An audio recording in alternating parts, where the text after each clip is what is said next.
I'm not ready to go yet, okay? I'm not ready. You gotta wait. I got shit to do. I'm in the middle of something, all right? Just hold on.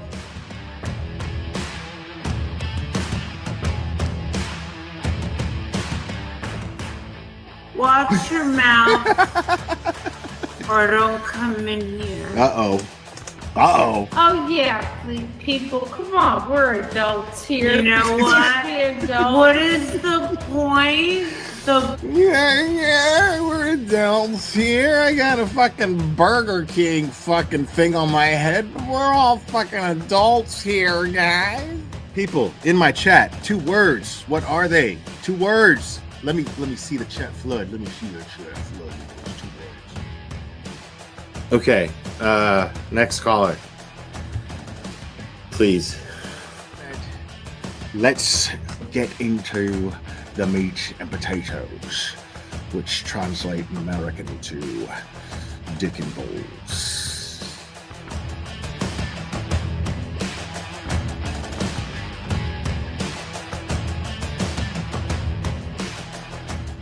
I got flip-flops. These are my flip-flops.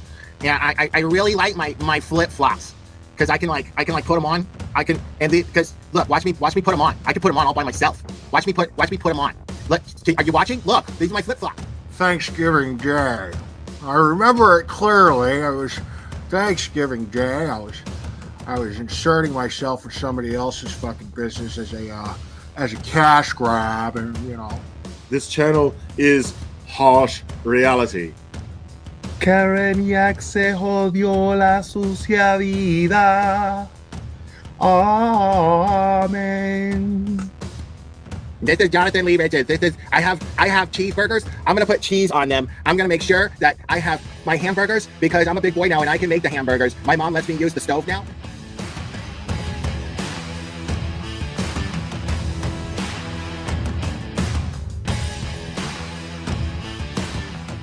And I'm just like, wow, I like receipts, and they brought receipts. Like they had evidence to back up everything they said.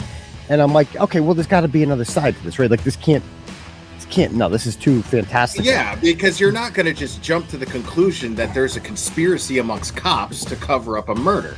You know what I mean? Yeah, I mean, cops and just like soccer moms and shit. Like that's what made it even crazier. Like, yeah, get it, Betty. Yeah, did you have a close relationship with your mom? Get it, Betty. Oh, of course, I still do. Yeah.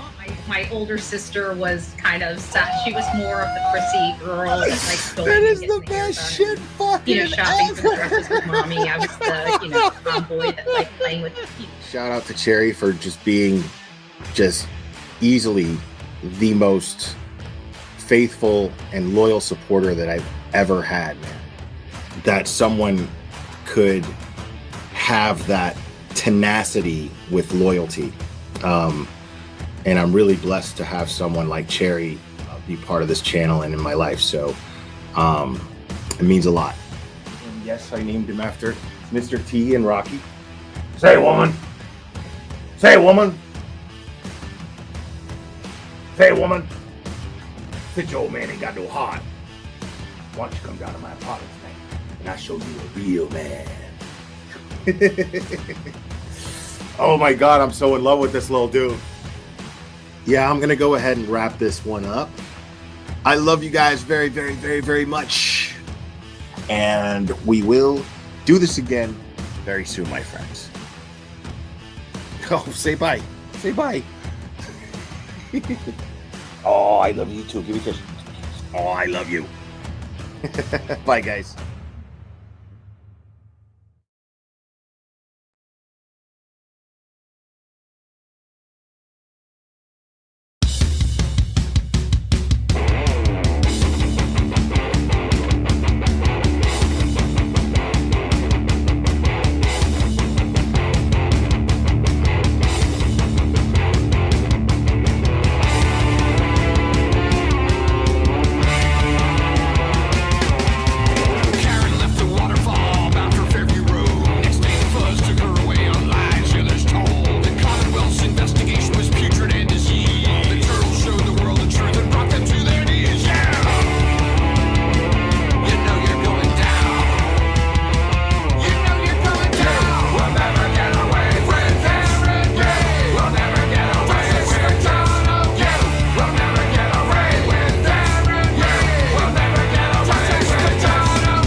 my goodness, people. Good evening. Happy Saturday. Hope everybody's doing well. Hope everybody's just as excited as I am. I hope you're comfortable because this is going to be a long one. Cherry, don't do it. Don't do it. Do it. Anyways, folks. Listen. Yeah, we're gonna go over some of the testimony. And we're gonna go over some of the testimony. And wait, oh my god, I think we got a super chat. Super chat. I think we got a super chat. Super chat. Super chat. Super chat.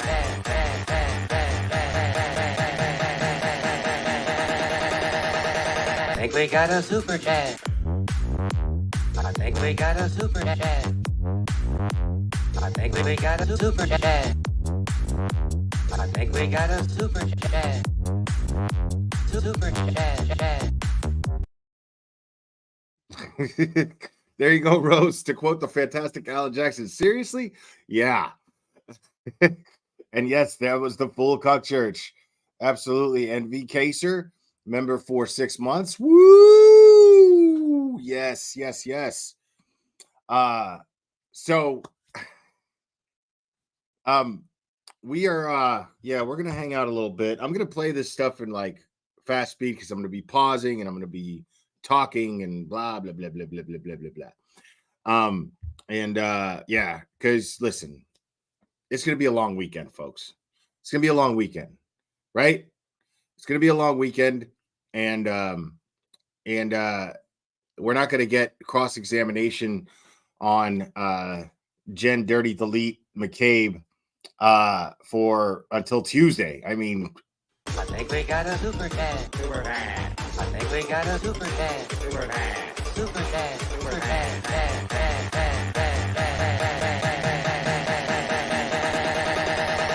I think we got a super chat. I think we got a super chat. I think we got a super chat.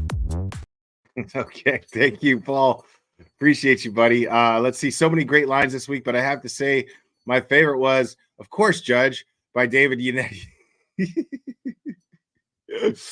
I'm telling you, man, Yannetti, dude, like I've got my eye on him.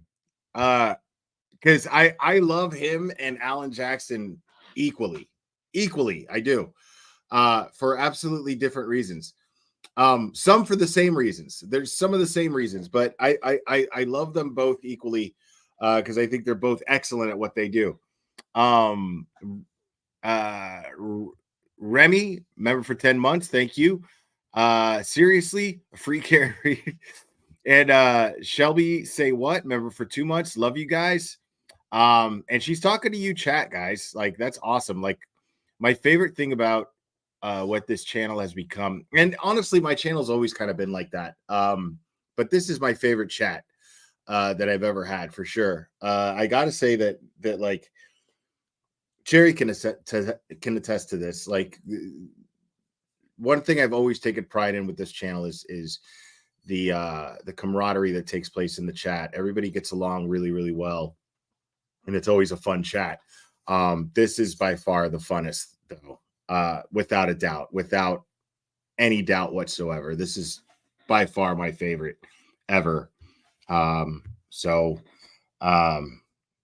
give yourselves a round of applause.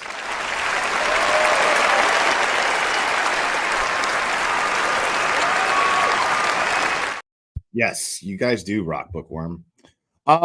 So yeah, I know there's a lot that went on this week. I'm not going to go over everything this week. I'm just I'm gonna focus a little bit, mostly on. I'm gonna start with Colin, and then we're gonna go over Matt and Jen, their stuff, and there's a lot, man. So, I know that I know that there's some people that have that are watching this trial, and it's really funny to see people who, when they're so sure of something, and there's nothing wrong with being totally sure of something, just make sure that you have good reason to be sure of it. Because make no mistake, we're seeing these people who are jumping all over this whole idea that Karen Reed is guilty, mostly, and it's driven by their hatred for Turtle Boy, which is really, really bizarre when you think about it. Parker's Planet, thank you so much. I appreciate you. I gotta do it though. Gotta do it. I think we got a super chat. Super chat. I think we got a super chat. Super chat. Super chat. Super chat.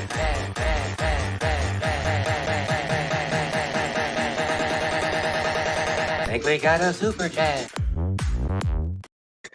Parker's Planet, thank you so much. So yeah, it's really bizarre because these people are real easy to spot, even if they don't even mention Turtle Boy. Because what happens is they're gonna end up mentioning Turtle Boy because they're and here's the thing is, like, I'm not even trashing anybody for feeling how they feel. That's fine. You know what I mean? We all have the right to feel how we feel about whoever the fuck we want to feel that way about. You know what I mean? Everybody can. No, I'm not trashing anybody for having opinions about anybody. You know, you're entitled to your opinions. Absolutely. Nobody's disputing that. What I'm saying is you're basing a decision to believe something due to your feelings about that person, and that is not a sound thing to do. Oh my God. I think we got a super chat. Super chat. I think we got a super chat. Super chat. Super chat. Super chat.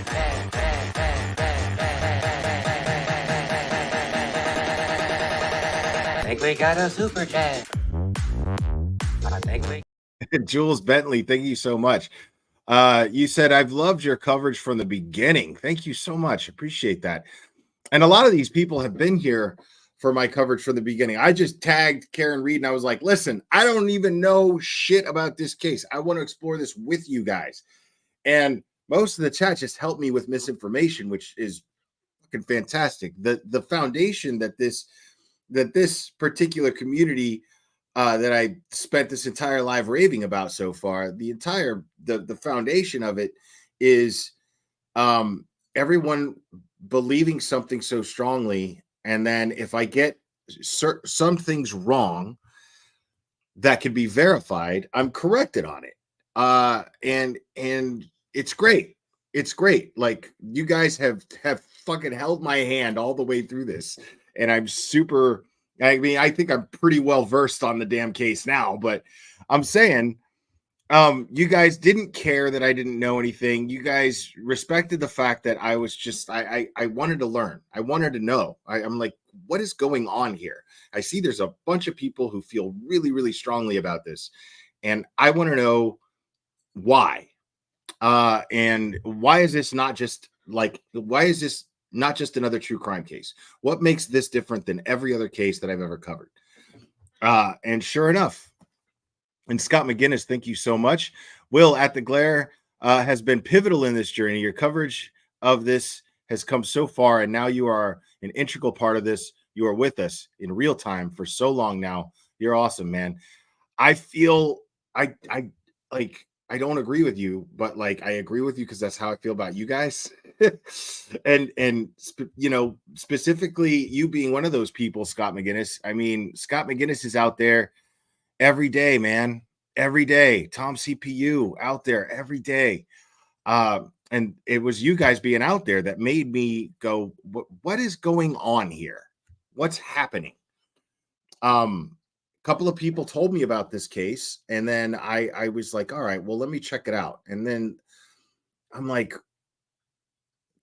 there's like hundreds of people outside of this courthouse every time. Like, why? Gerda K, thank you so much. And she gifted a membership. Congrats to Hurt Locker 66. Right on. And yeah, so, and it's wild because there's no way, like, I'm also the kind of guy, and Jerry knows this too. I'm also the kind of guy that, like, if I would have gotten to a point where I was just like, she fucking did it, man. You know what I mean? I would have told all of you motherfuckers, dude, she did it. Like, you all are fucking crazy. Calm the fuck down. I don't know what the hell you people are thinking. The evidence is right there. But I actually, part of me wanted to do that.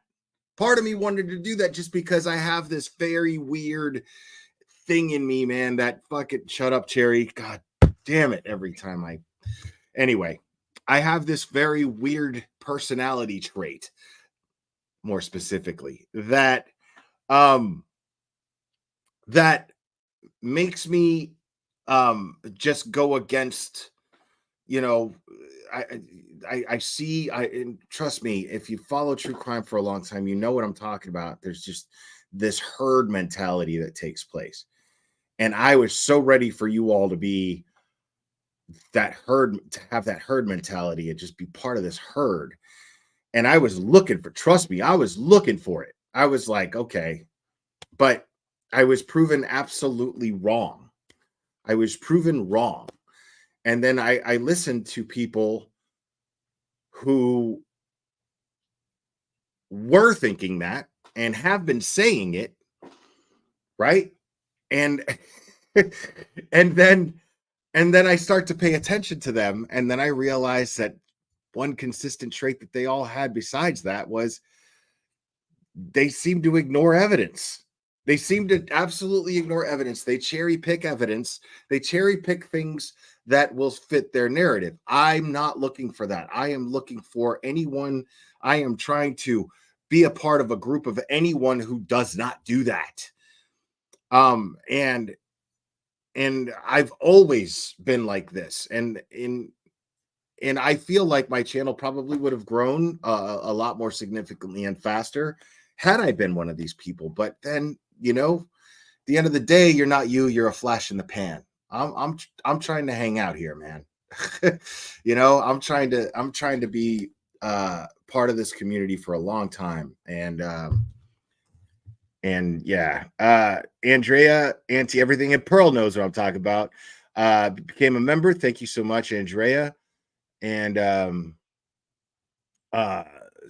Stephen 7-pounder. I think we got a super chat. Super chat. I think we got a super chat. Super chat. Super chat. Super chat.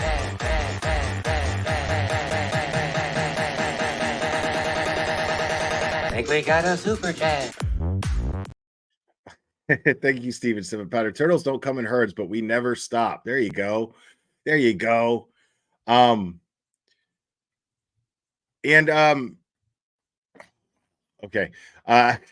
Just want to get through my thoughts because, dude, listen, I'm ADHD, okay? And not only am I easily distracted, I'm really bad at creating distractions for myself. Kathleen, thank you so much. Thanks for everything you do, and for the ones who can't be there in real time. Thank you. That doesn't mean stop super chat me. I love the super chats. I'm just saying I'm not going to play the super chat dance every single time so that we can move this along. So the whole thing is like I don't know, man. I have this mentality. I just don't, I can't, you know, I got to find something wrong. And I've got, and the way that I do that is it's how I look at the cases. I eliminate things. You'd think that's how an investigator would do it too. You know, I eliminate stuff until I just get to the truth. And you guys were patient with me. Nobody does what I did here. And I'm not saying that to brag. I'm saying nobody fucking does that for their content. No true crime channel goes, you know what? I'm not doing that. I'm, you know, I did my research, blah, blah, blah. That's what they all do. I'm like, I haven't done shit. I know you guys have, so let's talk about it. Let's have a discussion. The only person that I've ever seen do that is Josh from the Dad Challenge podcast. And that's just because he's not a true crime channel, you know, but it interests him. And cases, things that happen in our society will affect him emotionally and elicit a response from him. And he'll go, okay, let's look into this. You got my attention. Let's check this out. And I thought, okay, well, let me try that with my channel. Fuck it. You know what I mean? Fuck it. Why not? And I'm so glad that I did. And it's because of you guys that that turned out to work out well. So it's great. I'm really enjoying this. It's really great to be fighting for something that I truly believe in, because I wouldn't fight for anything otherwise. And to believe in it so much, and to know that it's right. And it's real crazy. It's real crime. Exactly, Cherry. It's crazy that somebody, you know, in this genre, this real crime, but true crime, unfortunately, in this genre, somebody turns out to be innocent. And I find that really fascinating, because it also has served this amazing purpose that I've been wishing for it. I've been wishing for it. This has never happened. And this has created an effect that I never saw coming. I never did. You're seeing the actual bullshit true crime people. And I'm not talking about just YouTube people. I'm talking about not just YouTube. I'm talking about the bigger platforms too. You know, I'm talking about Court TV. Yeah, I know there's people in here that like Court TV. I like Court TV sometimes, but I take it for what it is. It's just entertainment.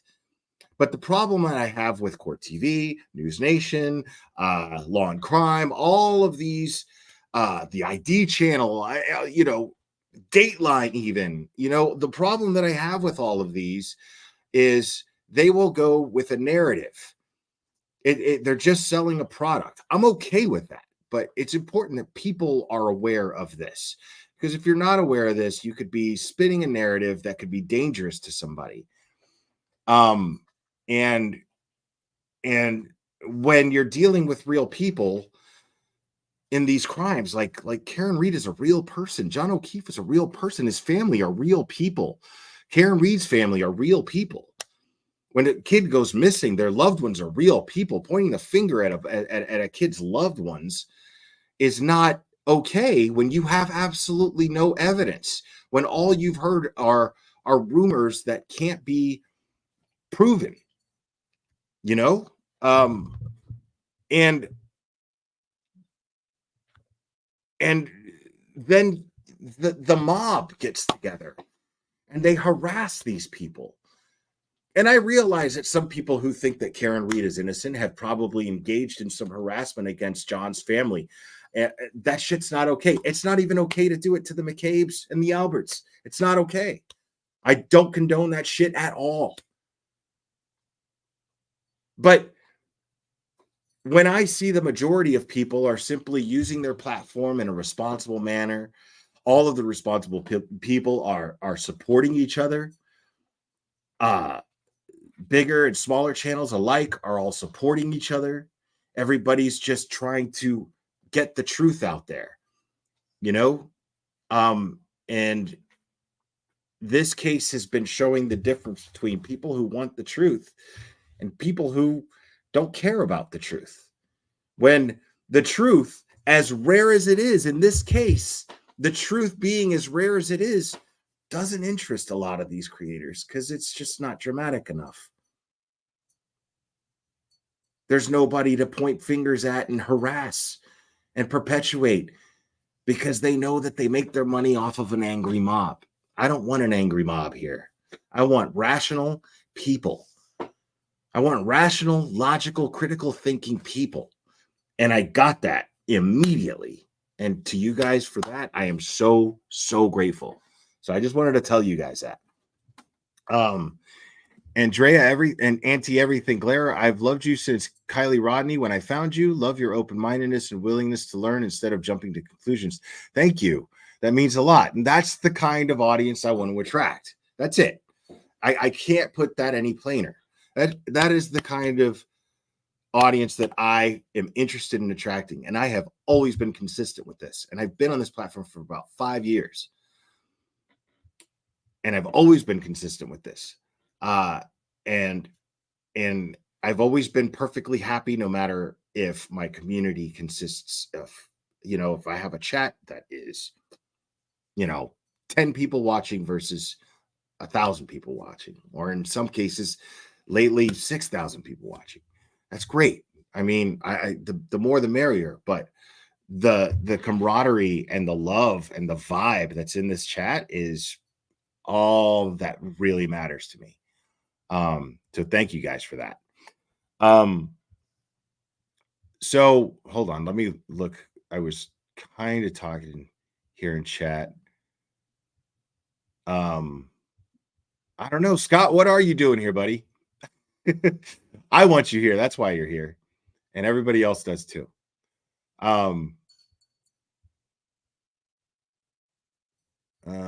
Wait, Nick was trying to tell me something. Hold on. Let me see what Nick was saying. And okay, yeah, we'll check my last comment. That's as far as I've gotten. A little more patience here. A little more patience. Hold on. I'm a celebrity Jabbit. Nick, I don't see it. I don't see it. I don't see it. Oh my God. No, wait. Something else is happening. That's why. Because dude, I can't. The chat's going too fast. I can't get a.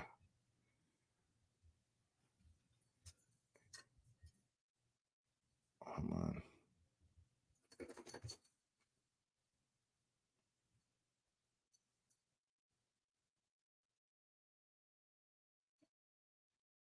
Okay, yo, Will. I'm in talks with a body language expert to do a fundraiser show. Would you want to host it? Sure. Yeah, that would be great. I'm all about that idea. That's fantastic. Absolutely. Get in touch with me. Oh, you just yes, I am very, very interested in that. That sounds fantastic. Sounds like a lot of fun. So yeah, and there's something else in the works. I don't know what's going on with it. There's a scheduling conflict with the other people involved. I'm in a group text on Twitter with something else. I don't want to talk about it because it's not my thing. So I don't know if it's going to go through or if it's going to fall through. I don't know. But I'm down to do that too. Everybody else needs to decide on a time and tell me when. And I'm not saying that like as like a jab to those other people who are having scheduling conflicts. They have lives. I don't have a fucking life. You know what I mean? Like, it's being clever, dude. That's my life. Seriously. Like, it's being clever. Yeah. And I talk to Cherry. Yeah. That's my life. I don't do shit. And I'm really happy. Like, I am very, very happy.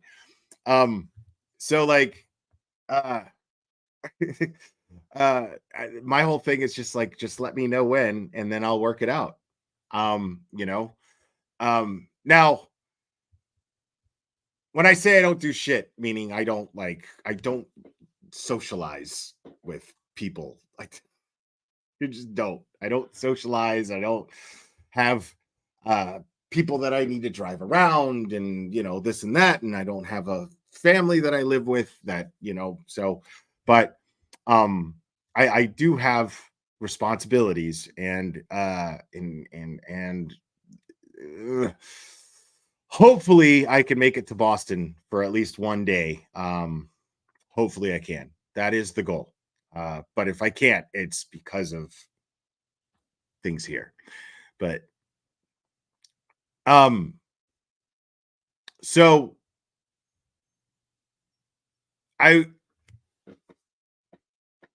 started thinking about that because I started thinking about the whole hatred that I'm seeing now, like because people are getting really, really upset over how this trial is going.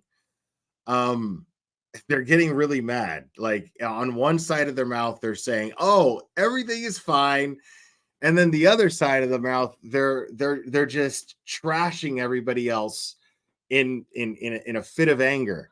Like Plevin lashed out on me, dude. Did you see the cover of the Boston Herald? They finally got their shit together. Bang bang. No, I have not seen that. I have not seen that. Cherry, see if you can find that Boston Herald for me and send it to me. Because I would like to look at that, or at least see what the headline is. Yeah, like I here's the thing, man. It's like I don't even hate Plevin, you know. I don't even hate Grant. I don't know these people. You know what I mean? Like, and I've called Plevin like a shitbag before. You know what I mean? Because I'm like, dude, you know what you're doing, you know. Now I don't feel one way or another about it. I'm just saying, like, you know what you're doing, bro. You know what I mean? You're too smart. Did I not say please? Please, Sherry. Thank you. You're too smart to not know what you're doing. You know what I mean? You're too smart to just because either he's fully aware of what his methods are and what motivates those methods, or he is so emotionally invested in something else that it's blinding him to things that are just right there. And to the point to where he'll gaslight everyone else and say, it's, you know, dude, it's right there. What do you mean, dude? Like, are you not seeing the same fucking thing that I'm seeing? And when I say gaslight, I mean that in the truest sense of the word. Just to gaslight somebody means it's an abusive tactic that is designed to make the other person feel like they're crazy. That's what gaslighting technically, medically, clinically is. Okay? It's an abusive tactic designed to make the other person feel like they might be going crazy, which is really a fucked up thing to do. It's really a fucked up thing to do. And they've accused Turtle Boy of this a lot, you know, and I get to the point where like Turtle Boy is he does not hold back. He, you know, he's very direct and very opinionated. And but the thing is see, I can appreciate Turtle Boy, not just because, you know, we have that in common is we're very direct, but I can appreciate him in the sense that like I can tell the difference. I'm a grown up who's responsible for my own shit, and I can tell the difference between a fact and an opinion. You know what I mean? And I expect everyone else to have that same ability. It is not a superpower. It's not a fucking superpower to know the difference between a fact and an opinion, dude. As a matter of fact, I remember schoolwork in the 3rd fucking grade. Schoolwork, and I fucking killed it. I remember because it was in language arts. That was, I mean, that shit always just came easy to me. Hold on a second. Steven 7-pounder, please remind your viewers that despite what we have heard from the Commonwealth's witnesses, the defense gets to call them back to catch them in their lies later. Yeah, they do. They do. Yes, thank you for that, Steven 7-pounder. I appreciate it. Now, and Dina gifted 10 memberships. I'm sure to forget what I was just talking about. MB, thank you so much. D Olney, Tammy Judy, Nick Rocco, Shut Up Chrissy, Colleen R, Mandolin Wind, Chrissy Bell 51, Lauren, Rudy, right on. Congrats, guys. Fantastic. Thank you, Dina. Appreciate that.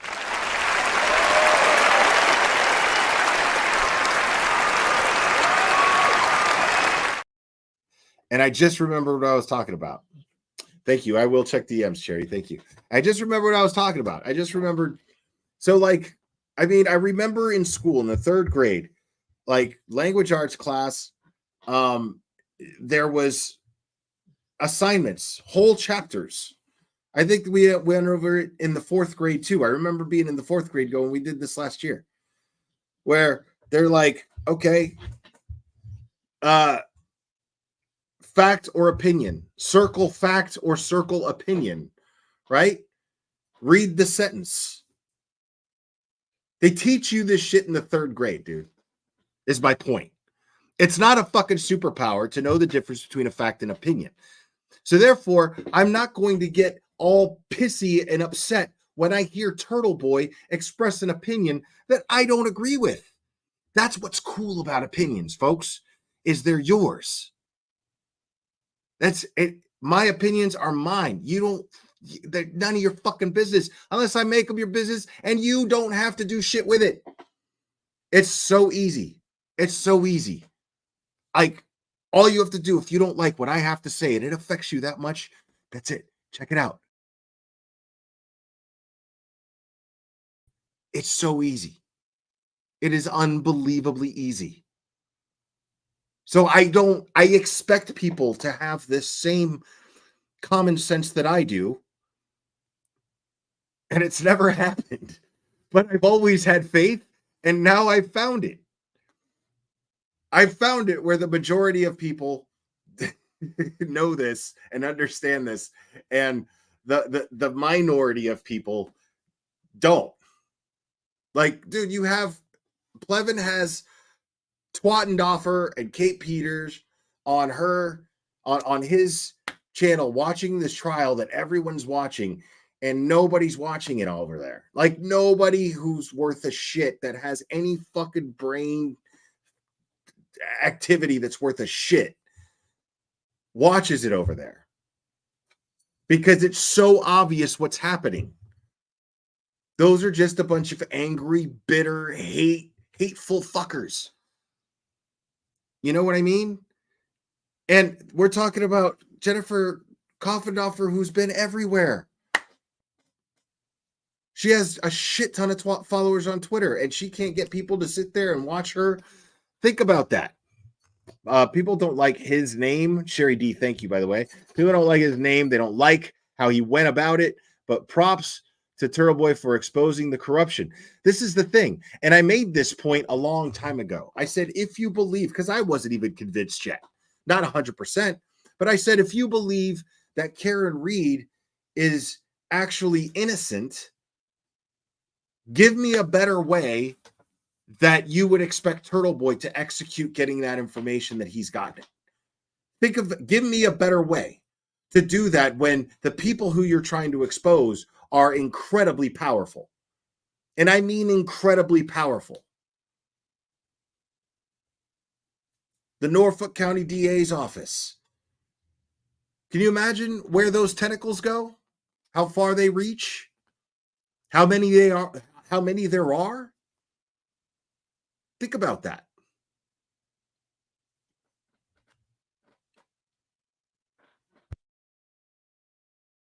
And it's mind-blowing to me.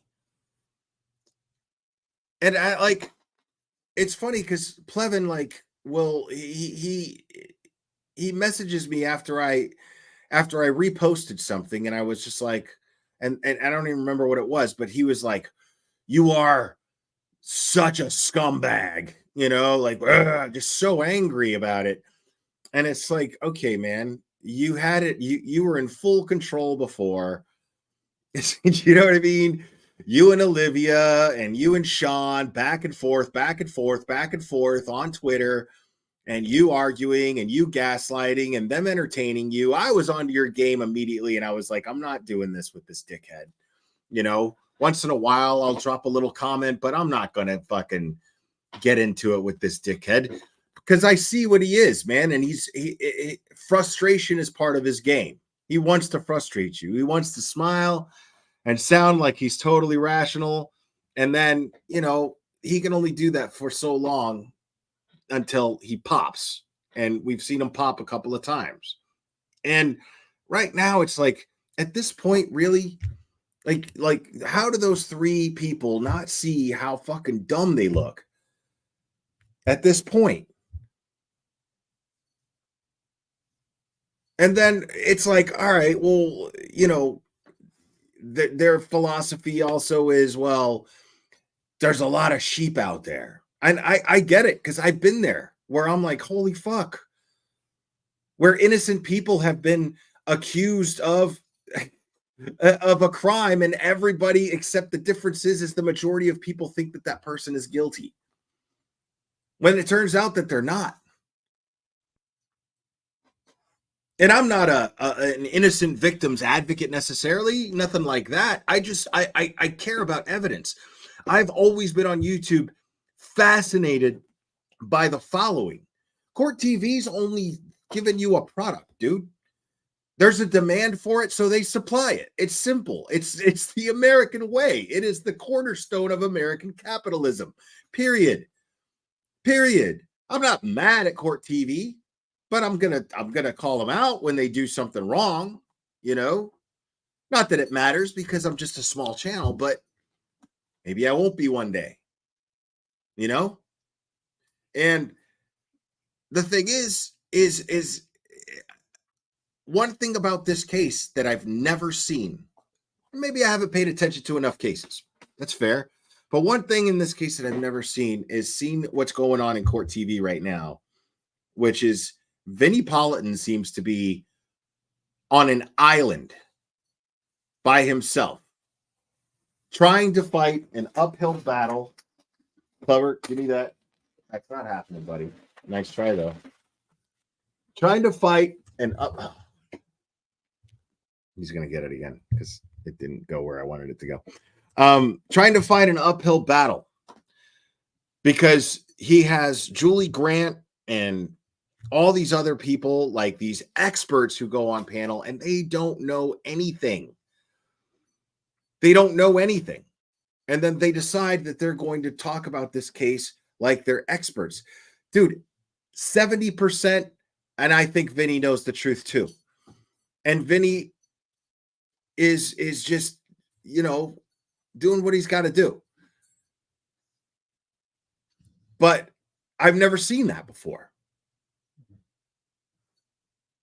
Because your stomach has to get to you. I mean, this is what I'm talking about. Because at this point in the trial, before this trial started, we all believed something because we saw that there was plenty to believe something's definitely wrong here. What I would always say was, even if Karen Read is guilty, she deserves her freedom because her rights were violated, and she was not the people of the Commonwealth of Massachusetts were fucked out of justice. The family of John O'Keefe were fucked out of justice because it was the people whose responsibility, the people who were tasked with the responsibility of getting John O'Keefe justice failed. Now the feds are stepping in. So I still got faith. But they failed. Oh shit, what's up, Annie? It's good to see you. Yeah, fucking. So Annie texted me yesterday and she says, just out of the blue too, she goes, I think Karen Read is totally guilty. And I was like, I even thought for a second, is she fucking with me? And I was like, and I was like, what? With multiple question marks, by the way. What? And then she's like, yeah, it was an accident, blah, blah, blah.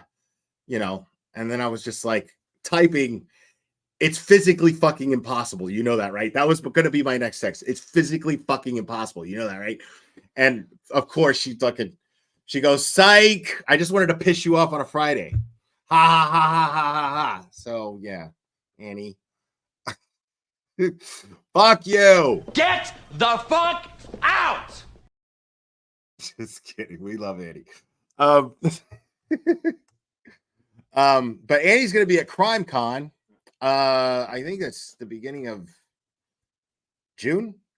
Annie's going to be at Crime Con. But yeah, I mean, this is what I'm talking about. You know, this case has shown who's interested in the truth, who's interested in views. Because I know Annie, I've known Annie a long time, and Annie was definitely at first like, I don't know. I don't know. Seems like it could have been an accident, but then certain things started to come to light. Certain information in these preliminary hearings started to come to light. She's going to say, Annie's always going to be the person that goes, I got to wait. I got to know more. I'm not necessarily that guy, but I'm definitely like that, just not quite as much as Annie. And in some cases, I'm more like that than she is. Some cases, most cases, we don't even agree, if I'm being honest. But Annie was totally just like, I need to know more. I need to know more. And sure enough, look at the videos that she's put out. She's also done more for Sandra Birchmore than any other creator out there. That's indisputable. And I think she's only done, 2 videos on it? So, in the Sandra Birchmore case and the Karen Reed case, John O'Keefe case are absolutely connected. Absolutely connected.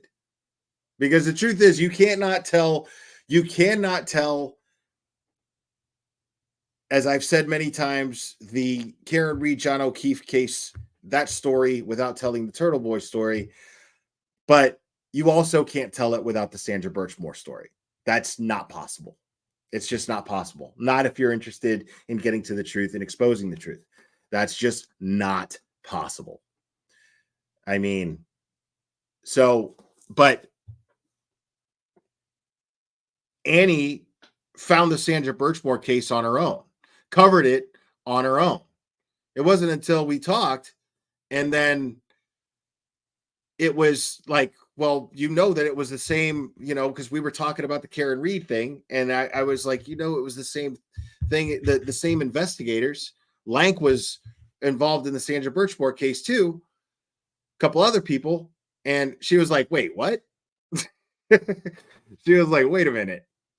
And then now Annie's done another podcasted video about Sandra Birchmore. So just wait, because I expect big things moving forward as far as this case goes, because this case cannot end with Karen Reed going free. This case cannot end, because that's exactly what the Commonwealth was going for. Their entire goal here was to make it seem as if the guilty person just beat us in court, got away with it. Oops. Why else would they assign such a high-profile case to an ADA with absolutely no criminal trial experience? No criminal experience whatsoever. Now, criminal law, maybe, but he's never been in a criminal trial. Why would Michael Morrissey put him in charge of this case if that weren't the reason? Think about that.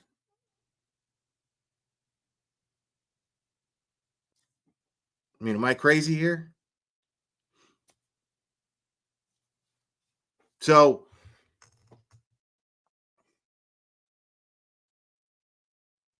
what's Annie saying here? I'll never forget when you told me you thought Barry Morphew might be innocent. I lost my mind. I know you see the light now, but I remember raging. Okay, fair enough. But my ego, I have to defend myself here. She was right. She's right about this. Everything that she's saying in this statement is absolutely true. It's 100% true. But she's also leaving out a very, very important detail. I also said that I didn't think that the district attorney had enough evidence to prosecute Barry Morphew efficiently. I said that at the time. I said she didn't seem confident. And what happened? What happened? Where are we now? And this was before they found Sarah Morphew or Sarah. Oh my God. How am I fucking? I'm having this crazy brain fart. Suzanne Morphew. After before they found her body. So yeah, this is yeah, I know. I just had a brain fart. But yeah, I straight up, she cannot deny this. I was like, they don't have enough. They don't have enough. And they didn't have enough. They didn't have enough. But yeah, Barry did it for sure. I'm with you guys now. Barry totally fucking did that shit. I have no doubt in my mind at this point that Barry totally did that shit. But I was like, listen, they don't have enough. They're never going to convict this guy. Not with what they got.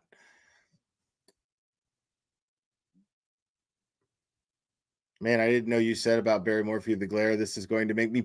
I say that shit about everybody, though. That's me and Annie's fucking dynamic right there. Is I will say, I will be like, first, she'll be like, this dirty motherfucker. There's, oh, that piece of shit. I hope he burns. And I'll be like, hold on a second. I don't think there's enough evidence to draw that conclusion. And I always do this. This pisses people off because, like, I'll even say these things when I think that the person is guilty.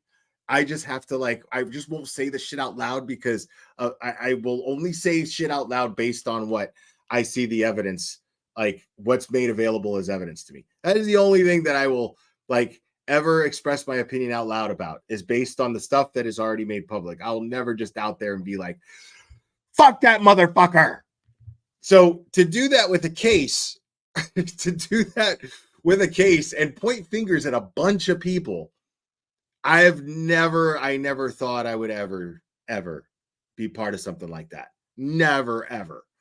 But the problem is that there's so much overwhelming evidence to make all of these people look dirty as fuck. And I'm not talking about their personal lives. I'm proud of that fact too. That I don't care about Jennifer McCabe's personal life. I don't care about Michael Proctor's personal life. I care about it how in terms of how it affects the case.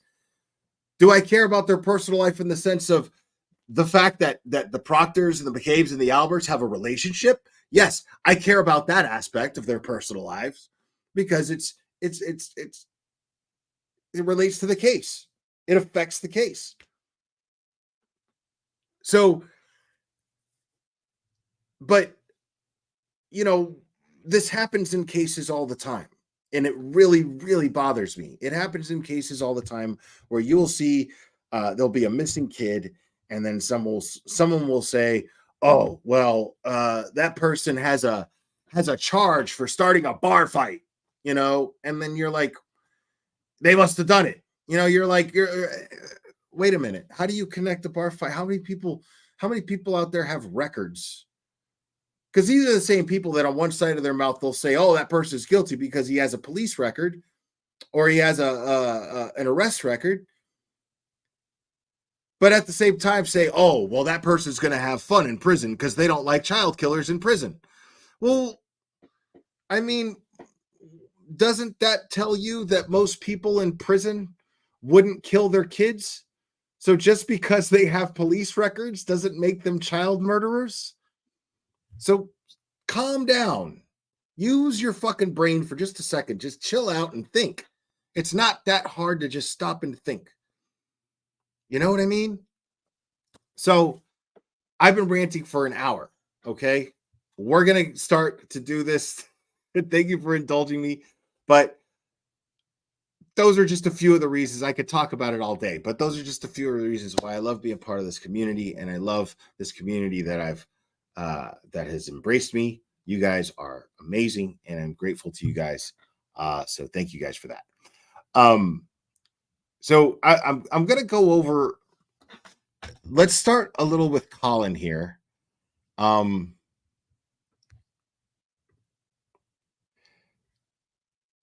Because hold on a second here.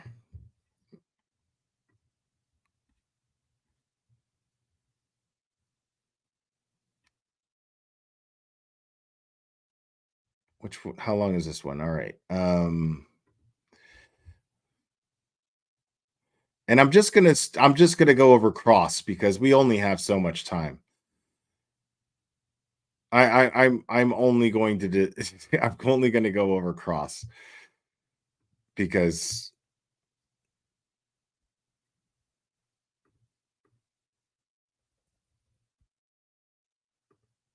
okay.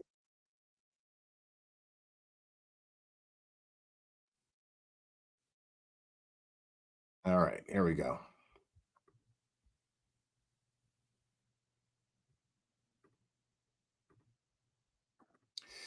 And again, I'm going to speed this up because I'm going to pause it. We might not even get all the way through this. I might do another live tomorrow. Because I want to go over Matt McCabe's, Jen McCabe's. So it's going to sound a little funny because it's going to be in fast speed here, but. Mr. Albert, who did you talk to in order to prepare for your testimony starting yesterday? Can you rephrase that question, please? Rephrase the question. You didn't understand my question? No. Who did you speak to? See, now I find it interesting. Now, I these are one of those things that you find suspicious, kind of like every single McAlbert has asked and worded it that way. Can you rephrase the question?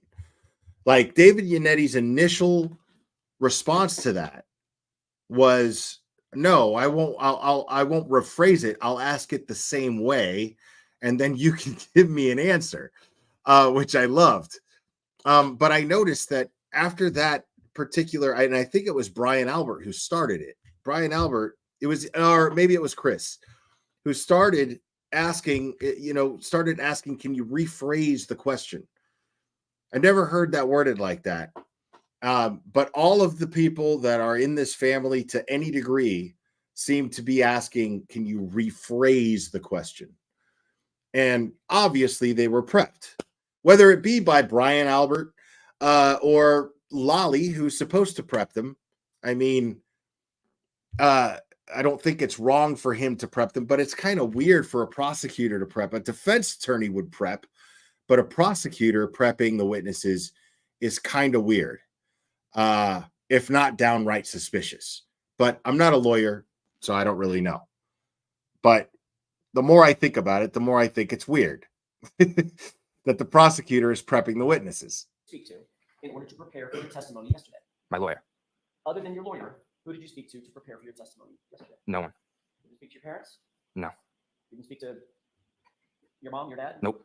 At any time before yesterday about your testimony or your statements? Nope. Did you discuss with your parents their testimony? No. So after they got off the witness stand, your dad didn't come home and say, here's how my day went? No. Your mom didn't come home and say, here's how my day went? Nope. The Albert family just ignored the fact that both of them testified in the court of law before jury about the events of January 29th, 2022. Nothing was ever said? No. Okay. This right there, if the jury doesn't already, we have 2 more witnesses coming up after him. And if the jury doesn't already think that this kid isn't a fucking liar, they're sleeping. They're sleeping. There's no way on God's green fucking earth, on any realm, on any universe, anywhere in existence, in someone's imagination, is there a place where this jury, a jury is going to listen to this kid and believe that both of his parents testified in a court of law before him, and he's up the next day, and he's not going to testify. Both of his parents and an uncle and an aunt. Sorry. Both of his parents, an uncle and an aunt, have testified in front of a court of law before him, and nobody talked to him about it. Bullshit. That right there. And this is the beauty of both Jackson and Yannetti. Jackson and Yannetti seem to have this incredible plan that's foolproof. Even if you're onto it, there's no way to avoid it. because you have to sit there and answer those fucking questions. The art of being the level of attorney that is Alan Jackson and David Yannetti is mind-blowing to me. It's mind-blowing. And as well as Eliza Little, because she gets up there, she hasn't done too much, but what she has done in that courtroom during this trial has been incredibly effective. So, but we're mostly seeing Jackson and Yannetti tag each other in, and it's go. Now, Jackson and Yannetti seem to have this very, very easy, simple plan that is foolproof.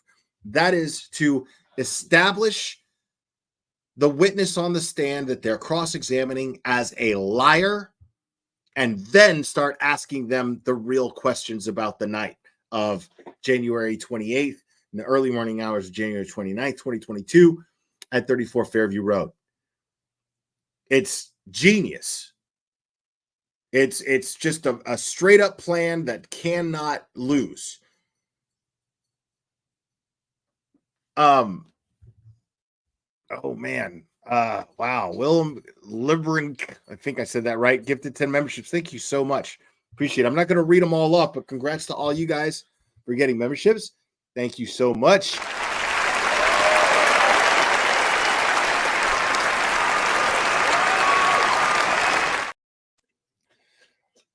Yeah, so the plan is absolutely establish these shit bags as the lying fuckers they are, and then destroy them. Make the jury side-eye every answer that they give.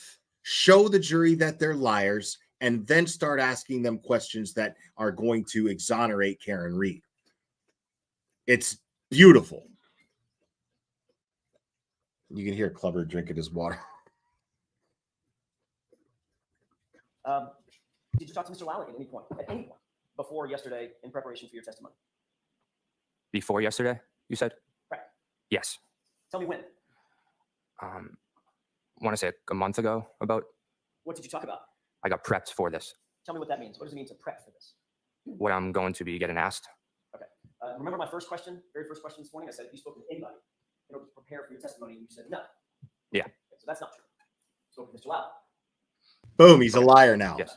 That's it. No. Yes. Okay. The jury sees this kid as a liar from here on out. Correct. Around a month ago. I'm sorry. I didn't mean to- Around a month ago. Tell me what you and Mr. Lally discussed. The questions I would be asked here. Can you be more detailed? I don't remember everything he said. Did he go over the questions that he believed he would ask? And that's the safest answer that the McAlberts have had so far is, I don't remember. I don't recall. Right? But here's the thing. By the time that they're asked a question where they have to give that answer, the jury already thinks they're lying. So when they say, I don't remember, the jury goes, the same way the rest of us go, right. You don't remember. Sure. And this has been happening consistently with every cross-examination. I believe so. Did you give him answers to those questions that you believed you would give in response to his questions? Yes. What questions did he tell you he was going to ask? I don't remember. What answers did you tell him you were going to give? I don't remember. That was just a month ago, right? Yes. Obviously, you've been thinking about this case quite a bit. Even the way he says, I don't remember, sounds unbelievable. It sounds rehearsed. So when he says, I don't remember, it sounds like he's absolutely stonewalling.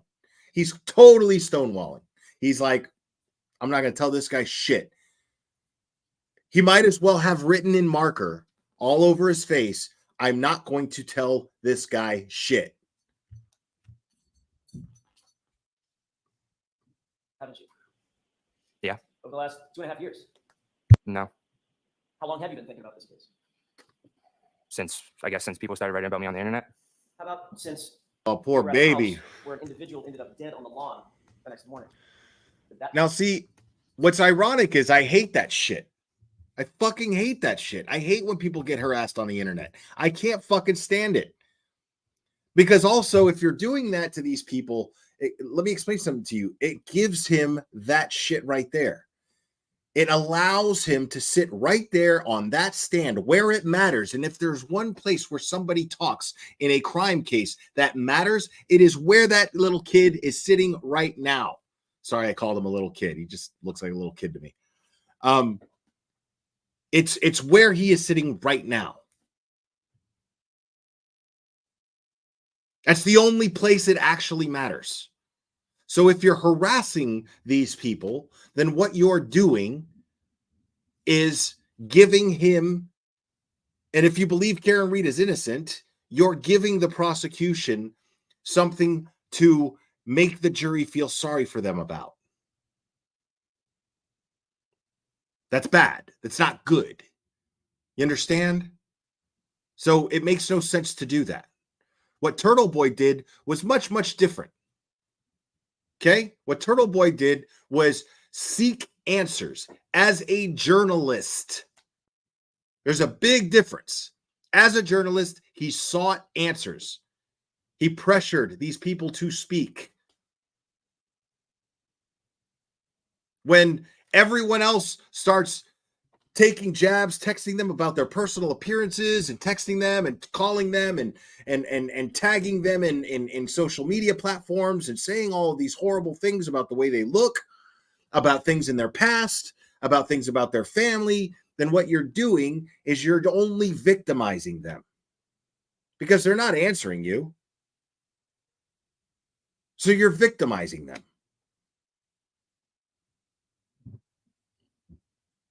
And I'm hearing thunder outside. If I get cut off, I apologize. It means my power went out. That means my internet went out. So it'll take me a few minutes to boot back up. But yeah, if we all of a sudden get cut off, that's what happened. So it's not doing any good. It's not doing Karen Read any good. If you believe she's innocent, it's not doing her any good. It's not doing her case any good. So it's silly. You should just stop, not do that. Because now this guy gets to sit there and whine like a baby. Did that prompt you to start thinking about this case? No. Not so much, huh? Nope. Did you speak with, when Mr. Lally spoke with you, who else was there? The witness advocate, I believe, and Steve Nelson? yes. Who else? And is it Sergeant Tully, I believe? Tully, T-U-L-L-Y? I believe so, yes. Okay. Anybody else? Not that I remember. Sergeant Tully taking notes while you were having this conversation with Mr. Lally? I do not remember. Mr. Lally taking notes? I do not remember. You remember being told by either Sergeant Tully or Mr. Lally that your conversation was being recorded? I do not remember. How long was that meeting? Say 15 minutes, 20 minutes. Were you given any instructions by either Sergeant Tully or Mr. Lally about your preparation for your testimony? Can you rephrase that, please? Sure. Did they give you any instructions about your the preparation for your testimony? How they wanted you to answer questions? It's No. the tenor of your testimony. No. How they wanted you to dress, for instance? No. Other than that time a month ago, have you spoken with Mr. Lally or anybody from the DA's office since then, before yesterday? No. You watched any coverage of this case online? Nope. No social media? You're No, a not lying little No shit. Nope. Nightly News, Channel 25, Channel 5. Quit No. fucking lying, dude. Nope. Blogs. If anyone was Really, doing that, it you- was this you kid. know, If anyone, and I mean fucking anyone, was doing that shit, and I believe they all were doing it, but if there was one, it's that kid. If there was one who was following Turtle Boy's blogs, watching his streams, possibly even mine, it's this guy. Guaranteed. zero about the media coverage concerning this case, Commonwealth versus Karen Read. Correct. Did you talk to Allie before her testimony? No. When's the last time you did talk to Allie before she testified this year? I don't remember. Give me an idea. She's one of your best friends. A week ago, a day ago, a month ago. I do not remember. Could have been a year ago. I do not remember. Could have been 5 years ago. No. So it's more recently than 5 years ago that you spoke with Allie. I don't remember. So you have no independent recollection as you sit here the last time you talked to one of your best friends and your cousin about any subject? No, I don't remember.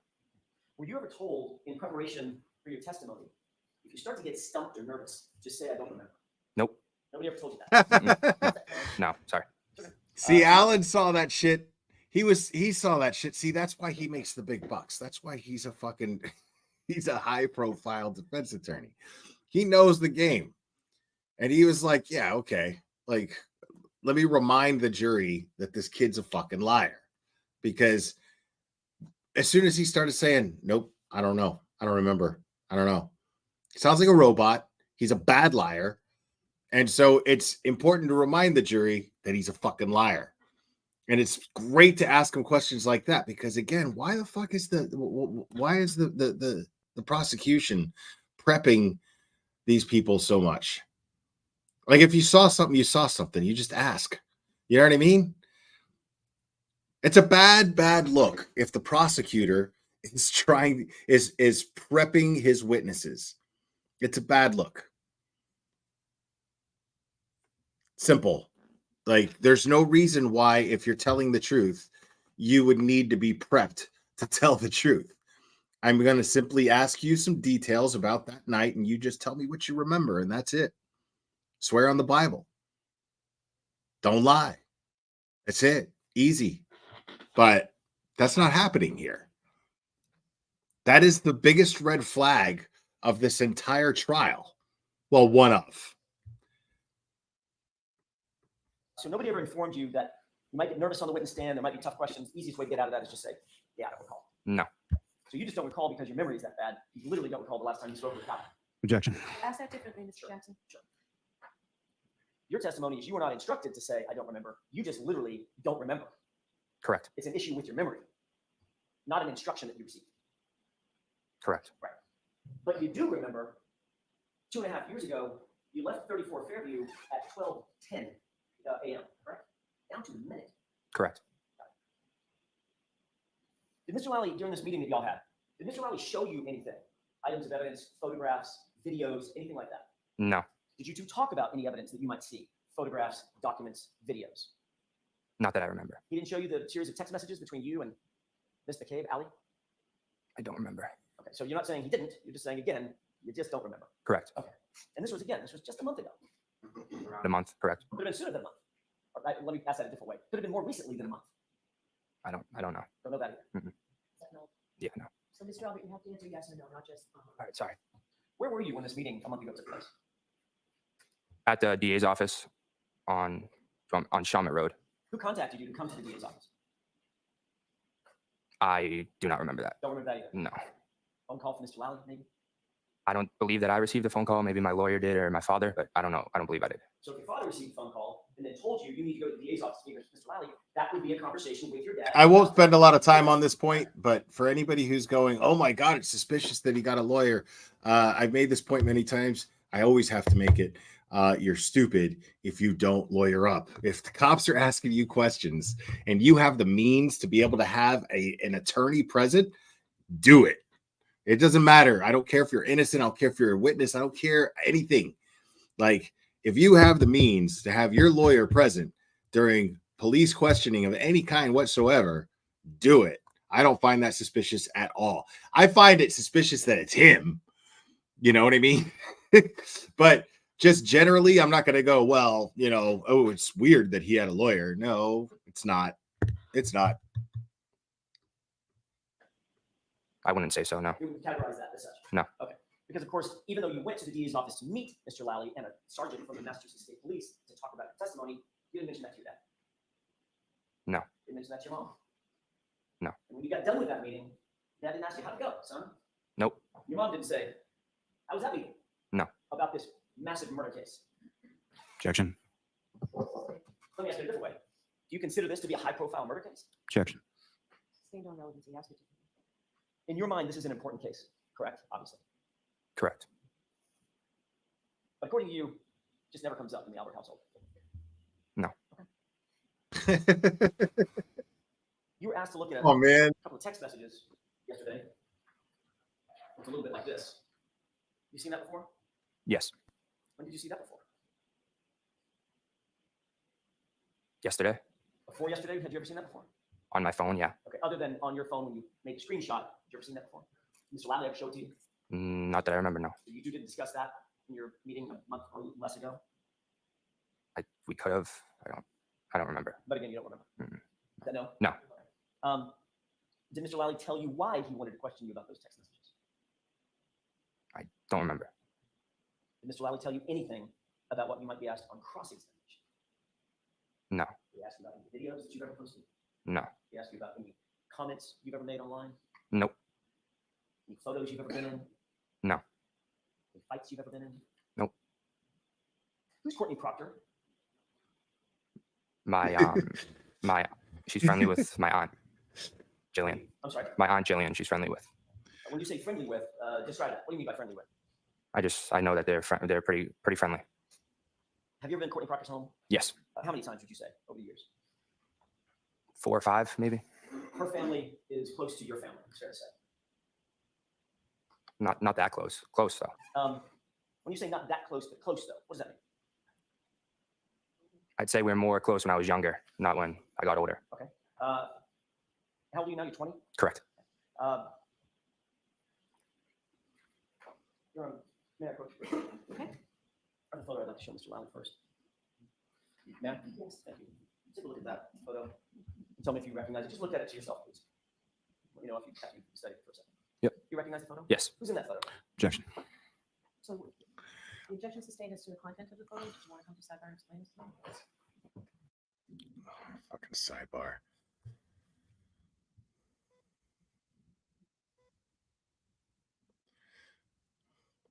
Yeah, I mean, and it's fascinating how engaged Karen is.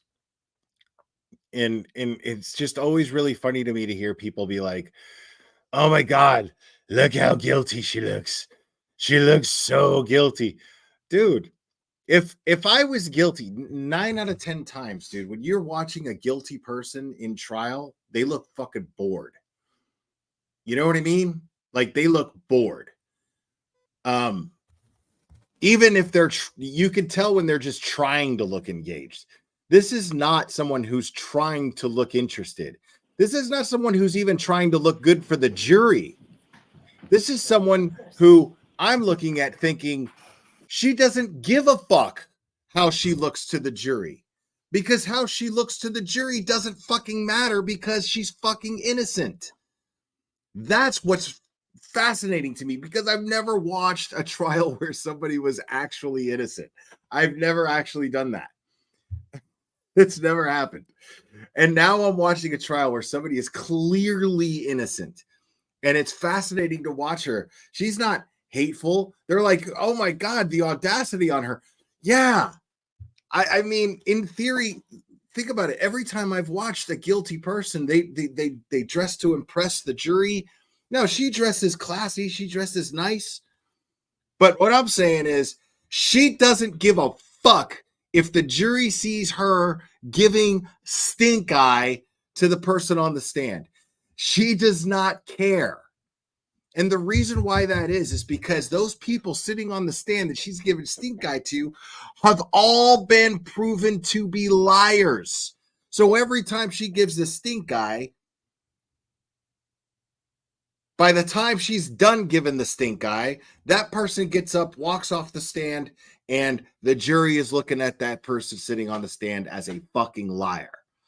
Straight up, no, there's no sugarcoating that. It just is. So she doesn't have to dress like fucking a librarian like Amber Heard did. You know, she doesn't have to do that. You know what I mean?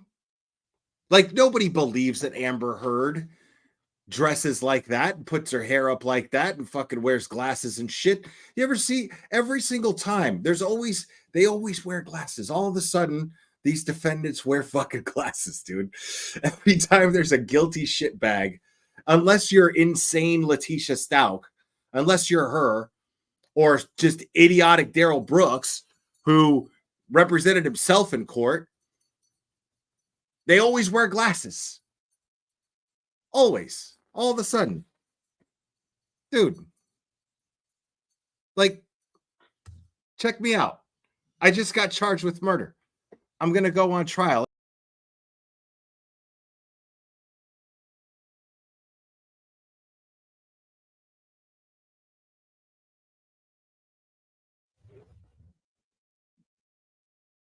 Yes, Your Honor.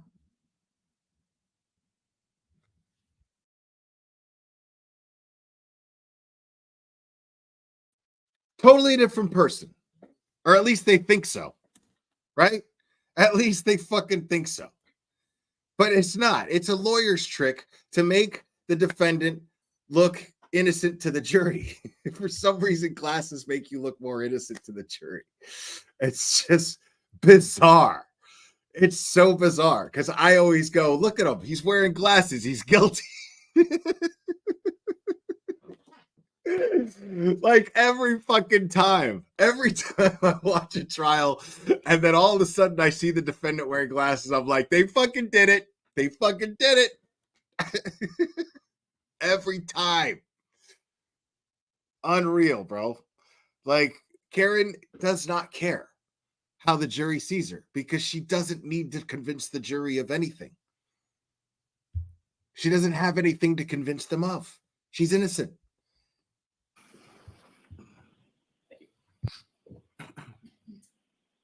Mr. Albert, approximately when was that photograph taken? Objection. No, we can get that, but we'll answer that question.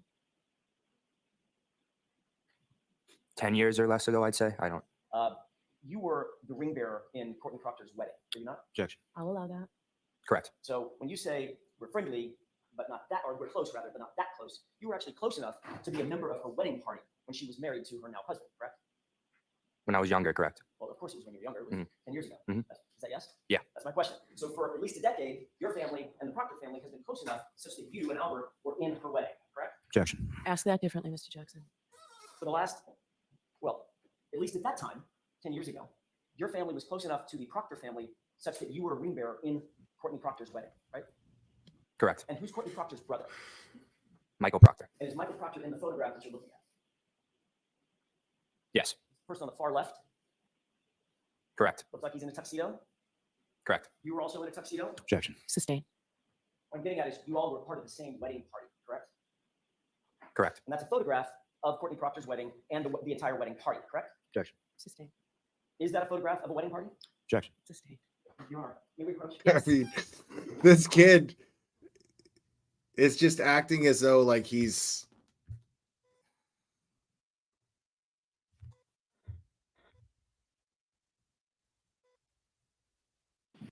Robert, both you tell you that Joyce the person one more time.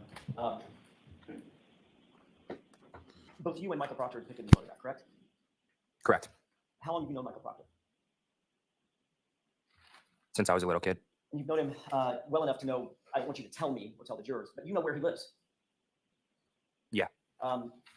You consider the Proctor family close to your family. Yeah.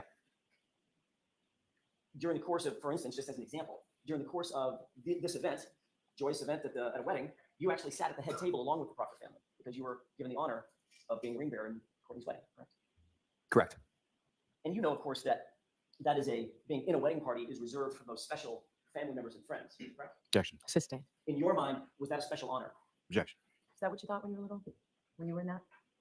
I'd say so, yeah. I mean, And Bev is even talking to him like he's a fucking child, dude.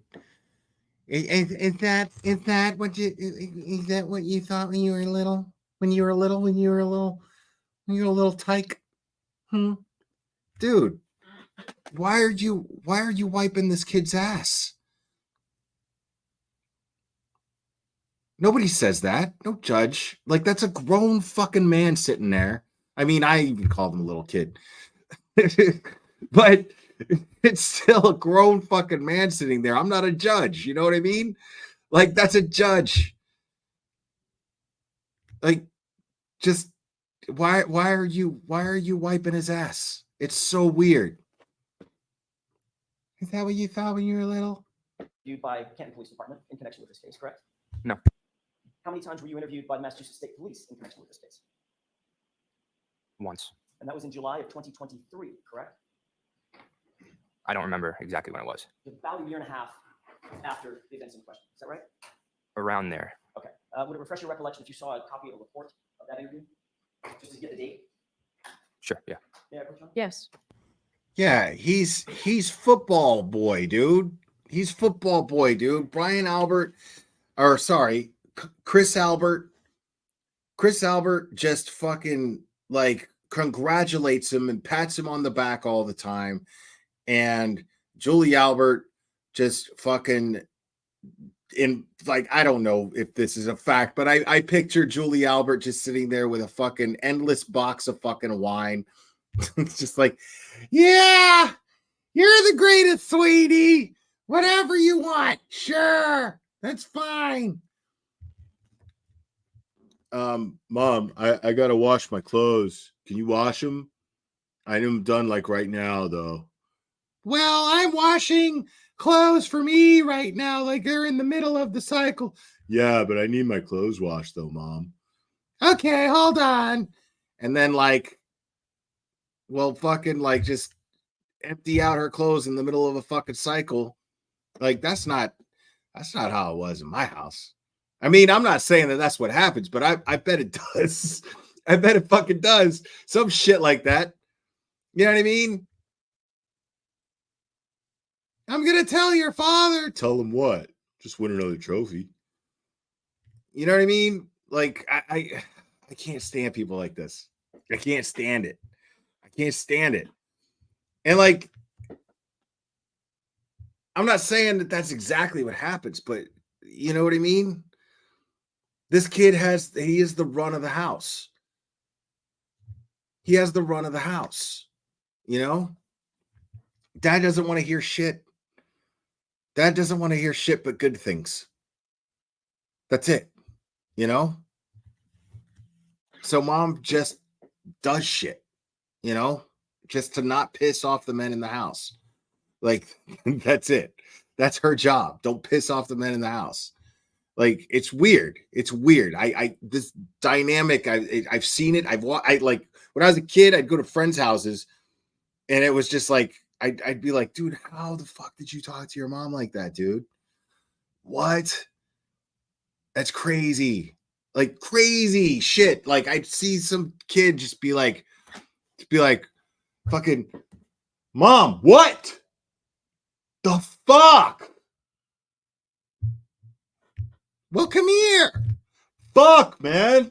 I got friends over. Fuck. And I'd be like, oh my God, dude. Dude, if I even dared, bro. Like, if I even dared, dude. You ever been hit with a fucking handheld telephone? Like with a fucking receiver of like a real landline phone before they were cordless. Like that was the favorite.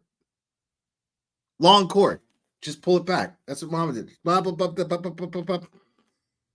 Mira, sí. Pero óyeme. Fulano de tal. Ajá.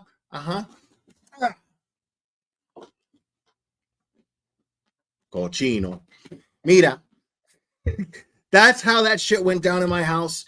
Like, and it was normal. It wasn't abuse. It was just fucking how Hispanic families my age, like, come from Hispanic families my age. That's how we were raised, dude. It's how it was. It's look, everybody's like, good times, right? Didn't fucking whine about abuse. It's just how it was, dude. But nowadays, you've got little shits like this. And now he possibly murdered somebody and everybody's fucking lying for him. He at least knows something and everybody's fucking lying for him, which is bizarre. It's insane. It's insane. Like, I can't relate to it. I have just a moment. Yes.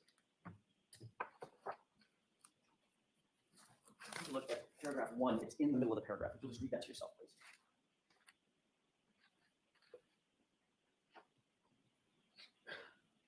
Got that? Yeah. You saw the July 18th date? Yes. 2023? Yes. Does that refresh your recollection that was the first time you were interviewed by Massachusetts State Police? Correct. May I approach you? Yes. Thank you. Who conducted that interview? Michael Proctor and one of his partners, I believe. I don't remember. Michael Proctor was the lead investigator in the interview, correct? Correct. That's the same Michael Proctor that appears on the far left of the photo of that wedding party, correct? Correct. Did you find that interview, by the way, how long did the interview last, Michael Proctor? I do not remember. Do you remember testifying at one point that it was about 10 minutes? No. You testified at a different hearing, a different proceeding, not the proceeding, one other time, correct? Correct. Let me have just a moment. Yes. Like, type a 1 in the chat if you're Irish. Just type a 1 in the chat if you come from Irish blood.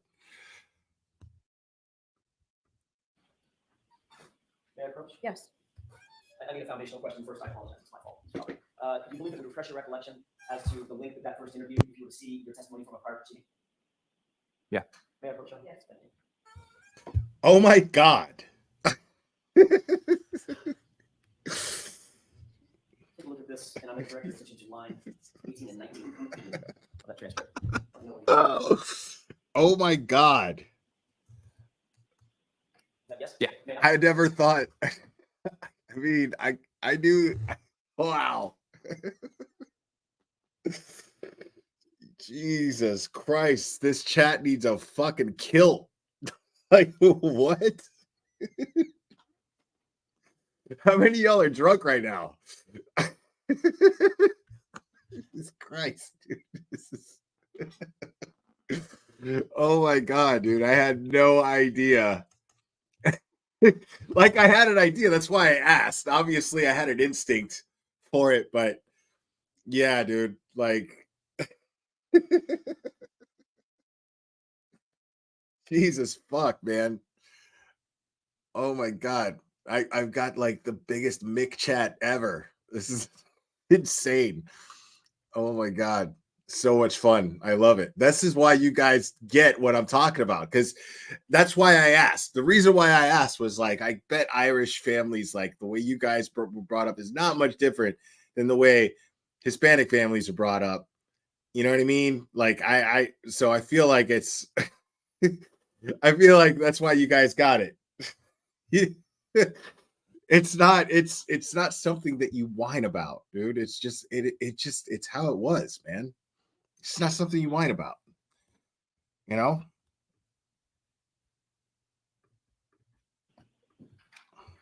Does that refresh your recollection? Yes. How long was that interview? Which interview are you? The interview that you had with Michael Proctor. That's what that question was about. You just read. I still don't remember. You recall that it says that you testified. Question: how long Objection. did the interview last for? Objection sustained where his memory is not refreshed. You can do this differently, you know that. Did this refresh your recollection as to the question and answer? How you answered the question? How long that interview lasted? Yes. Okay. Did you say 10 minutes? Yes. So during the course of that 10-minute conversation that you had with Michael Proctor, what was the tone of that interview? You understand what I mean by tone? I think we got a super dad. Super dad. I think we got a super dad. Super dad. Super dad. Super dad. Dad. Dad.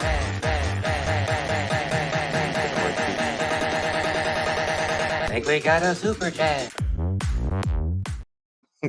Sherry D said biggest McChat. Play it. Oh my God, I love it. You guys are fantastic. Thank you so much. Please. Sure. Was he being mean? No. You're being nice, right? Professional, I'd say. Yeah. Because you've known him almost your whole life, right? Yes. He was friendly, cordial, Correct. and the interview was comfortable. Say it again. The interview was comfortable. Correct. You didn't feel like you were on the hot seat. No. Cherry would agree too, because Cherry's like she's English, you know, but her family's Irish. I mean, like really Irish. Like she doesn't say Irish, she says Patty. That's how Irish she is. She's Patty. No.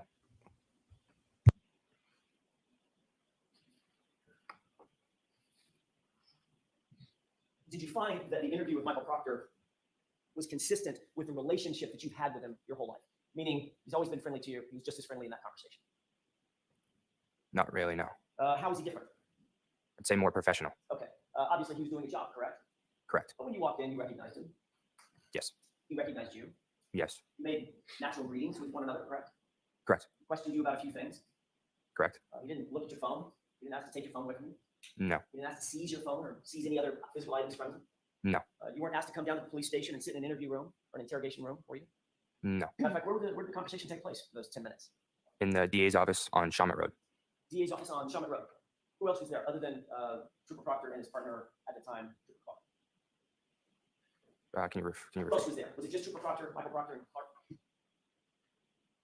Yes. Okay, so just the three. Yes. And Trooper Proctor was the one that was sort of leading the conversation. Yes. And when it was done, he said, "You're free to go." Correct. And he didn't take your phone. Nope. He didn't ask you to look at any text messages. Nope. He didn't look through your phone. Nope. He didn't take any screenshots or videos of your phone or the contents of your phone. Nope. Just let you walk out the door. Correct. See, that's what I find funny is the way that, Alan Jackson, again, is just a badass because this kid is so fucking entitled that he sees them taking his phone and looking at his phone as some sort of violation of his rights, right? Just some sort of violation of his privacy, not anything in the sense of, like he doesn't understand what it takes to actually conduct a thorough investigation.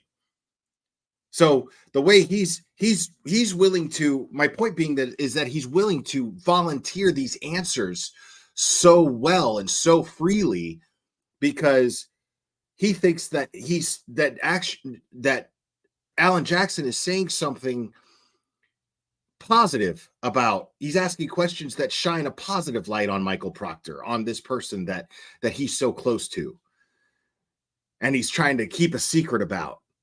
So he's like, he didn't ask to look at your phone, he didn't take your phone, he didn't draw any data from your phone, nothing like that. And he's just like, nope, like as if it's a good thing.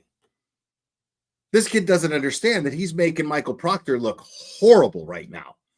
Because what he's doing is solidifying the fact that Michael Proctor did not conduct a thorough investigation. Then Michael Proctor, if he's going to be conducting this investigation, and even if, and for the reasons why it's a conflict of interest, should have at least exercised his position in being close to the kid, earning his trust, having earned his trust, and been like, well, hey, listen, for the sake of everything that's going on, I got to look at your phone and make sure that everything that night was good, just so we don't have any problems later. Nobody tries to say nothing later. You know what I mean? That's what Michael Proctor should have done. Every investigator involved in this case should have known to and approach this case in a fashion of, I'm trying to eliminate everyone. That's how every investigation is conducted. I want to eliminate everyone. That's the way you get to a suspect, by eliminating everyone. And of course, you start with the closest people to the victim. Of course you do. Hans Gruber, thank you so much. Proctor already had nude pics of Colin. Okay.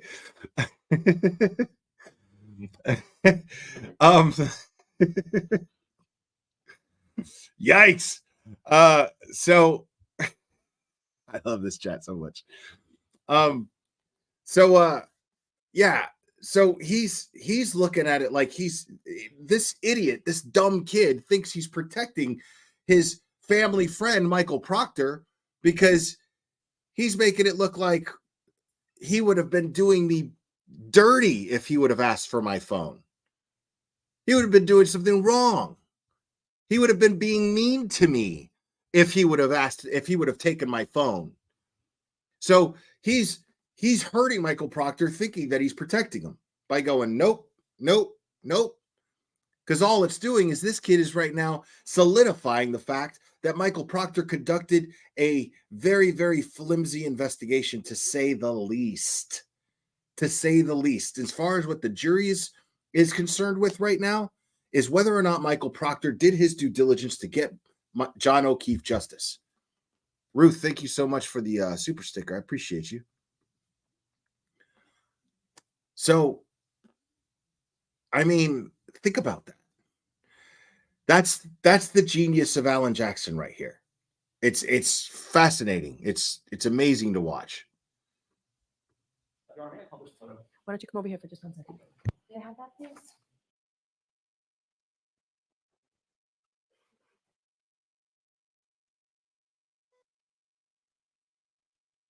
Yeah, I did get all that from testimony. It's a lot you can get from testimony. If I'm sitting here and I'm a juror, which I can't really fairly say, but I do my best to say, okay, let me dismiss everything that I know about this case and try to put myself in the position of a juror here. I'm going to look at the facts of what is happening right here, right now, which is this kid being cross-examined on the stand, being shown pictures. He was already established a liar because he tried to convince the jury that nobody talked to him about this case, that his family testified, 4 members of his family testified in this court, and they never talked to him about it. Knowing that he was going to testify, they never talked about it. So yeah, I did get everything that you're hearing me say here. Yeah. In regards to the case, I'm absolutely getting from watching testimony.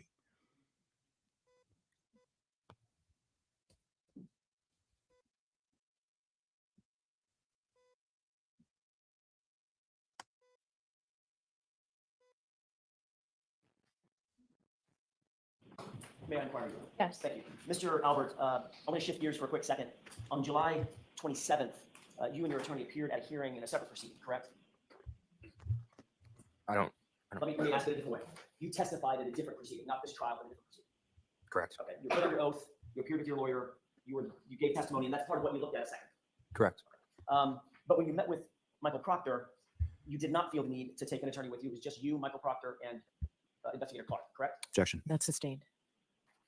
You were asked yesterday about certain texts with your cousin Allie, correct? Correct. Allie is obviously family. Yes. But she's more than family. She's also a good friend of yours. Correct. As a matter of fact, she's one of your best friends. Correct. And at your age, this is not meant to be pejorative, but we're different generations. At your age, you're most I'm sorry. communicating is through text. That make that 5 members of his family. I forgot about Allie McCabe. Correct. I mean, if you're gonna grab a buddy, say let's meet at the such and such ball field or whatever, you're gonna text them, probably not call them. Either or. Okay, but texting is pretty common between you and your friends. Yes. Texting is certainly common between you and Alan. You've already seen evidence of that, right? Thank you, Ruth. Yes. Appreciate it. And I'm that's sorry. generally how you like to communicate with Alan. I'd say so, yeah. In fact, when you reached out to her for a ride, there were like 8 text messages back and forth just for a pickup, correct? Correct. Yeah, just want to be right. Sure. DW, welcome to Logic. Thank you, buddy.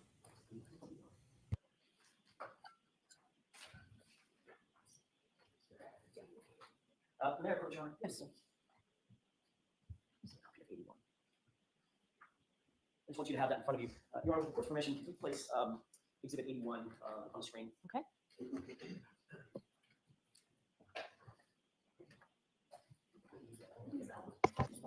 Honor, may I approach? I'm going to use the L mark instead of. Okay. Is there an objection to that? No, yeah. All right. May I have that back? I thought you meant approach over here.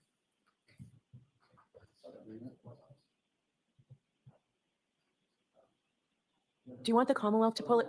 Mr. Jackson, do you want the Commonwealth to pull it up for you? You'd be happy to, Your Honor. It's fine. Yeah. That'd be great. Thank you, Ms. Gilman. Thank you, Shorty. Welcome. Yes.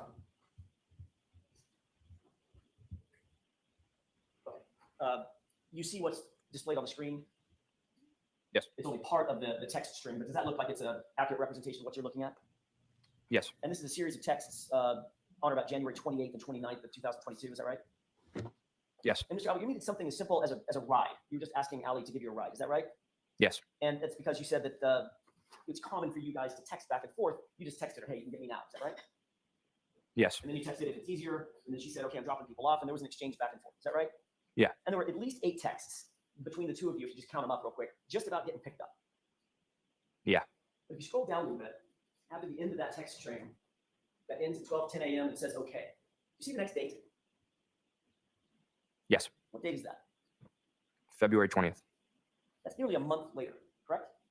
Correct. So there was a gap after January 29th, 2022, when you found out that a man had ended up dead on your uncle's lawn. Yeah, we're going to go over that. Text each other. Don't for worry. a month, not once. Objection. Sustained as to that form. Ask it differently. Isn't it true that on January 29th, later in the day, you found out about John O'Keefe and his condition. That he died. Objection. Is that true? Did you find out that day? Yes. Okay.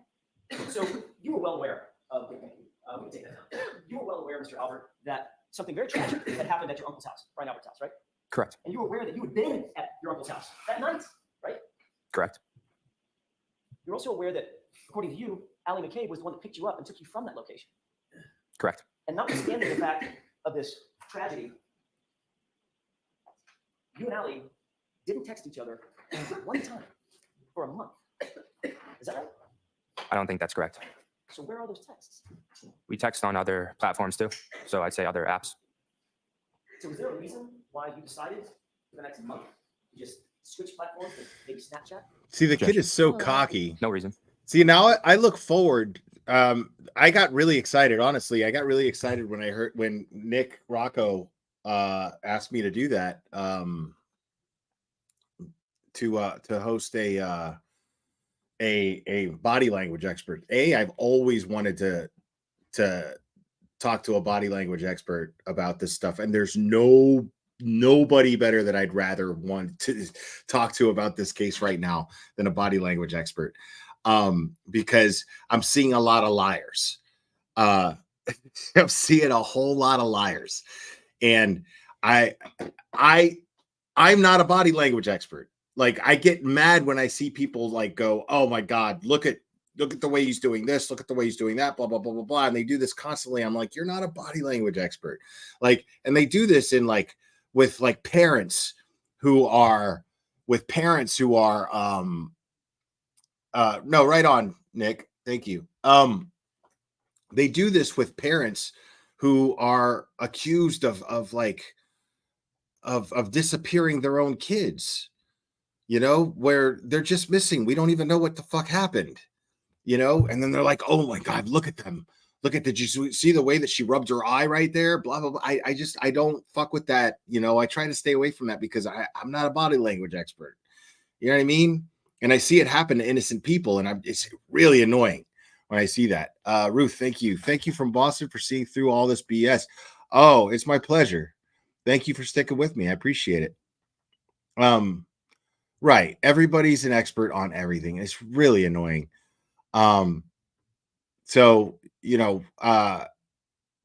there are certain little tells that I feel like, so I just want to make it clear. Sometimes I'm going to make those comments and I try to minimize it. I really do. But understand, I'm not a body language expert. Keep that shit in mind. It's just an opinion. And I'm looking at him and like this little move that he makes here. I get that. See that look right there that he's given. This is right after he answered, "Well, we spoke on other platforms such as Snapchat, whatever." Right. And then, and then he's looking at him like, "What else you got?" You know what I mean? Because I haven't seen him give that look this entire time, but he gave that answer really, really quick. And it's just, I don't know. It doesn't sit well with me. But again, I'm not a body language expert, so I don't fucking know. Just switch platforms to maybe Snapchat? Objection. I'll allow it. No reason. Are you sure that you switched platforms? I'd say so, yeah. Why? Switch platforms? It's weird how he's looking down, though. Now, I hear a lot of chatter about, "Oh, well, he keeps looking down. He's looking at notes, or he's checking texts, or somebody's walking him through this," or I have no evidence of that. You know what I mean? But I think it's weird that he's looking down like that,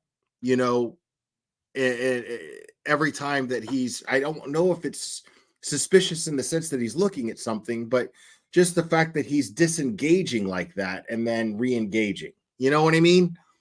It's just weird. We go back and forth, I'd say, between platforms texting. You switch platforms because that Snapchat deletes all communications, correct? Objection.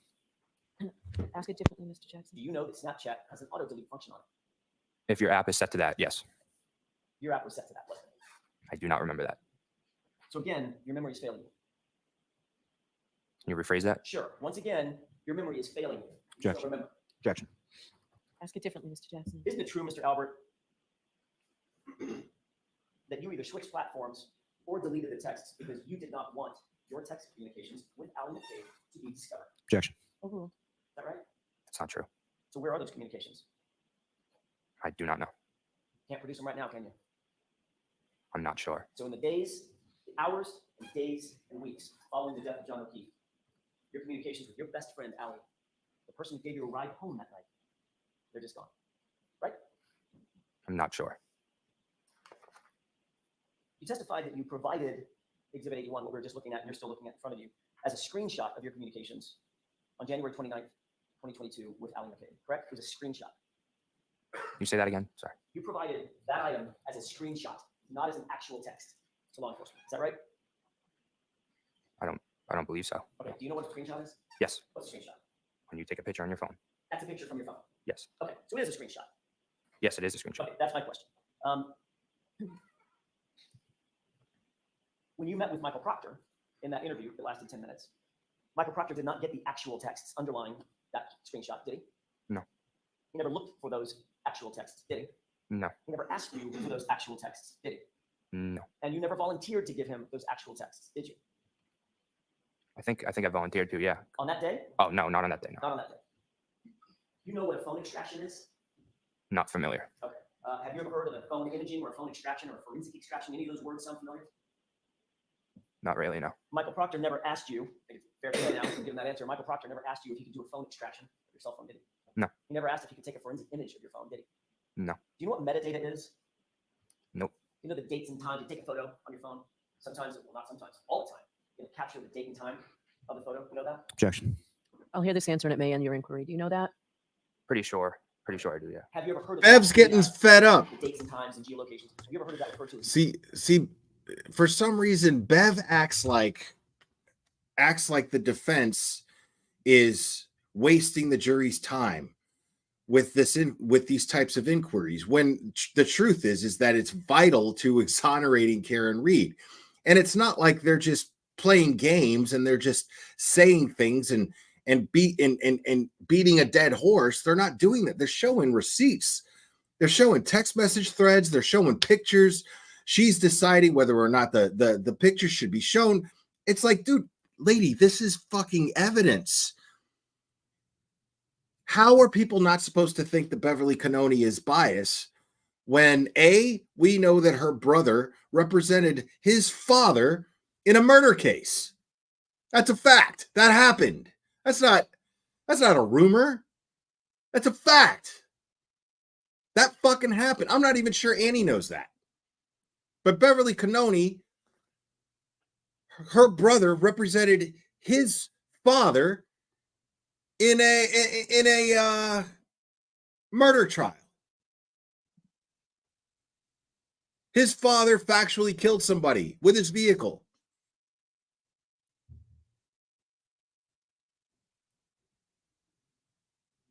I mean, now, I'm not even saying she's in somebody's pocket. I'm not even saying that. But how am I not supposed to think that she's biased knowing that? When she had the opportunity to recuse herself, and she's not even trying to act like she's not biased. She's either that or she's just really bad at acting like she's not biased, because like she smiles, she smiles and she jokes around with Lolly, and then she gets short on a constant basis with the defense, constantly. When the defense are the only people that are actually providing any evidence in this case. She's an attorney. How does she not know that? She's a fucking judge. How does she not see the fact that the prosecution has yet to show any solid evidence at all? Why is she losing her patience with the side that is actually showing evidence versus the side that isn't showing any evidence? Why is she showing favoritism to the side that is clearly wasting the court's time? I'm not saying it's a matter of opinion of whether or not they're wasting the court's time. If you've ever followed a fucking trial, there's no way any other trial would have gone on this long with how little and little to no evidence the prosecution has presented to implicate Karen Reed in this case. She's the one on trial. People are thinking Karen Reed's not on trial here. This is not the trial of Karen Reed. This is the trial of the McAlberts. Well, that's not Karen Reed's fault. That's Lolly's fault. That's Beverly Cannoni's fault. That's nobody's fault but the Commonwealth's. That's it. That doesn't make Karen Reed seem more guilty. That makes Karen Reed seem more innocent, if anything. Why is the side that has the burden of proof on them not providing any proof, and the judge is showing a lack of patience towards the side that is actually showing proof, whose responsibility and task is not to provide proof? Just create doubt. Just take the proof that the prosecution puts up and poke holes in it. That's their job. Yet they're providing all of the proof, all of the solid evidence. Why is Beverly Cannoni showing favoritism towards the side that is actually wasting the court's time, and then accusing the people who are providing evidence with wasting the court's time? There's something seriously wrong there. Something seriously fucking stinks. And you're blind if you don't see it.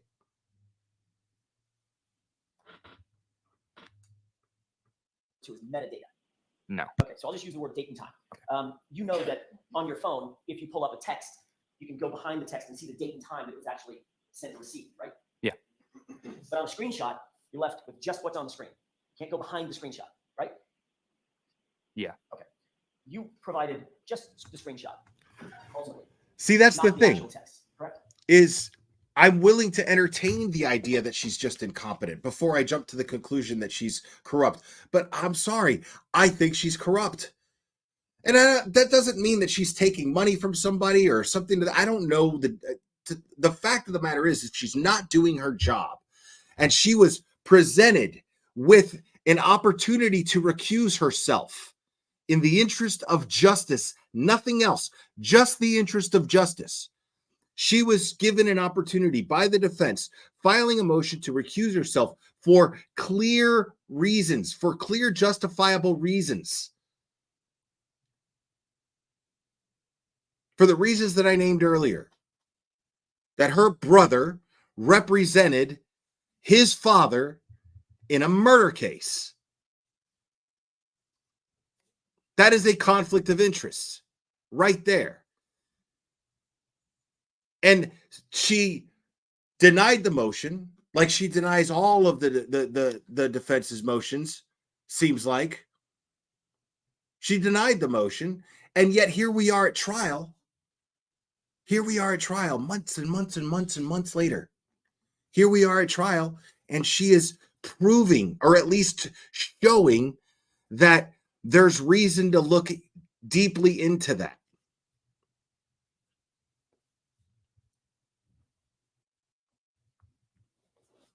Yeah, just keep timing that dude out.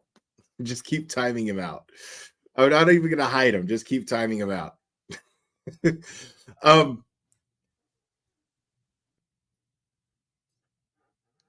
So this, in my opinion, goes beyond incompetence. This goes beyond incompetence. Because there's no way that a judge is going to get to the point to where they're a judge and they can't tell the difference between one side who's presenting evidence versus the other side who isn't presenting evidence, and then accuse the side that's actually presenting evidence with wasting the court's time. It makes no sense. That's why I say there's corruption there. She should have recused herself. Now, if she's merely just showing favoritism for personal reasons, that's corrupt. It doesn't have to be that she's taking a briefcase full of money. You know, somebody baked a fucking cake and then put a fucking envelope of cash under the cake and was like, oh, the wife made you something, like in Shawshank. It doesn't mean that that's going on. But if there's a valid reason for her to recuse herself, she refuses to recuse herself and then makes every call bad that is clearly not in the interest of justice, well, then that is corrupt, people. She has been corrupted to some degree. Whether she was corrupted by money or she was corrupted by family, one way or the other, she was corrupted.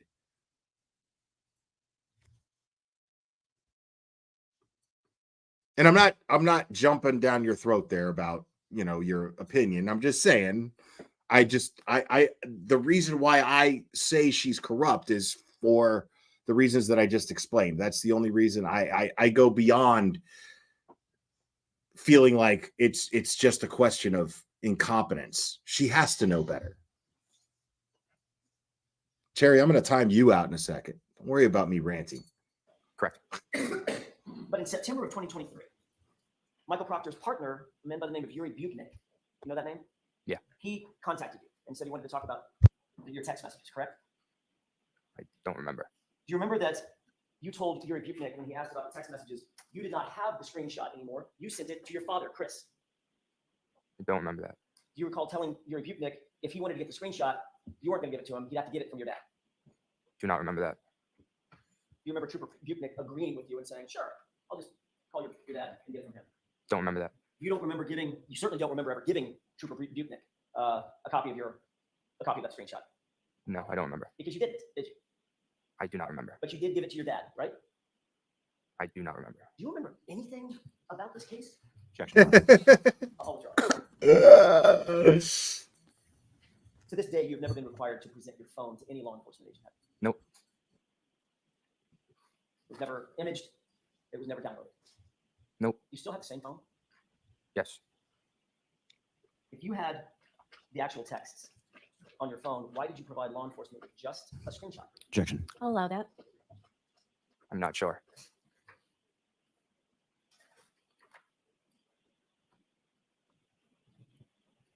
You were shown a photo yesterday of you in February of 2022 with your aunt. Remember that photo? Mr. Lally showed you that photo? Correct. And he said he wanted you to pay special attention to your face and hands and extremities. Asked you if there was anything unusual about that. Yes. You said no. In that photo, absolutely nothing unusual in February 2022 about you, your face, your hands, fists, nothing. Right? Correct. I want to draw your attention to February 26th, same month, less than a month after the incident. You were at a place called Fenway Johnny's with your buddies, weren't you? Correct. No, I have two documents. He remembers that. Okay.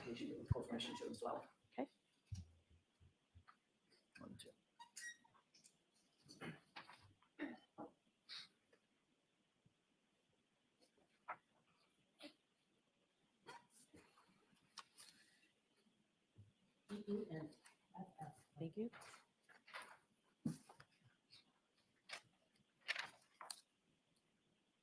Okay.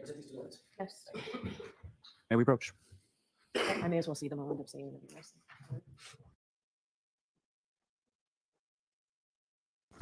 Yeah, so they're going to get to the knuckles here.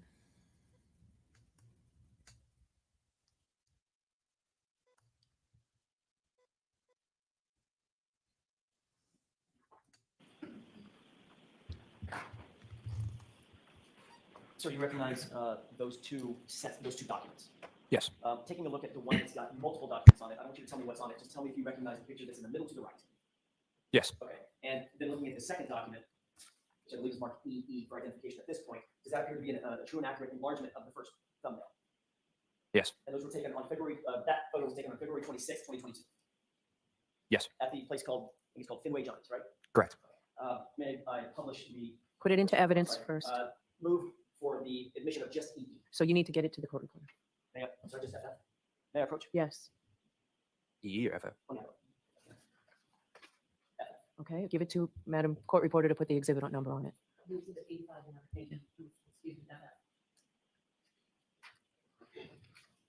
Yes.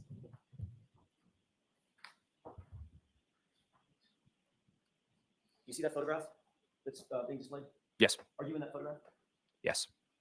Which person are you? In the middle. And about what time of day was it? That's you in the middle? Correct. Okay. About what time of day was this taken?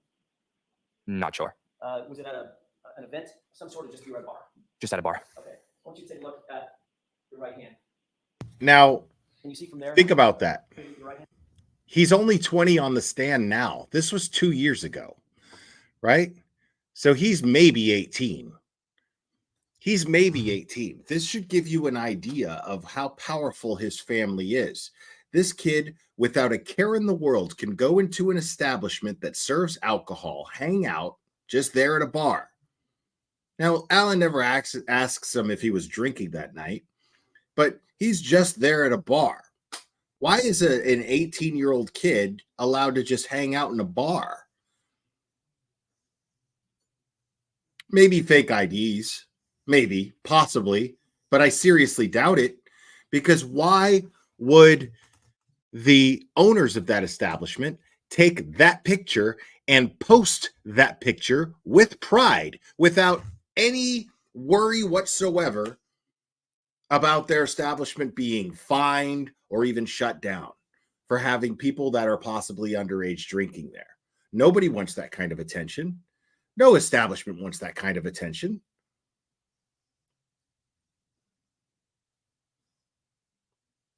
Nobody. What that tells me is his father is Chris Albert. His father has massive pull in that town. And do you know who my father is? Energy is beaming from this kid. And he gets to do whatever the fuck he wants because he is protected on all fucking platforms everywhere.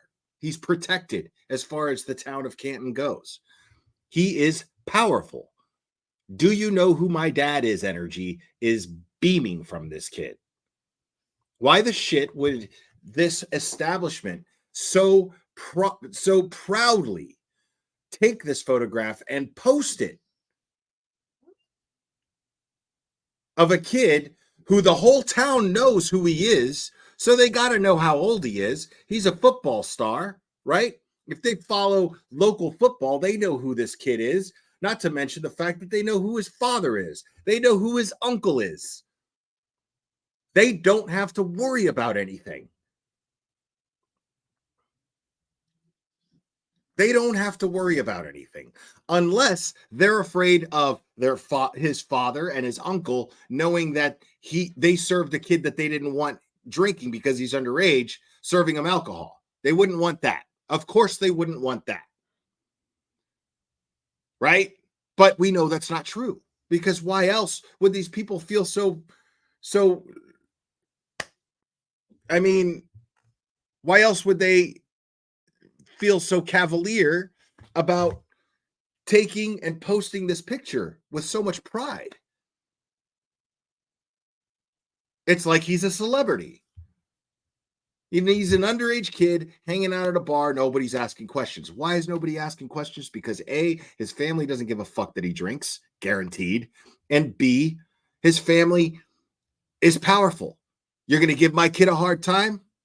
You got a problem with my kid coming in there and having a drink? That's the vibe I'm getting. Count time. Thank you so much. JJ better wear a diaper Tuesday morning. Right off, we get to watch the defense directly commence to ass whooping. Agreed. I love that.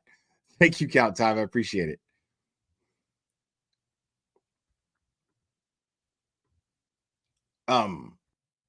Yeah. You got to use your eyes, people. So this is an example, just a drop in the bucket, an example of how powerful the Alberts are, where an underage kid could walk into an establishment, drink, have a good time with his friends, and the owners are going to post pictures of it on their website and on their social media.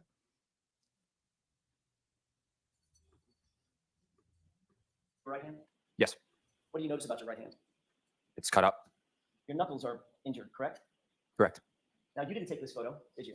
Nope. That photo was never on your phone. In other words, it wasn't a friend of yours that took the photo. Correct? No. This was taken by an event staff member, is that right? Correct. It was later posted on social media, isn't that right? Thank you so much, Ali. The metadata, Appreciate you. The time and date of that photo, correct? I'm not sure what you mean by You couldn't manipulate the time or date this photo was taken? No. This photo was completely sort of out of your control, isn't that right? Correct. And it was controlled by the event staff at Fenway Giants. Correct. And on February 26th, less than a month after the incident at Fairview, that's what your right knuckles look like, correct? Correct. And this is a true and accurate depiction of your condition on or about February 26th, correct? Correct. How'd you get those injuries? I was at a party, my house party, my senior year, and I remember it being icy out, and it was kind of like a steep hill of a driveway, and I was walking up the driveway, and I slipped down the driveway, and I tried to catch myself, but I had something in my left hand, so I tried to brace myself with my right hand, and I ended up sliding a little bit down the driveway. What do you have in your left hand? If I remember, it was either my phone or a beverage. So according to you, you fell on ice. A phone or a beverage. Dude, you would know. All right, I haven't done it in a minute, so we got to do it. We got to do it. I think we got a super dad. Super dad. I think we got a super dad. Super dad. Super dad. Super dad.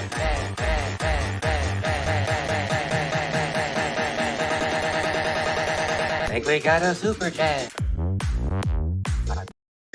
Jen Del Rio, thank you so much. We are all Advantage boys in the McAlbert's eyes. Thank you for your coverage, Will. Thank you, Jen Del Rio. Appreciate you. Yeah, this is ridiculous. Knuckles, as we just saw in that photograph, right across the top of your knuckles. Correct. So you fell onto what, pavement, asphalt? Yes. And you braced yourself when you fell your entire body weight by putting your right hand down in a fist, and you injured your right fist, just the top of the knuckles on your right fist when you fell down. Correct. Seriously? Seriously, bro? For real? No. For real? Correct. Those injuries to your knuckles look an awful lot like the type of injuries that you would get in Objection, Your Honor. Sustained. You ever been in a fight, sir? Other than with my brothers, no. You've never been in a fight Nope. Okay. your entire life. Let's give this a rest for just a second. I have actually, and I went over this when I did this live, I have absolutely broken my wrist by falling the same way. The same way. It wasn't ice. It was liquid on the ground. I was at a show. I went to see a band called The Bronx, one of my favorite bands. Amazing band, by the way. And I was really, I was having a good time, and I was drinking, and the floor in this venue was slippery, and I slipped, and I went to catch myself. I was actually, I think, this hand that I broke, because I might have had my drink in this hand. And I fell down, caught myself. Yeah, it was my left hand. It was. Caught myself, and I broke my wrist. And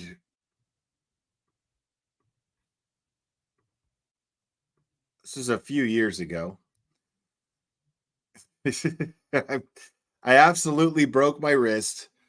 And at no point was my instinct to close a fist and catch myself that way. At no, there's just no reason why I would logically ever do that. Why would I do that?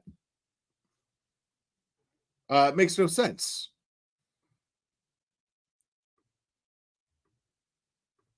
Other than with my brothers, no. Never hurt your knuckles before. Not sure what you mean. Never hurt your knuckles in a fight. No. And in this case, when you fell down on the asphalt, it was only the top four knuckles of your right hand, correct? Correct. You right-handed or left-handed? Right-handed. You box?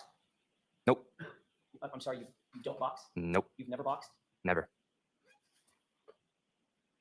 You ever practice boxing? I've hit the bag for like cardio, but other than that, no. When you hit the bag, is that considered boxing? I wouldn't say so. Not It's not jumping really. rope, is it, Mr. Albert? No. It's not doing curls. Nope. Not doing push-ups or calisthenics. Nope. It's hitting a bag, correct? Yeah. That's boxing, right? I'd say yeah. Yeah.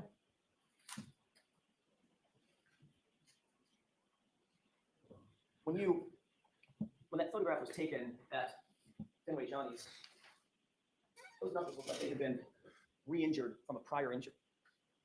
No? No. Just falling on the asphalt. Correct. Any other cuts or scrapes from that terrible fall on the asphalt? Objection, Your Honor. I'll rephrase it. Any other cuts or scrapes or injuries from that fall? I don't remember. Just your right knuckles. Yeah.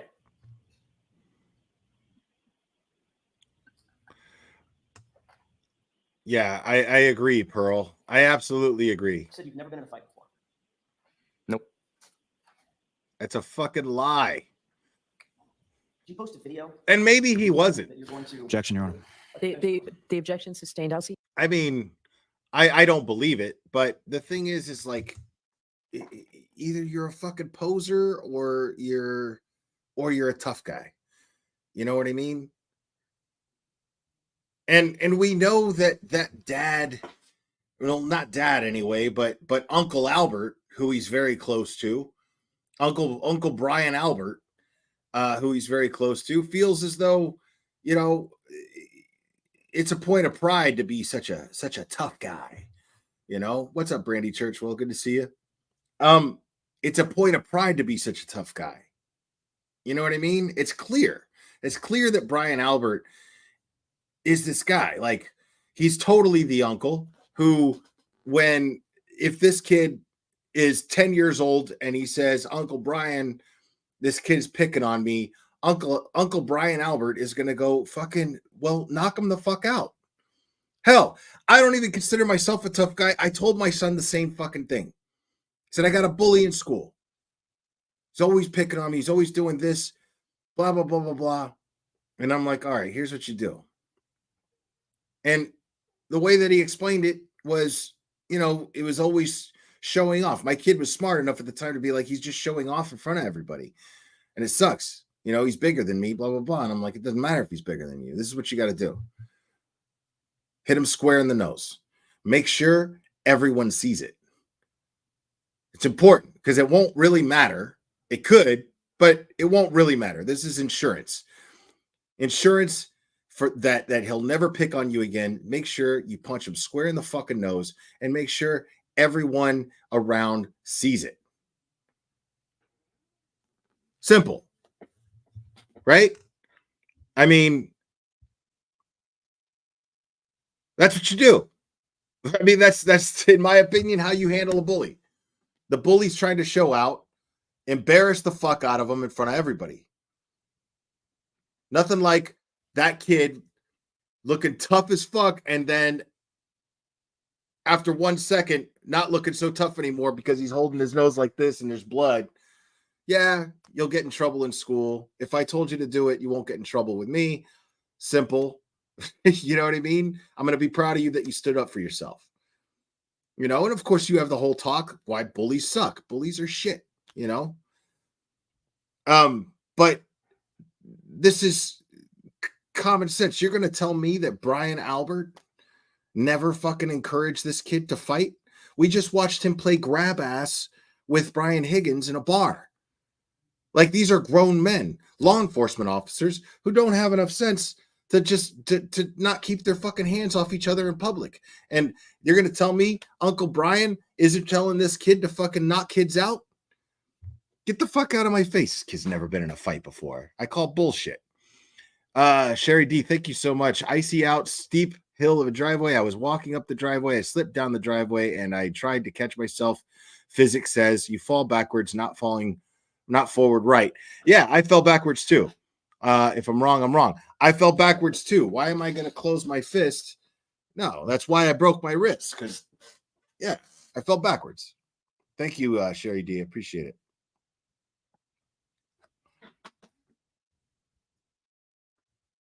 I'll see you at Saigon. Like, that's what you tell him, man. Well, what if he beats me up? Well, then, you know, you get your ass kicked, dude. And ass whooping is good for you once in a while, bro. Like, it humbles you. You know what I mean? Like, but the thing is that's why you make sure everybody sees it. Because you stood up for yourself.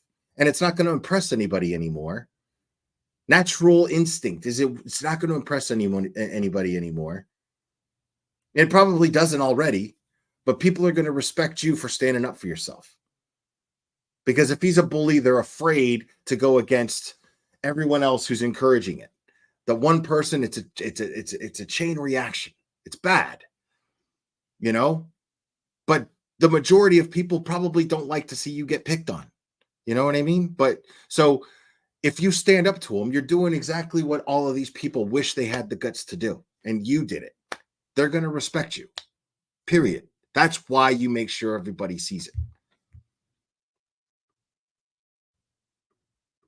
on this. I'm familiar with this. But see, that's what I'm saying is I'm getting bully vibes from this guy. Now, he's probably never actually been in a fight because people are afraid to stand up to him. Everybody in school knows who the fuck this guy is. You know what I mean? So this kid is probably his toxic fucking mindset followed him into school. He's the star of the school. Chris Albert's my dad. Brian Albert's my uncle. I'm on the football team. You know what I mean? Like, so people were probably afraid to stand up to him. He doesn't give me the vibe whatsoever, even a little bit of, hey, don't pick on the little guy. You know, he's the one leading the picking on. He's an entitled little shit, and it's clear. He's got everybody kissing his ass, and he doesn't have the maturity or the smarts to manage it properly. Guaranteed.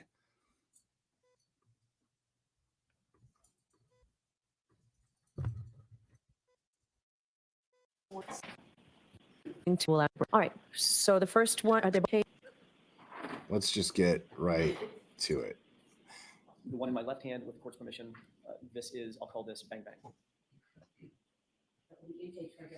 All right. Okay, Thank you. now the jury's not in the All right, so room for play this one. GG first, please. Yes, Your main toys, I will beat all your asses. I'll fuck you all up. Go up, bitch. Okay. And the next one, please. You're a bitch, bro. Fuck you. Fuck you, pussy. Let's go, boy. You can knock up. Hey, Yeah. If this is what he thinks impresses people, Yes. I'm going to take those two videos one at a time. I'm going to call one the managed voice. if this is what he thinks impresses people, then I guarantee you he's doing the same shit in the environment of a schoolyard or a hallway in a school or a classroom even. He's untouchable. He's got no consequences, yet he has no maturity or even humility to manage it properly. He just doesn't have it. So if he's never been in a fight before, he's at least beaten somebody up before. Guaranteed. Bang Bang. For purposes of my questioning, Mr. Albert, specifically as regarding the Advantage Voice video, did you recognize it? Yes. How did you recognize it? What do you mean by How do that? you recognize it? Is that you? Yes. Okay. When was that taken? Maybe my sophomore year in high school. Around. Where were you? I don't remember. So your sophomore year in high school, that's about 3 or 4 years ago? Yeah, around. You indicated on cross-examination you've never been in a fight. No. Indicating that you have no violent tendencies and no violent proclivities, right? Nope. What were you saying on that video? That I would beat them up. Did you say you would beat them up, or did you say I will fuck you up? I said I will F you up. No, you didn't say I will F you up. What did you actually say? That I would fuck them up. You also said something about beating somebody's ass, right? Correct. What did that mean? That I would beat them up. So when you said I will fuck you up and I will beat your ass, was that a friendly invitation? This kid, No. It was a threat, correct? he's a fucking thug, this kid. He's not even, you know what he is? You know what he is? You ever see that movie Alpha Dog, based on a true story? Alpha Dog. He's Emil Hirsch in Alpha Dog. A big fucking wannabe, and everybody kisses his ass because of who his dad is and who his uncle is. Everyone kisses his ass. Everybody wants to be around him. Everybody wants to be part of his little circle. He's Emil Hirsch in Alpha Dog. But deep down, he's a soft little bitch. Deep down. And there's no, whatever the fuck that actor's name is. There's no older brother that's going to come through and be like, I don't give a fuck who you are. I know you're full of shit. I know your act. I know, like, I'm going to fuck you up.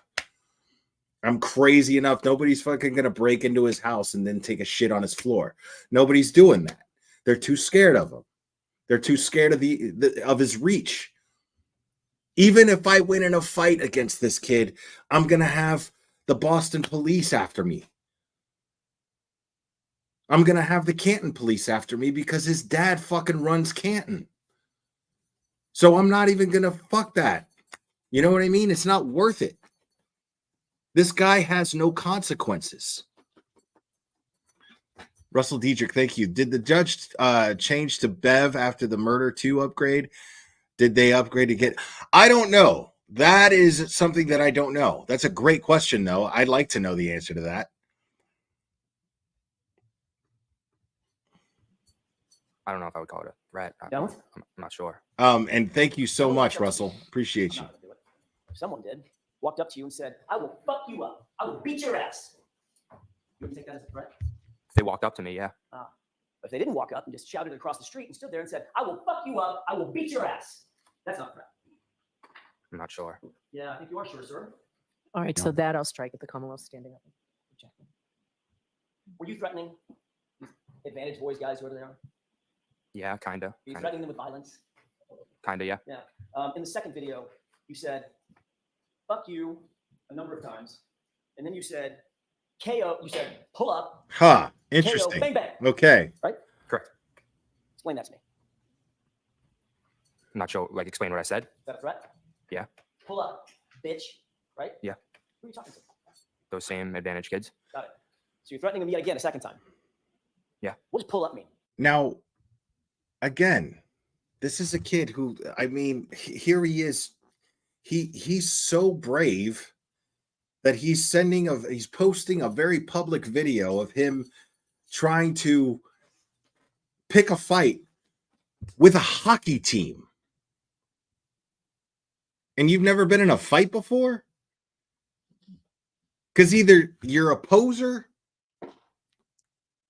or you're stupid, or you have been in a fight before and you are a tough guy. You've been in plenty of fights and you're a tough guy.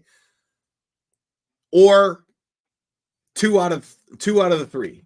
You're stupid and you have been in fights before. I mean, he's at least stupid. Clearly he's stupid.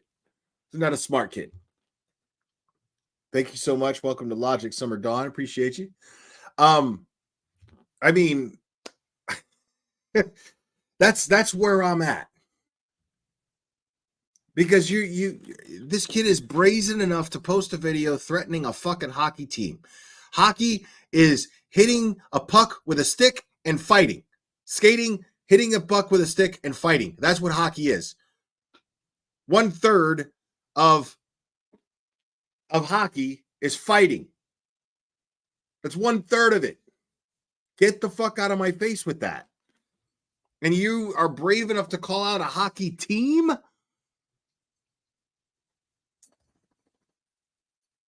Seriously? Did you see what I did there? Like, come by? Yeah, meaning get over here. Mm-hmm. Right? Yep. Because when you do, I'm going to fuck you up, right? Yeah. Meaning I'm going to fight you and I'm going to put you down, correct? Correct. That was your threat. Thank you, today. John Duncan. Correct. Appreciate you. Welcome to Logic. Can we get a time on the second one? Of course. When was the second one, the bang bang threat made? Before or after the Advantage Boys? I'm not sure. After? Might have been the same night. I really don't know. Well, you're dressed completely differently, so it's probably not the same night. You would agree with that? Unless I could have changed my shirt. I do that often. Okay. So you changed your shirt on the same night. You just decided to threaten the guys twice. Is that what you're saying? Maybe. You're not sure? I'm not sure. Was it around the same time frame? Around you? All right. The fact of the matter is, Mr. Albert, you do like to fight. And I mean, look. Nope. The fact of the matter, like, anybody who actually wants to fight doesn't do that. Because I'm going to go ahead and call him a fucking poser. But I'm going to call him a bully too. Because I know that this kid fucking thinks that he's tough. And the only way for him to convince himself that he's tough is by picking on other people. Guaranteed. I have no doubt in my mind. I've known bullies my whole fucking life. I know exactly his type. But what I'm saying is, like, there's no way. I mean, there's no way. Look, got my jaw broken one time, right? Got my jaw broken one time. Not fun. And it was broken by a mag-light flashlight, a police flashlight, technically, but it was not held by a police officer. Held by a spoiled shit like him. But the difference is this guy isn't even in their realm, because these people didn't post fucking anything saying, oh, and this was back in MySpace days, but they didn't post on MySpace, hey, pull up, we're going to fuck you up, blah, blah, blah. They just found out where we were hanging out, jumped over the goddamn fence, came over and fucking whooped on everybody. My buddy had a fucking guitar. He was just sitting there playing guitar, chilling, minding his own goddamn business. I didn't have nothing to do with none of it. We just happened to be hanging out with people who had a problem with these people. But I'm telling you, like, when you really want to fight somebody, you just fight them. You don't fucking talk shit. You don't make posts. You don't start fucking, oh, you know what? I'm going to fuck that dude up. I'm going to fuck this person. You don't do that. You just fucking roll up on them and fuck them up. That's what you do. When you're an actual tough guy, you don't threaten and talk shit and blah, blah, blah, blah. You don't do that. Like, broke my ankle in a fight. Okay? Broke my ankle in a fight. How did that happen? Had a buddy with me. It was my birthday. It was my girlfriend at the time's birthday the following day. We were drinking at a bar, having a good time, and shit was going on with me and my girlfriend. I was pissed off. I wasn't happy. And my buddy walked in, and he was in his own thing. And he was like, once he started drinking, he was like, dude, I feel like fucking somebody up. And I was like, I feel like fucking somebody up too. Sure enough. But here's the thing is this guy had a lot more experience fighting people than I did. I was just angry. I didn't know how to fight. You know what I mean? And so this dude, like, there's these two idiots. They're sitting there gawking at our girlfriends, talking shit to them, like as if we're not even there. As a man, you have no choice. You're like, holy shit. Okay, so here's a situation where I felt like getting into a fight, and this motherfucker these motherfuckers end up putting us in a position to where it makes it very easy for us to do so. And I'm the guy that's going, hey man, turn around, shut the fuck up, blah, blah, blah. And I'm trying to understand why they would do what they're doing. Cause I'm like, dude, you see us right here. What the fuck do you think you're doing? I'm trying to understand their fucking thinking. Like and my buddy, I don't want to say his name, but my buddy was like, while I'm doing this, my buddy fucking just takes his elbow and fucking cracks the other dude in the face, right in the nose. And then this dude falls on me. This is the stupidest fight story ever where I wish I looked cooler in it. I do. I wish I looked cooler in it, but it wouldn't be the truth. So this dude falls on me. I think that he attacked me because I'm talking shit to his friend. And I'm thinking that he attacked me, and he fucking like runs into me. I don't know what's going on. So we wrestle to the floor and I start beating the shit out of him. But on my way down to the floor, I broke my ankle trying to keep my balance. Right? That's what happened. I got my buddy's leftovers. That's all that happened. That's all that happened. I got my buddy's fucking leftovers. That's it. I didn't, but he did the smart thing because that dude had the opportunity to hit me first. If you're going to have the intention to fight with somebody, don't try to reason with them. You just fucking hit them. If that's your intention, you just fucking hit them. That's it. No talking shit. I learned that the hard way. Now, I haven't been in a fight since, but I learned that the hard way. But I learned. Nevertheless, I learned. If I'm going to get into a fight, I'm going to hit that person first. Period. I'm not going to sit there and talk shit. That's the difference between an actual tough guy and a wannabe tough guy. And that night, I was a wannabe fucking tough guy. And I sure as shit learned the hard way. That happened. So this kid making this videos, oh, pull up, bitch. You know what I'm saying? Like, if I'm on that jury, I'm thinking, you know, like, I'm not really believing he's really been in a fight before, but at the same time, it's still enough to doubt. You know what I mean? Considering his family, considering everything, because the defense has done a great job of showing the jury how influential this kid's family is before they brought him up. They did a great job of doing this. They were smart by bringing Julie, Chris, and Brian and Nicole up before him, and Allie. It was genius to do that before bringing him up, because now the jury sees that he's a spoiled little shit. And even if he's not a fucking tough guy, he could absolutely have been involved in John O'Keefe's death, trying to impress those fucking tough guy people, members of his family.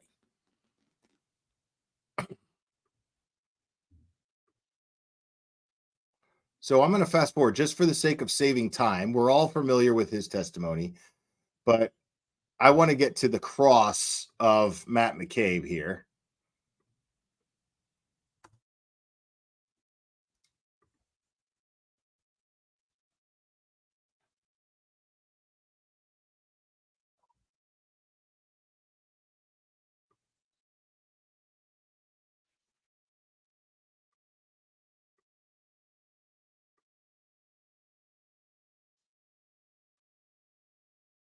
Wait, no.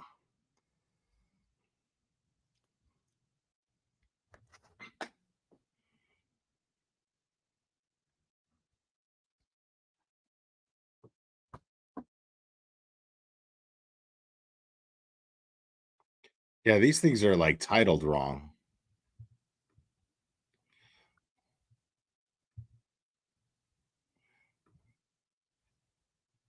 And that's a recap. That's not right.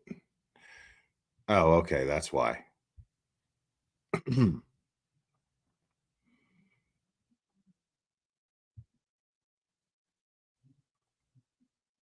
No, I don't want a fucking recap.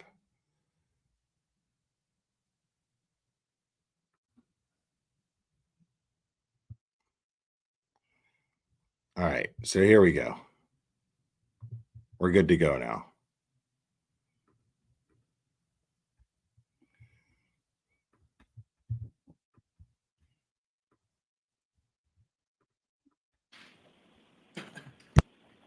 Good morning, sir. Good morning. Where left off yesterday, you had gone to bed on the 28th, correct? Yes, that's correct. Friday night. And at some point, you woke up on the later in the morning on the 29th, correct? Yes, Saturday morning. And Sorry, I wanted to get to. I recall them. The cross examination here.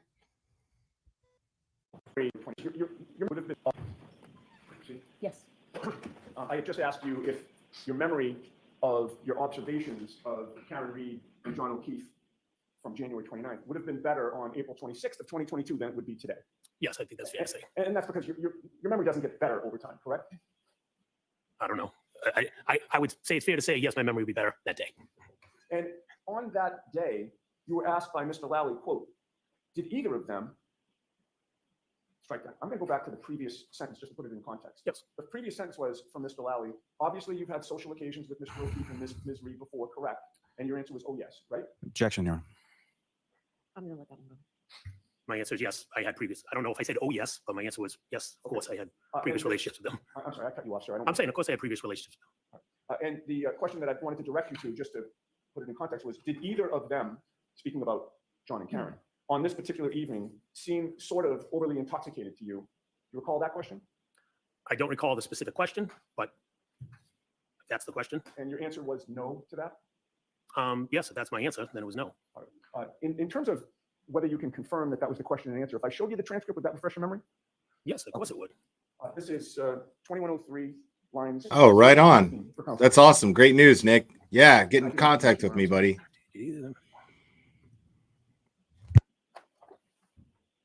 Thank you. Having reviewed that transcript, did I get the question and answer correct? Yes, you did.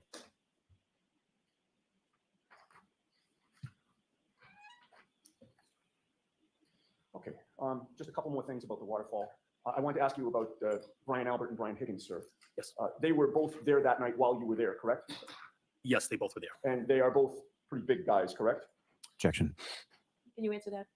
Yes, they're good sized guys. Did you see Brian Albert and Brian Higgins practicing fighting at the waterfall? Practicing fighting? Like, did you see them kind of What? square up in a fighting stance to each other? What?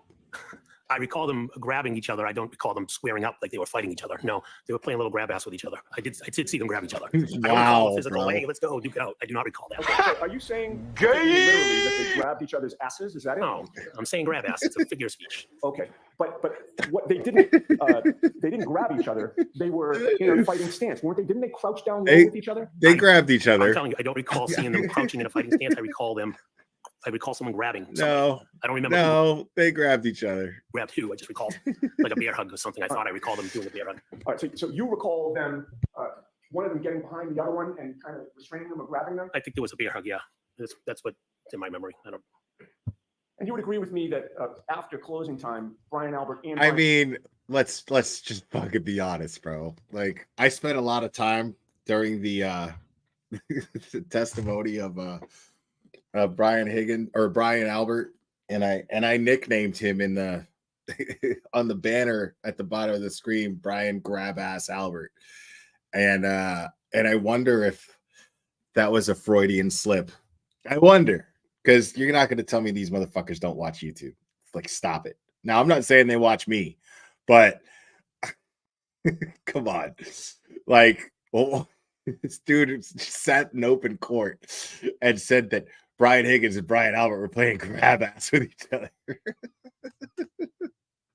Brian Higgins were two of the people who went back to 34 Fairview Road, the Albert. Like, correct? right after in direct, he fucking called himself. He fucking said that he was drinking vodka and water. Vodka, water with a splash. He specified this with a splash of Crystal Light. Vodka, water with a splash of Crystal Light. Okay. And then had the fucking audacity to sit up there and then be like, I kind of gave I gave John O'Keefe a hard time because he was drinking light beer. Dude, bro. Like, you don't get to give anybody a hard time. Anybody, it doesn't matter. I don't give a shit if he drank a buttery nipple for a shot, ordered a buttery nipple as a shot. You had a fucking vodka with water and a splash of Crystal Light.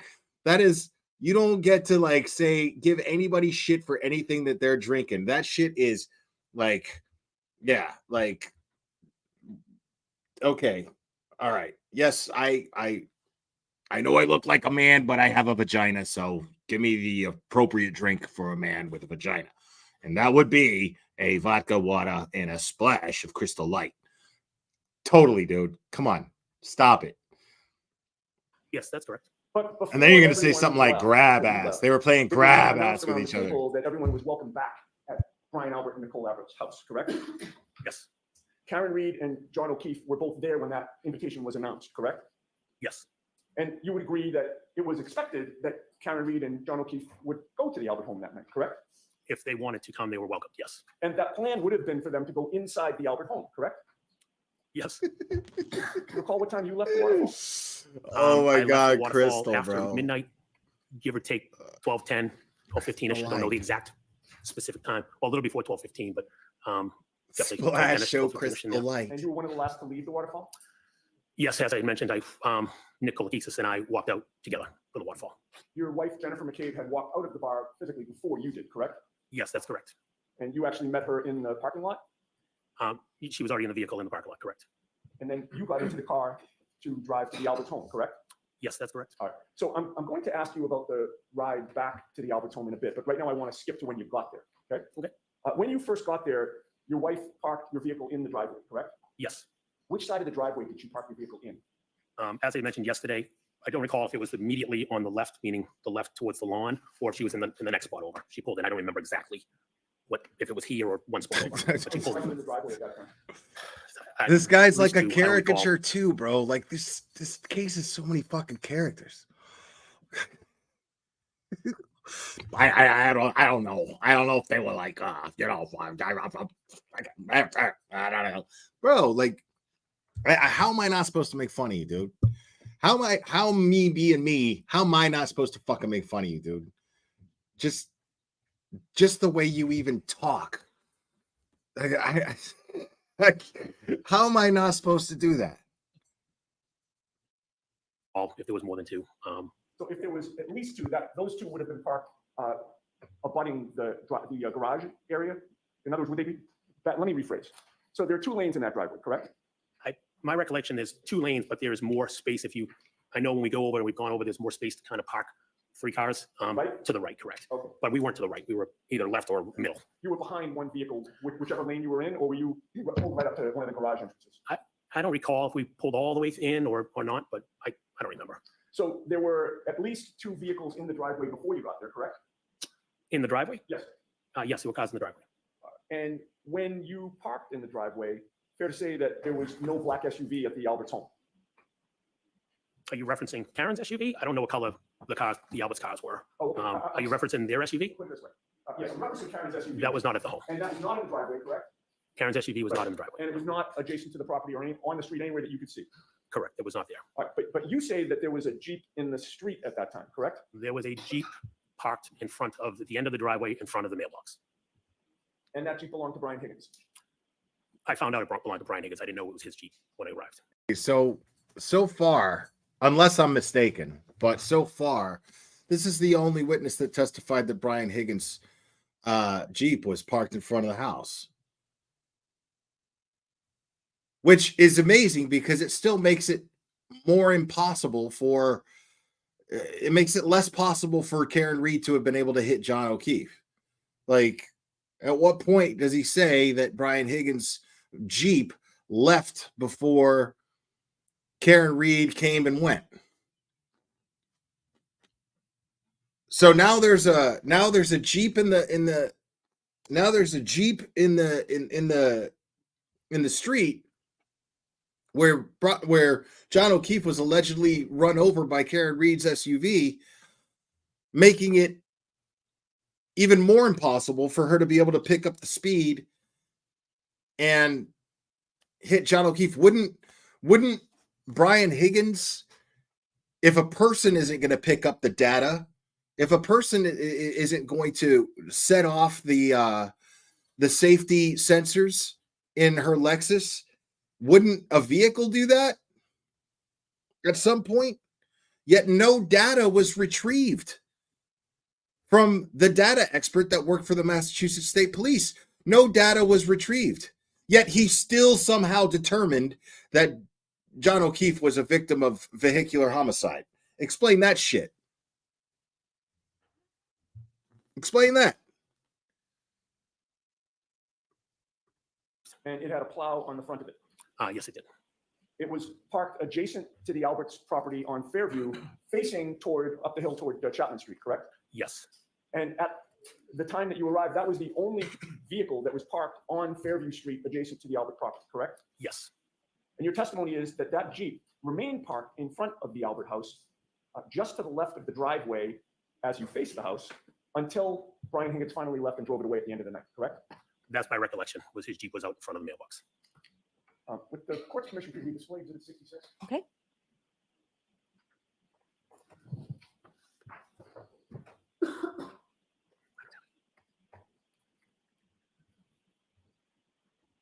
So, Mr. McCabe, I'm highlighting with a spotlight the front of the Albert's home.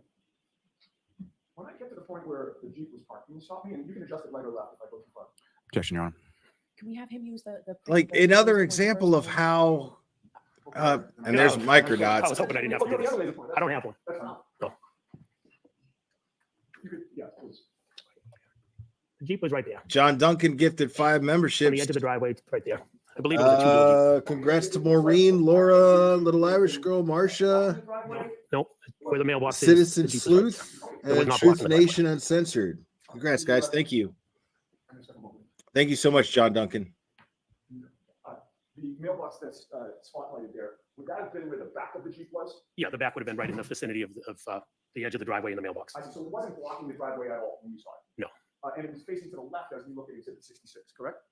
Facing, heading to the left of the house. Well, It's just, to me, it's something as simple as not being able to keep your lies straight, Leah Baker. To me, it's just that simple, because all this is going to come out later when the experts come out. And then at the very least in final, like in closing statements, right? At the very least, I feel like in closing statements, they're going to say, well, how could Karen Reed have picked up that kind of speed without, at the very least, if not smashing into Brian Higgins' Jeep, how could she have done this without her safety data picking up, her sensors picking up this vehicle behind her? How could that have happened? This is at least going to come up in closing arguments. It's physically impossible based on the prosecution's own witnesses' testimonies that absolutely contradict their statements. I mean, let's get real here, folks.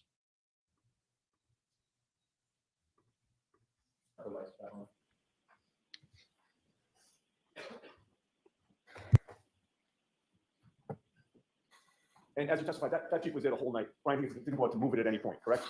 I never saw Brian Higgins go outside to move his Jeep. About 5 minutes after you got to the Albert home that night, you saw a black SUV parked outside the home, correct? All right, Again, I don't so know hold the on a exact second. Home, correct? Blocking the driveway at all when you saw it? No, would have been right in the vicinity of the edge of the driveway in the mailbox. I see. So it wasn't blocking the driveway at all when you saw it? No. And it was facing to the left as we look at exhibit 66, correct? Facing, heading to the left of the house, correct? You can have the lights back on.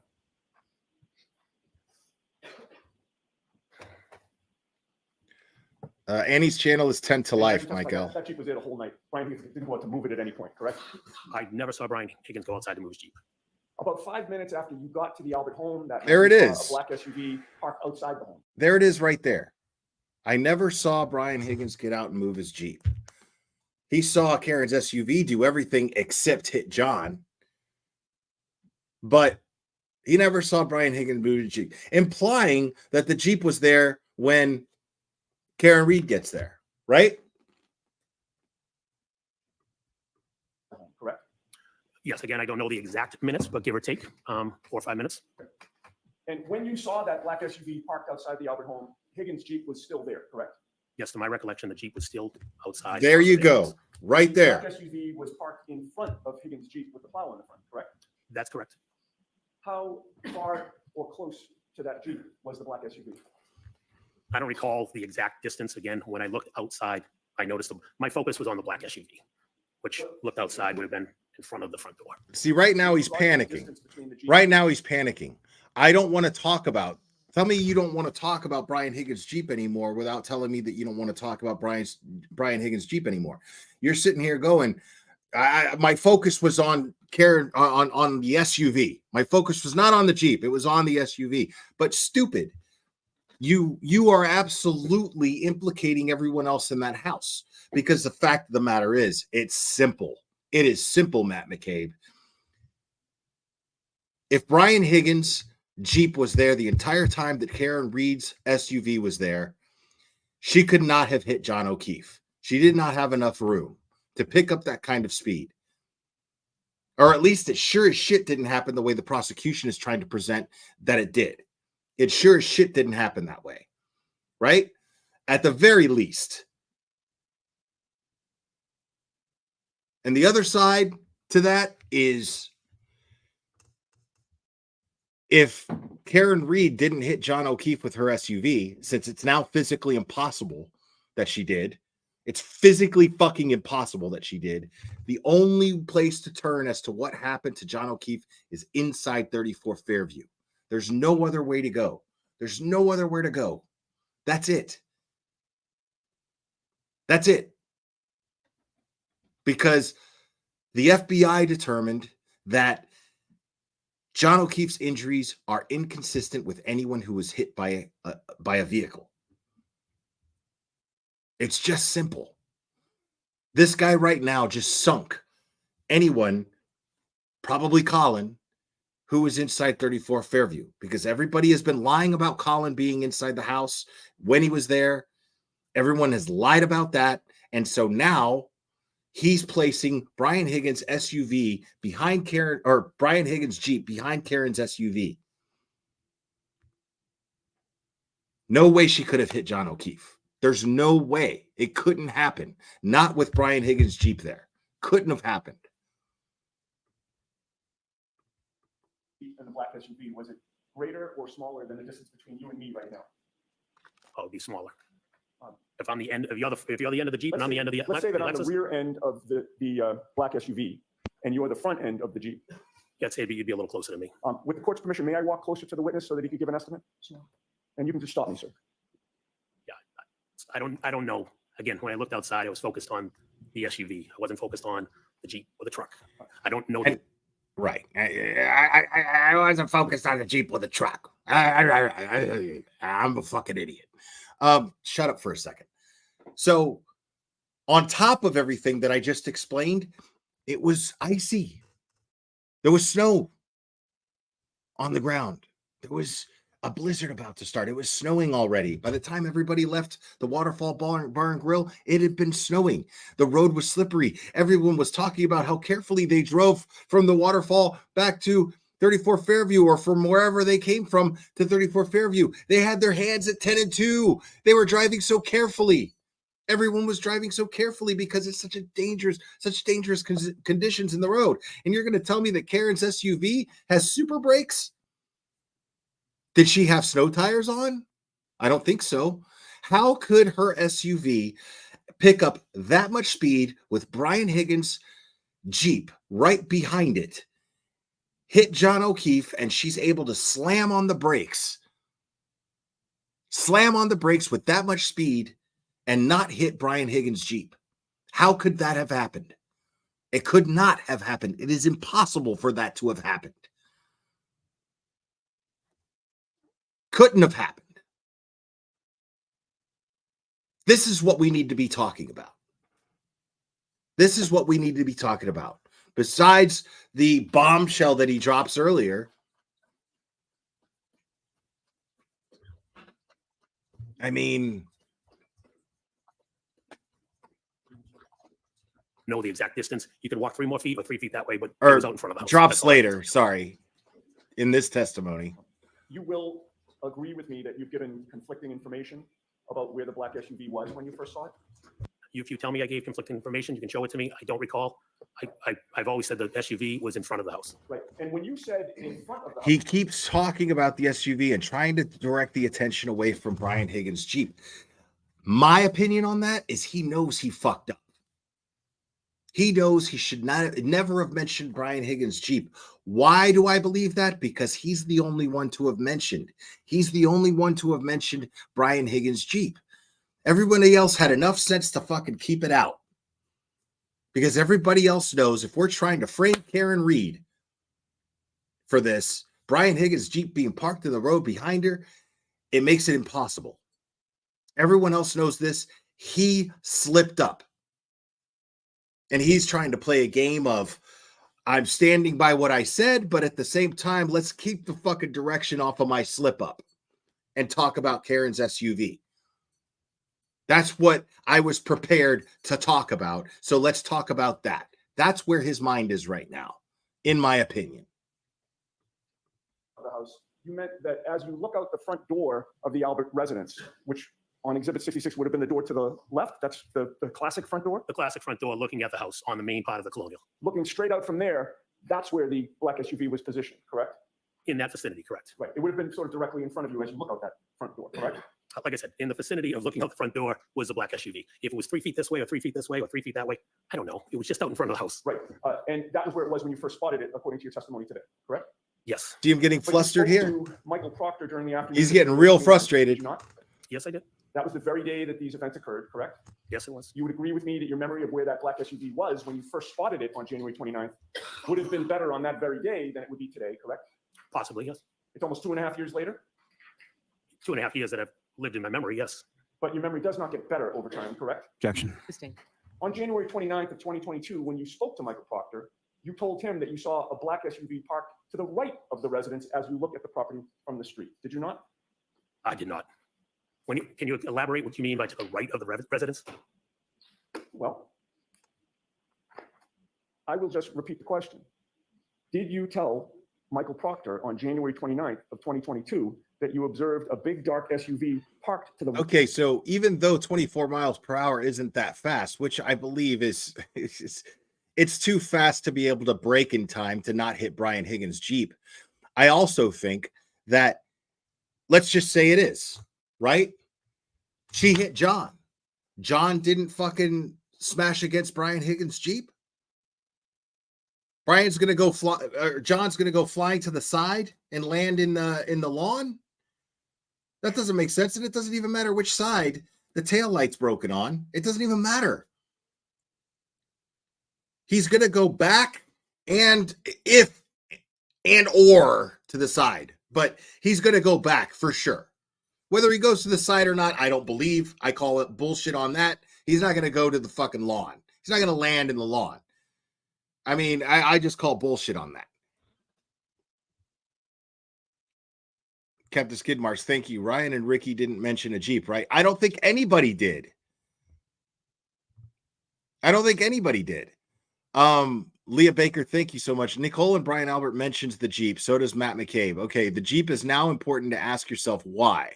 Okay, so they mentioned the Jeep. Okay, so again, that really reiterates my point, because the only thing that makes it doubtful that the Jeep was there is that nobody else is testifying on it, right?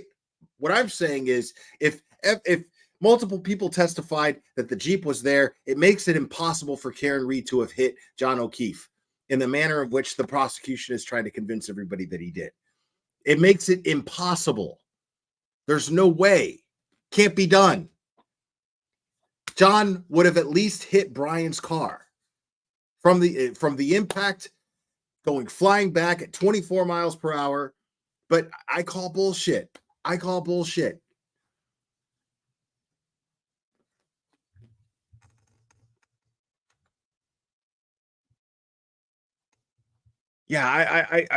I call bullshit, man.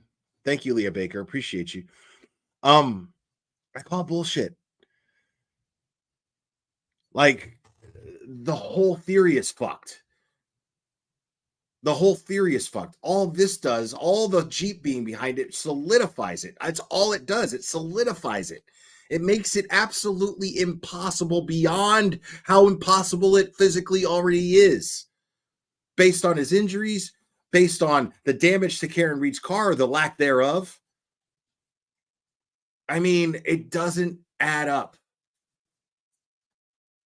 And by the way, real quick, Paul Cristoforo is hosting another fundraiser with popcorn for Karen Reed's Defense Fund.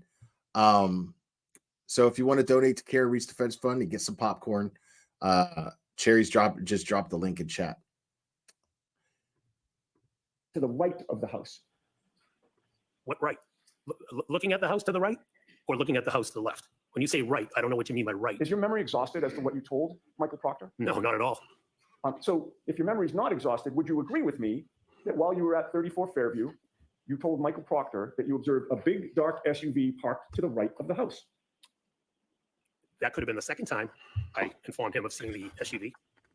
Now, I feel like Yannetti is spending way too much time on this, but I think that that's a tactic. I feel like that was a tactic to get Matt McCabe to wear him down, to make him frustrated, right? Remember Top Gun, right? I've referenced it to Brian and to the Brian buddies, grab ass. But remember the movie Top Gun? Remember how Goose is telling Maverick about Iceman? They're at the bar and Goose is going, Iceman, it's the way he flies, cold as ice. You get bored, frustrated, then you do something stupid, and then he's got you. You get bored and frustrated, then you do something stupid, and then boom, he's got you. Right? So that's what Yannetti, I think, is doing to Matt McCabe right here. He spends a lot of time talking about whether or not he was at the right of the house or not. He catches an inconsistency between his statement and between his testimony, and he just beats on it. And it's kind of irrelevant. It's just as simple as, well, okay, you know, fucking he fucked up. Or Proctor, Proctor, it doesn't necessarily make him a liar, but what it does is it shows that Proctor didn't do his job. That Proctor can't even quote the witness's statements properly. Proctor conducted a faulty investigation. He didn't do his job. That's what this boils down to. That's what they're trying to establish here. But they also believe that some shit went down in that house, and they believe that Matt McCabe knows about it. So he's taking this inconsistency and he's getting a win either way. Either this asshole's lying or Proctor lied on the statement and didn't do his job. Failed in his efforts to get John O'Keefe justice. Focused his energy elsewhere when he shouldn't have. So Yannetti, what he's doing is genius. As I said before, he's a cerebral ninja.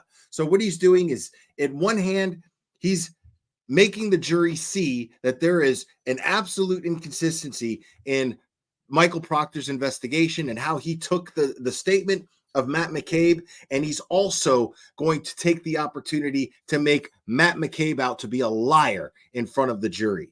Either way, it's a win. It's a fail-safe. Like, one way or the other, Yannetti gets what he was looking for. He either gets both or he gets one or the other. Either way, it makes the jury go, Karen Reed is probably innocent. If I suggested to you that that was the first time, according to what you told Michael Proctor, would you dispute that? Objection. Is your memory exhausted as to whether or not that was the first or second time, according to what you told Michael Proctor? My memory is not exhausted. Okay, so if your memory is not exhausted, do you deny telling Michael Proctor that you observed a big dark SUV parked to the right of the house? Cerebral ninja. I don't know if I can answer it. I believe it's the second question. Right. I told him I saw an SUV and parked in front of the house. Then I saw an SUV move further up the road, which looking out of the house would be to the right of the house. So that would be when I saw the SUV to the right of the house, would be the second time I saw the SUV. Yeah. I've always stated the SUV. See, that makes perfect sense. Yannetti knows this. Yannetti knows this. He knows. He knows that this guy, he's just trying to wear the fucker down with frustration so that he slips up and says something fucking stupid. That's what he's trying to do. He's building up to showing him those text messages. He's trying to piss him off so that when he presents those text messages, the jury is going to go, oh, shit, the same way we all reacted once he saw that text message thread. Doesn't matter how we react. It matters how the jury reacts to that. So what's going on right here is fascinating. It's fascinating. He's building up. He's building up to that moment. And he's trying to piss him off so that when he's presented with this, he goes, fuck. Or in this case, he actually goes, oh my God. The jury heard him say that. Jury heard him go, oh my God. We haven't gotten there yet, but it happens. Was in front of the house if looking out the front door. Okay, so when you talked, so you deny telling Michael Proctor that when you first saw the SUV, by the way, sir, is this funny? I'm sorry. This is not funny. See what I sir. mean? Not at all. It's been 2 years of misery. By the way, sir, when you talk, He's already got him pissed off. Look at the look on his face. He's mad. Yannetti knows he's mad. Yannetti's got him exactly where he wants him. And here we go. You deny telling Michael Proctor that when you first saw the SUV, by the way, see what I mean? Like he laughed out of frustration. Yannetti knows that's a nervous laugh. Yannetti knows that's a laugh. I do that sometimes where I'm just like, wow. You know, that's a very normal reaction. Yannetti knows that he doesn't think it's funny, but by calling him out and accusing him of thinking that it's funny is going to make him more mad. He knows that he's reacting with anger. He already knows that him going, oh, is an expression of his anger and frustration. But when he asks him, by the way, is this funny? He knows that's going to set him off. It's going to put him over, and he's going to go, fucking 2 years of this bullshit. Sick and tired of this. That's what Yannetti wants to happen, and he wants the jury to see it. By the way, sir, is this funny? I'm sorry. This is not funny, sir. Not at all. Here we It's go. been 2 years of misery. Okay, you're smiling now. That's why I asked. You keep repeating the same question. Well, I'm trying to get an answer that you won't give me, sir. When you talked to Michael Proctor on January 29th of 2022, when you first observed the big dark SUV, you said to him it was parked to the right of the house. Objection. This is the last time on that question. Is that right? That is not right. The SUV, the first time was in front of the house, coming out the front door. The second time was to the right of the house. All right. We have to move on. Gotcha. Okay. All right. So you did not say that, but you did say that you were making those observations from the front. You have to move on, Mr. Yannetti. You have to move on. Oh, she's like, I'm sorry. Oh shit, I'm sorry. My bad. As I stated yesterday, I recall. I love you, Daddy. Question. I'm sorry. Objection, Your Honor. Can you answer it yes or no? I can't. I said yesterday it's either I looked out the window and I looked out the front door. I don't remember which order. Well, you told Michael Proctor that the first time you looked out, it was out the front door. Did you not? I don't recall. Okay. I told Michael Proctor on April. You don't recall. May I approach, Your Honor? Yes. Page 2 of Proctor's report, counsel. So next time, just show it to Oh, I'm sorry. You read the first few sentences of that second paragraph. Second paragraph. See the timing right there, right when he pissed him off. It's been 2 years. I'm pissed off. Boom. Let me bust out the text messages. I got him right where I want him. I want his reaction to these text messages, and I want the jury to fucking see it.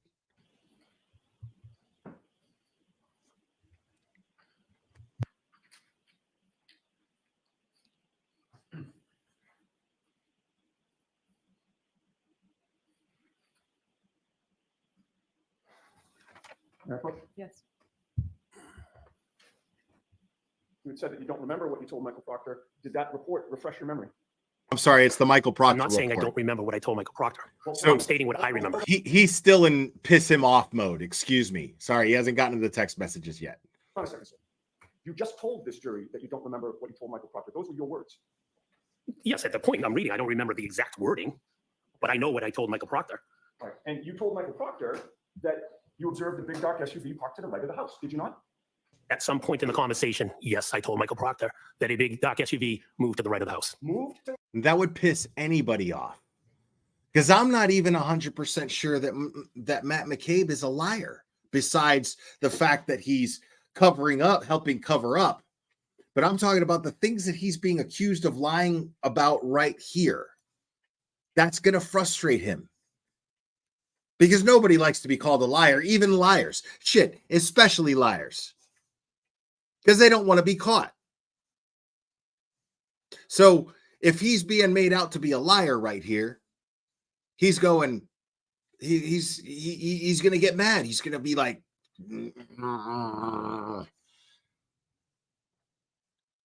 because he can't just bust out and say, are you calling me a liar? But he's going to sit here and stew in his anger because he's being made out to be a liar. And it's going to be way harder to sell the lie when those questions come that he knew about what happened to John O'Keefe inside that house. It's going to be way harder to sell that. And that's pissing him off. To the right of the house? Is that what you just said? All right, let me rephrase. At some point, there was a big dark SUV parked in front of the right of the house. I physically didn't see it move, so I need to rephrase. I can't say move. But what I'm concentrating on now, sir, is not what your memory is today or what you testified to the jury today. I'm concentrating on what... See, I don't think he saw an SUV at all. I don't think he ever saw Karen's vehicle out there. He was just coached to do so. But for some reason, it makes no sense. You know what I mean? Like, I could see them being like, well, you know, you want to look honest, right? Because you got to place her SUV out there. We got to place that out there. But I'm not going to make you say, hey, I saw her hit John O'Keefe. Because you don't want to get caught and you don't want to get charged with perjury. Because Brian Albert knows exactly how these things work. You don't want to get caught perjuring yourself. So never actually say that you witnessed the murder. Because if you can't prove that, then you can get in a lot of trouble. If that can't be proven, you can get in a lot of trouble. But he's sitting there saying, yeah, I saw the SUV. Or He's telling the truth. He could just be telling the truth. Could just be, okay, well, I saw her SUV do everything except hit John O'Keefe. Because the fact of the matter is she was in front of that house. She absolutely was. Jennifer, or excuse me, I'm sorry about that. Karen Reed, her SUV, and John O'Keefe at some point were in front of 34 Fairview Road. That is a fact. That is indisputable. Karen doesn't even deny this. So I'm trying to understand why they think that this is going to be somehow damning, why the prosecution thinks that calling this guy up to the stand and everybody else up to the stand who says that they saw Karen Reed's SUV do basically everything except hit John O'Keefe, how that helps their case. This is what I scratch my head over because I don't know. I don't get it. I don't understand. And I think the idea is to try to make them seem honest. Why would they lie about that? That makes no sense. Why would they lie about that? But then say something like, oh, well, placed Karen Reed there, and even though none of these witnesses, these innocent bystanders who don't want to be involved in this in any way, shape, or form, didn't see the actual murder take place, but we have fragments of a taillight. We have this and that. We have Karen Reed's text messages in her voicemails where she says, I hate you, and blah, blah, blah, blah, blah. And this is supposed to sell the jury, right? It makes, if I'm thinking out loud here, which I am, the only conclusion that I can come to is that it makes the witnesses seem honest. But the problem is that they're lying about who was in the house, when they were in the house, and the fact that John O'Keefe was in that house. Because I'm 99% sure that John O'Keefe walked through that very front door. That's what I believe. That he walked in that front door, and everybody who was in that house saw him, and everybody who says that they didn't see him is afraid of Brian Albert. That is absolutely my opinion. What you told Michael Proctor that very day on January 29th, 2022. Okay. And you initially told him that it was parked to the right of the house, the big dark SUV, and that you made those observations from the front door. And then you stated you looked out the front window and observed the same big dark SUV had moved to the other side of the property. So correct? The objection sustained. You have to break that down. And I thought we moved on from this. No, we haven't gotten to the second part of the. So bring the document. I'll see your time. You see what I mean? Like, here, the defense is presenting evidence. They're saying we have evidence to show this is vital to exonerating our client. These aren't rumors. This isn't hearsay. This is evidence. And you're giving us a hard time about presenting it? I'm going to see counsel at sidebar. No, dude. Like, what is your problem with someone actually presenting evidence here and not wasting the court's time? But why are you making it out to be like they're wasting the court's time by presenting evidence? Now, I understand if it's not evidence. I get that. But it is fucking evidence. If they're trying to prove a third-party culprit defense, and then this motherfucker has text messages and inconsistencies that he has inconsistencies between his statement and his testimony, well, then we've got a problem there. And then on top of that, it's vital that the jury knows that there was a group text message when we're trying to prove a third-party culprit defense here. There's text messages that a group text between him, Brian Albert, his wife, I don't know, so-and-so, who knows who. And then it says, tell them the guy never went in the house. As if they're trying to keep John's name out of it. Everybody knows who John is. Everyone does. Kelly, welcome. Thank you so much. Oh, thank you very much.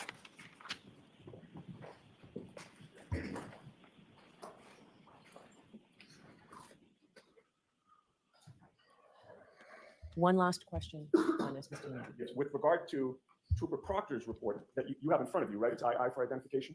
Yes, I'm reading You will agree with me that you reported your conversation as saying that the vehicle was first to the right and then moved to the other side of the property, correct? Objection. Sustained.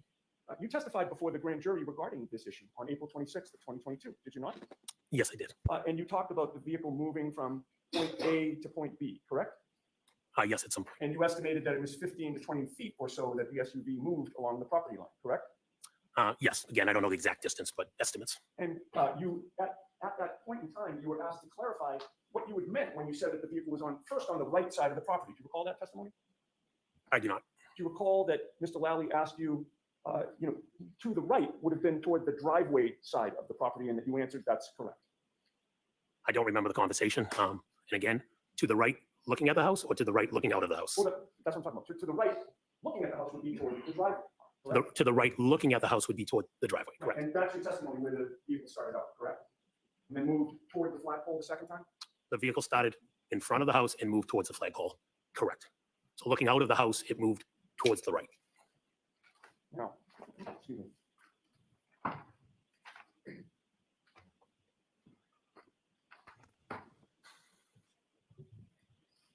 Yeah, see, he's pissed off. He's reading the room right now. He's worried about how he looks to everybody sitting in that room right now.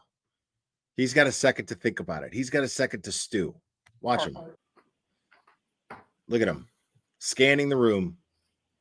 Who thinks I'm a liar here? Who thinks I'm a liar? Michael Proctor, that initially it was parked closer to the driveway or the mailbox when you first saw it, correct? Objection. Objection sustained. We're moving off of this, Mr. Okay, sure. Wherever it was when you first saw it, where was the Jeep in relation to that black SUV when you first laid eyes on the black SUV? Again, I was focused on the black SUV. My recollection, the Jeep was still in the same spot, which we had pointed out earlier on the exhibit. Correct. In terms of where it was facing, the black SUV was behind. I'm sorry, the Jeep was behind the black. Jeep would have been behind the black SUV, correct? And wherever it was along that property line, you would agree with me that before the black SUV arrived outside the Albert home, you didn't notice any tire tracks in the snow on the street in front of the house, correct? Before, yes, that's correct. Before the black SUV arrived. Correct. And at all times that you saw the black SUV, first or second, it was always facing toward Chapman Street, correct? Yes, that's correct. And it was always facing in the same direction that you say that Higgins' Jeep was facing, correct? Yes. And that would mean that the passenger side of the black SUV was the closest side to the Albert home, correct? Yes. And it was the closest side to you when you were first looking at it, correct? Yes. And now your testimony today is you don't recall if the first time you looked at that black SUV, it was through the front door. See, then he's doing all this shit on purpose because it's pissing Bev off. And Bev knows it. He's just trying to wear this guy the fuck down, which is fucking beautiful. It's really funny because it doesn't matter. Like, okay, we established that there's an inconsistency between the statement and his testimony. Got it. And he's just sitting here going, I'm trying to fucking tell you that I know what I said to Michael Proctor. What he put in the report, I don't care what he put in the report. I'm saying that I know what I said to Michael Proctor. And Yannetti just keeps on ding, ding, ding, ding, ding, ding, ding, which is just fucking hilarious. It's hilarious. And all he's trying to do right now is build up to when he presents those text messages. That's all this is prelude to him reacting to those text messages. That's all it is. It's beautiful. Yannetti knows that he's fucking wasting time. He knows that he's fucking sitting there beating the dead horse over and over again, talking about, you said, okay, to the right of the, you were parked and you were facing to the right. He knows, Yannetti knows his left from right. He knows that this man knows the difference between his left and his right. He knows that shit. He's saying if I'm looking outside of the house and he's got this guy right where he wants him and he's going, if I'm at the front of the house and I'm facing out, then the SUV was to my right. Hello, you're not listening. And the more Yannetti acts like, yeah, but you know, if you were to your right and if I wasn't to my right, if I'm facing out of the house, and that's all he wants. He wants him to keep reacting like this. He wants him sweating under that suit. He wants him pissed off for when he brings up those text messages. It's fantastic. Yannetti is the cerebral ninja. Or if it was through a front window, correct? Correct. I don't recall which one I looked out first. I know I looked out both of them at some point. I just don't recall which one was first. Whichever one it was, when you first laid eyes on that black SUV, you did not see John O'Keefe in the passenger seat, correct? That is correct. How long a span of time was it between the first time you looked out and saw the black SUV and the second time? Again, I don't have the exact time. I'm going to guess 3, 4, 5 minutes at most. And what you did in between those 3, 4, 5 minutes was you went back to the table or near the table in the kitchen dining room area where everybody was congregated? That's correct. And you went back there to talk to people and socialize, correct? Yes, that's correct. And then you came back to the front of the house and either went to the front window or the front door, and that's when you noticed that the black SUV had moved to the other side of the property, correct? Yes, at that moment, it had moved to the right of the property. It had driven forward, correct? I did not see it drive, but it had moved, yes. It had moved So it had to forward. get there somehow, yes. See, It was now closer to the flagpole than it was the first time, correct? That is correct. I didn't see it drive. I saw it move. What? And the flagpole, as you look at the property, not from your vantage point looking out, but as you look at the property from the street, that would have been to the left, correct? Yes, And again, it was still facing toward Chapman Street. yes. In terms of how many times you saw the black SUV having moved outside the house, you would agree with me that you have contradicted yourself about how many times that it moved, correct? Yesterday and today, you testified that Wait, it had what? been in 3 different spots, and then it was gone, correct? Yes, three times I looked out and saw the SUV. Right, and again, on Dude, in May of Yannetti 2024, yesterday and is today, a kitty all cat 3 times it moved. playing with a ball of yarn. That's what he's doing. He's a kitty cat. There's a cockroach on the floor, and the kitty cat is going, uh-huh, uh-huh, uh-huh, uh-huh, uh-huh. And the cockroach is going, fuck! God damn it! Uh-huh. Mm-hmm. Mm-hmm. It's genius. It was moving further or farther up Fairview toward Chapman Street, correct? Yes, And in fact, you've testified now in May of 2024 that the third time that you saw it, the black SUV was even past the fire hydrant, just about to the neighbor's property, correct? yes. But again, your memory of where it was the last time that you saw it, or how many times you saw it, I should say, would have been better on January 29th than today, correct? Again, assumption, yes, I guess it should be. And in fact, when you were talking to Michael Proctor, you had just observed the black SUV just hours before speaking to him, correct? Yes. Not 2.5 years before. Right? Oh, yes. And when you spoke to Michael Proctor, you told him that you only saw the black SUV in 2 different spots, correct? That's what it says on this paper. My recollection is always been I saw the black SUV in 3 different spots. And you Bill just told me fucked up. it's a police report, correct? Objection. That's his name, Mr. Yannetti. It's, yeah.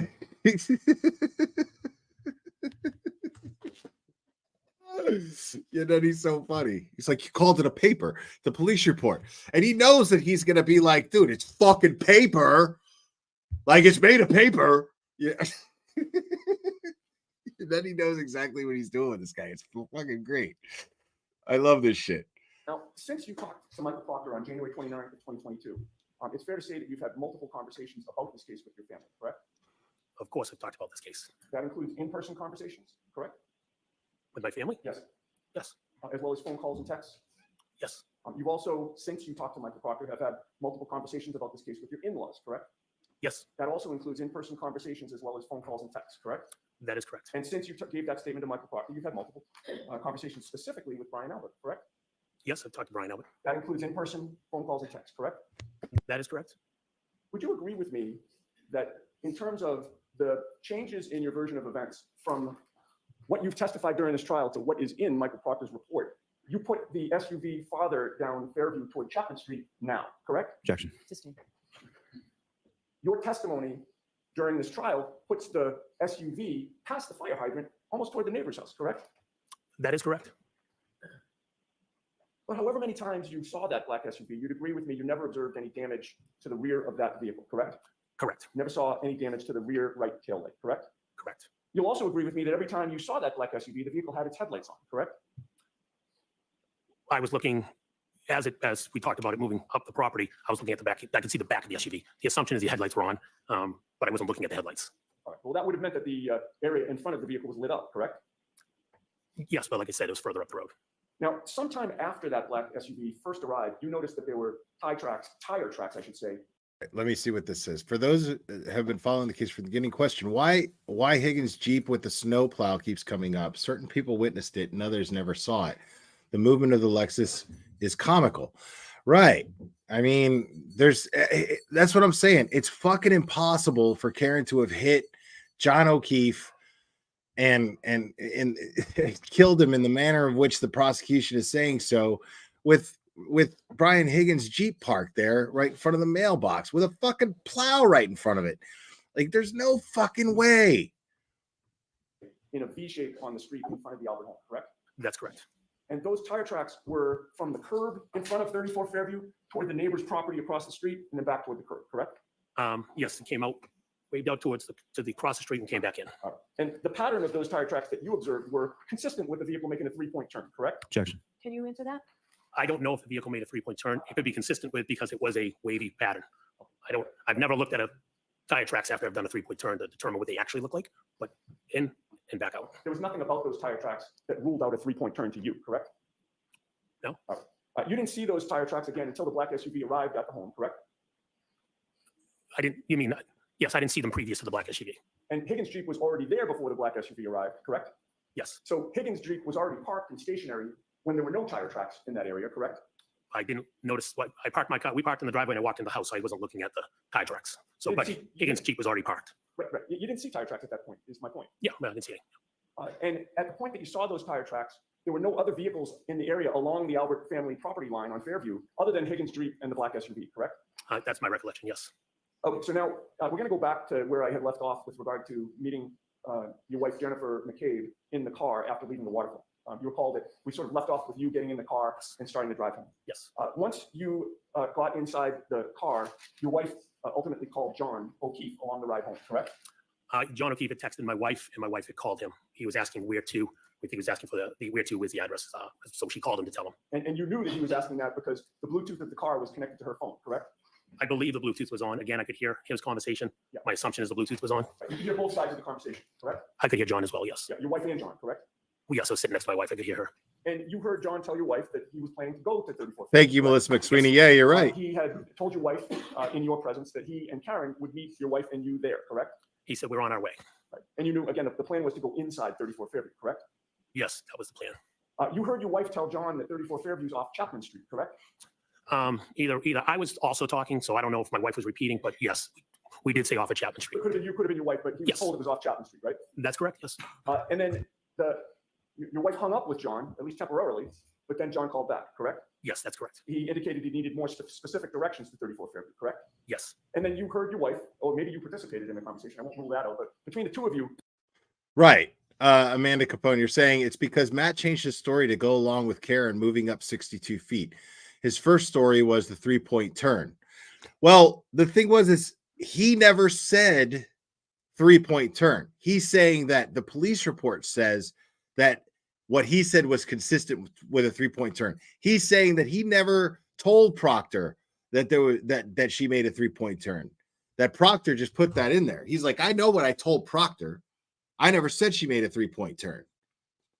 So what's going to be interesting is when Proctor gets up there, he's going to ask him, did Matt McCabe tell you that Karen Reed made a 3-point turn? Right? So I think the 3-point turn means shit. It doesn't mean anything. He saw those tracks.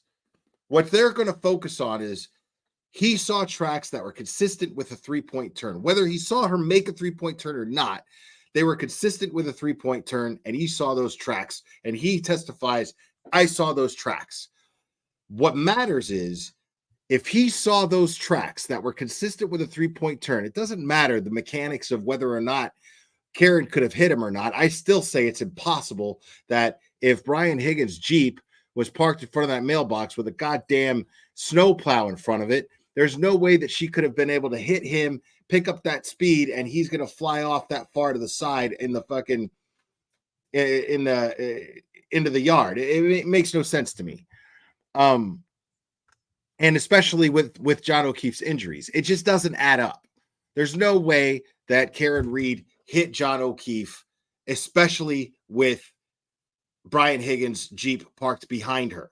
There's just no way.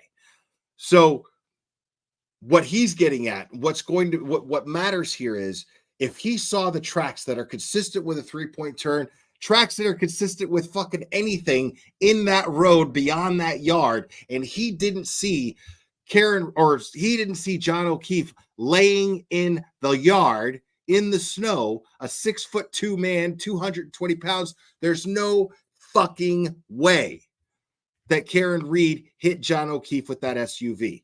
There is no way. And if she didn't, he had to have been inside that house.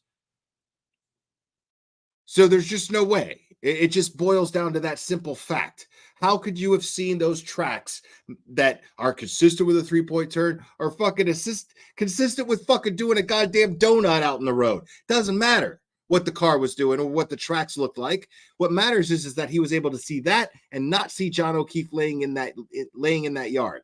Simple. Makes it impossible.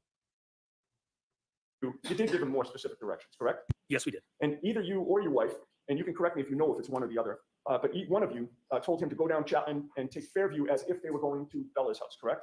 Yes, we had mentioned go down Chapman to Fairview. So you know where Bella lives. Drive past Bella's street. The house will come up on your left. Right, and I believe you previously explained that Bella was a friend of John's niece, Kaylee, and also your daughter, Olivia, correct? Yes, that's correct. So that was a good way to orient him as to where to go, correct? Yes. And once you did that, John O'Keefe never called back for any clarification, correct? Yes, not to my recollection. All right, and with regard to your state of mind, based on that conversation and the instructions that either you or your wife or both of you gave John, you certainly assumed that John and Karen would be arriving at Fairview coming from the Chapman Street direction, correct? That was my assumption. Okay. As I stated yesterday, there's multiple ways to go, but that was my assumption. And it was an educated assumption based on the conversation that you had, correct? Yes. May I approach the witness, Your Honor? Okay.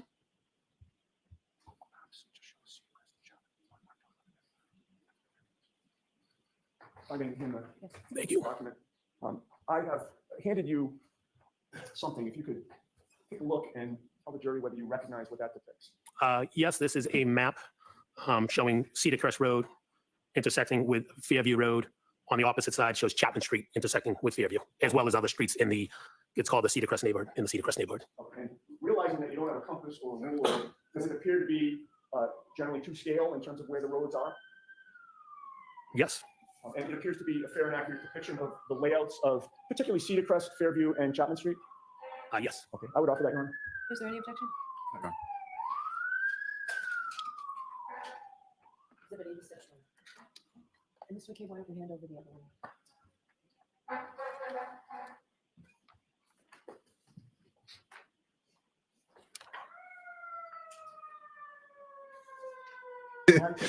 I love that shit. Everybody's so sure. Like everybody's so sure that that everyone was doing blow in that house. I'm kind of convinced of it. I mean, I'm kind of convinced of it, but it was just so funny that everybody was like that who is it, Jen?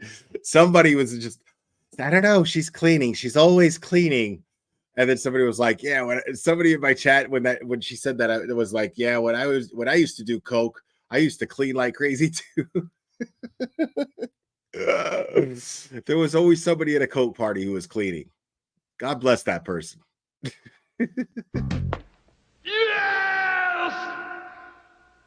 I like it.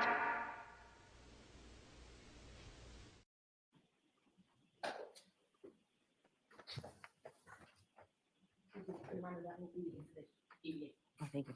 What is displayed on the screen, Mr. McCabe? Does that appear to be what I just showed you in Exhibit 88? Yes. You see that there's a red bubble there. Does that have any meaning to you as you look at the map? Yes, it'd be the location of 34 Fairview. Okay.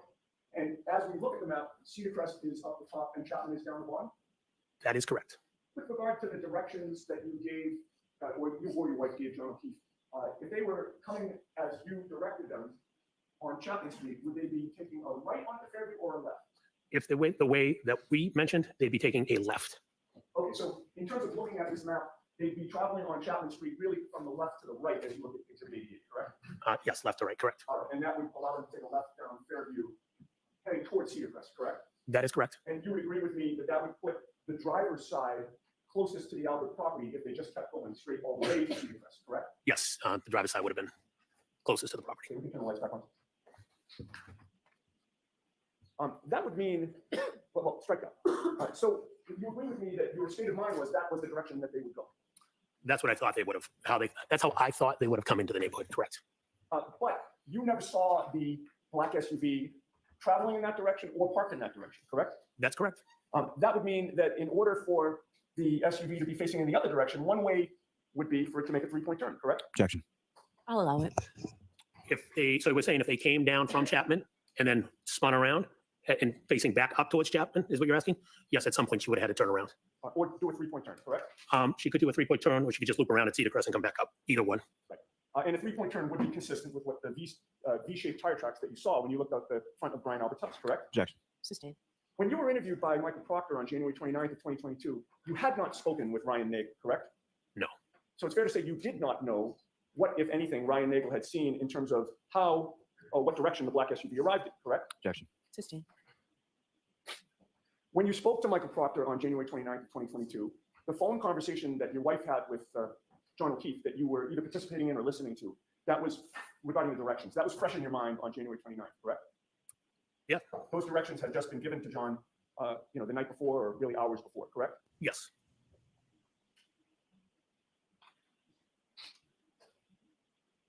So on January 29th, when you're talking to Michael Proctor, believing that John had driven down Chapman Street, you were trying to square in your own mind how the vehicle wound up in the other direction when you looked out the house, correct? Objection. Were you? Can you just repeat that again? Yeah, I think I heard you. I just want to make It sure. wasn't a great question. I'll see if I can make it any better. You're talking with Michael Proctor on January 29th in the afternoon, correct? Yes. And he's asking you about the positioning of the black SUV, among other things, correct? Yes. And again, I'm just getting to your state of mind.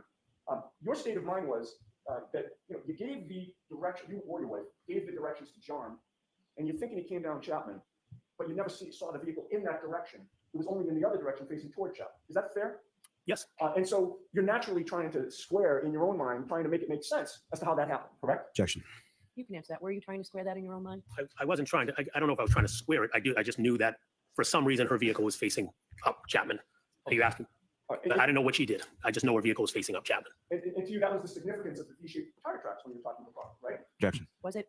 If I recall, I said there was a V-shaped tire tracks, and I believe the question was, could it be consistent with a 3-point turn? I said it could be.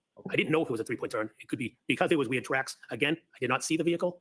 I don't know if she pulled in the driveway and turned. I don't know if she went to Cedar Crest and turned. I don't know if she did a 3-point. See, all Yannetti cares about here is to establish once Michael Proctor gets on that stand that there are no notes, there's no recording, nothing, no signature on the statement that he gave, nothing. So again, incompetence in this investigation. He didn't seize anybody's phones. He didn't even ask to search anybody's phones. He didn't even ask them to volunteer phones. Nothing. Proctor not only conducted a very faulty investigation, but they're also going to prove that he covered shit up. That's what he's getting at here. That's what he's trying to establish. He's playing chess, not checkers. Did a 3-point turn. I have no idea. All right, but just one last question on this 3-point turn. You offered the V-shaped tire tracks as an explanation for what could have happened, correct? Objection. I had stated there was a V-shaped tire tracks. I didn't say it was a 3-point turn.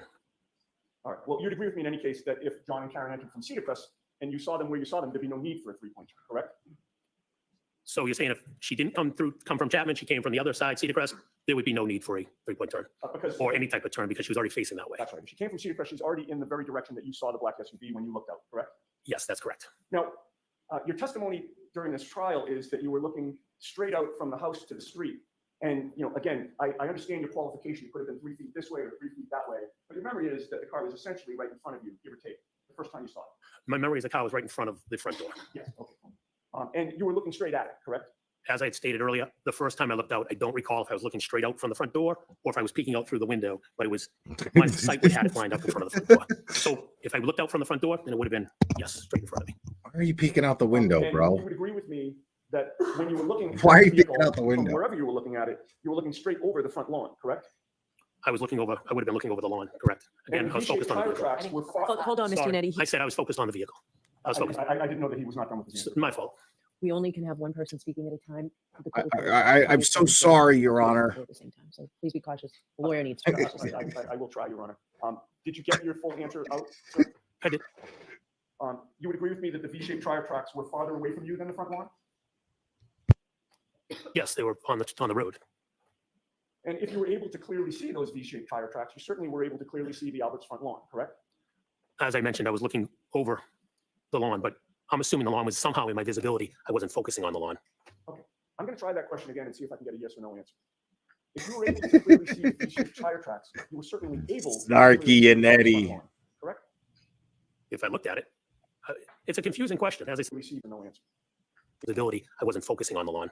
Okay. Those V-shaped tire tracks, you certainly were able. They were on the road. And if you were able to clearly see those V-shaped tire tracks, you certainly were able to clearly see the Albert's front lawn, correct? There we go. As I mentioned, I was looking over the lawn, but I'm assuming the lawn was somehow in my visibility. I wasn't focusing on the lawn. Okay, I'm going to try that question again and see if I can get a yes.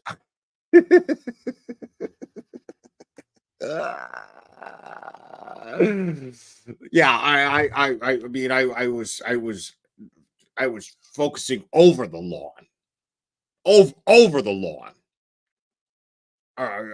Dude, bro, check it out.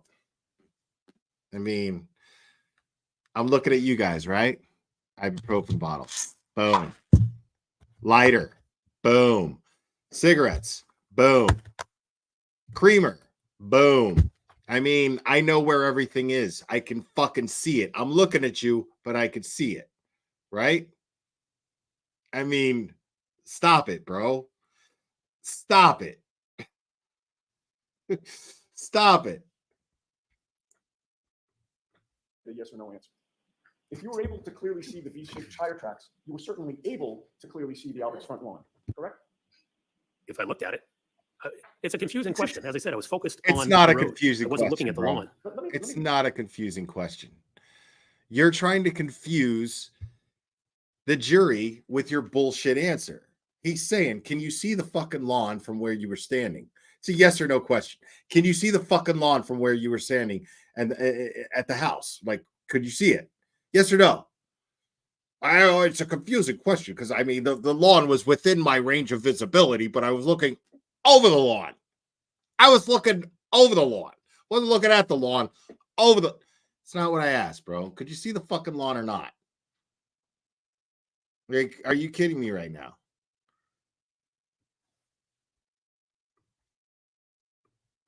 Let me be clear. I'm not asking you if you looked at it. I asked if you were able to clearly see it. I would be able to, yes. And when you looked out at that black SUV, and saw the V-shaped tire tracks, you did not see a 6'2" man lying on the front lawn, correct? No, I did not. And at no point in time, whenever you looked at that black SUV, did you see John O'Keefe inside the vehicle, correct? No, I did not see John in the vehicle. At no point in time did you hear any yelling outside 34 Fairview, correct? No, I did not. At no point in time did you hear any scream of pain outside 34 Fairview, correct? No, I didn't. At no point in time did you ever hear any crash noises outside 34 Fairview? Objection. Allow it. No. And last question on this point, at no point did you hear any noises at all outside 34 Fairview that attracted your attention? No, there's music playing in the house, so I didn't hear anything. Okay. Now, after being at the Albert home for a period of time early that morning, you left the home approximately 1:40 a.m. or so? Yeah, give or take 1:40, 1:45. I don't know the exact time. And you walked out with your wife, Jennifer McCabe, and two of Brian Jr.'s friends, correct? Yes, Brian's two friends were joining Jennifer and I. We were driving them home. And Like, the cooler this guy tries to look, the dopier he looks. Like, it's so funny. Subsequently learned their names to be Sarah Levinson and Julie Nagel. That's correct. And you all came out of the house together, correct? Yeah, I don't recall who was where when we walked to the car, but we all left the Come house at on, the same time. man. And directly in front of all of you was the front lawn, correct? If I was to walk straight out the front door, yes, the front lawn's in front of me. Oh, And so, when you were walking out, the black SUV was gone, correct? Yes, that's correct. like, if I were to walk out the front door, like, yeah, bro. Like, what do you mean?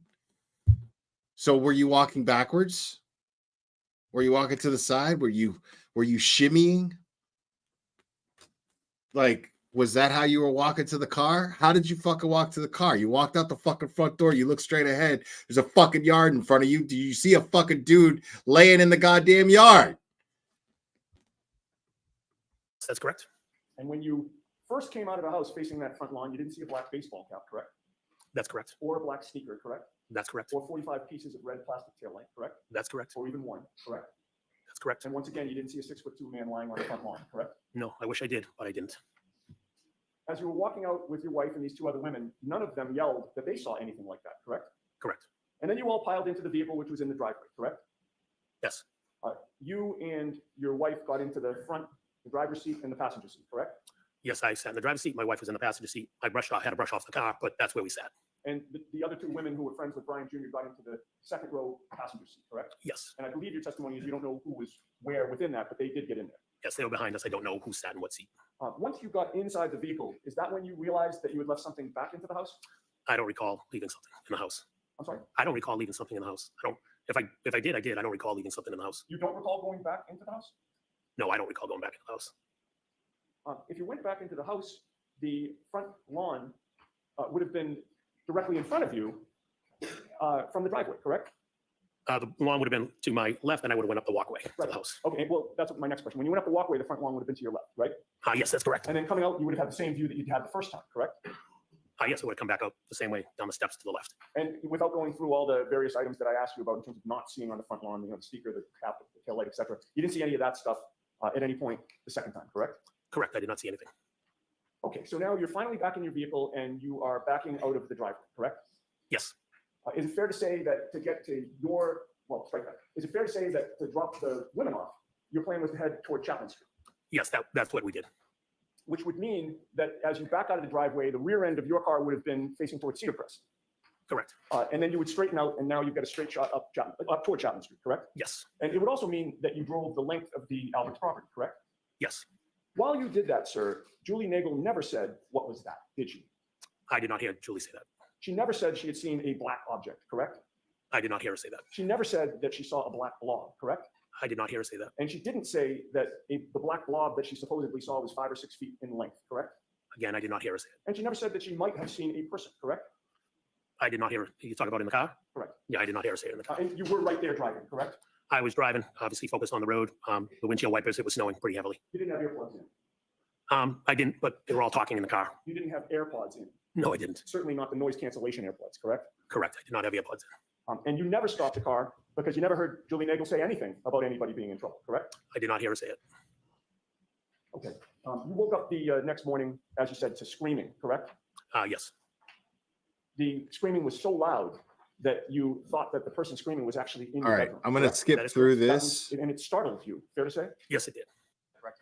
That's correct. And from this text communication, as far as Chris Albert was concerned, was Chris Albert ever at the house on that night? No, he was not. And this is something that you obviously, the death of John O'Keefe occurring, how it did, where it did, and why it did. That was something that you discussed. Can you keep your voice up? Yes, I'm sorry. This tragic occurrence. Again, please. Yes, please.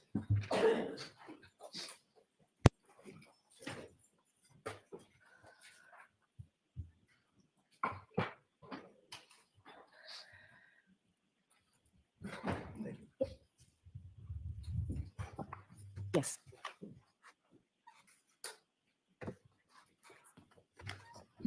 All right, Ms. Giannetti. Thank you, Ms. McCabe, I'm going to approach this in a little bit of a different way to hopefully make it easier on you and me and the jury. I'd like to hand you, with the court's permission, the 4 pages that you've already reviewed, just to have you identified. Sure. Thank you. And I'd just like you to take a look at them and just confirm that's what you've already seen before we took the break.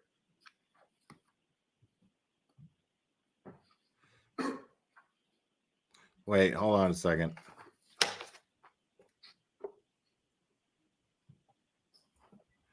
I want to get back. I think we missed all the. I didn't know what she did. I just know her vehicle was facing up Chapman. And to you, that was correct? Yes. Questions about that group text chat, if I might. Sure. You would agree with me that on February 1st of 2022, that was 3 days after John O'Keefe passed away, correct? Yes. And at some point on February 1st of 2022, you were physically either at or near the Albert home at 34 Fairview in Canton, correct? I could have been. I don't recall if I was there. You recall watching what investigators were doing in the neighborhood on February 1st? I do not. If you could show it to me, I could maybe reflect my memory. I do not recall that specific day. You don't recall monitoring what troopers were doing? I was not monitoring anything that the troopers were doing. If I had driven down the street, dropping someone off, picking somebody up, and saw the troopers, then I saw the troopers. I was not monitoring. You're a piece of shit. Anything. Directing your attention to 1:34 p.m. and 27 seconds. You texted your wife, Brian Albert, and Nicole Albert, quote, troopers back out front, but in front of Asian house. Did you not? If I texted that, you could show it to me. May I approach you? Yes.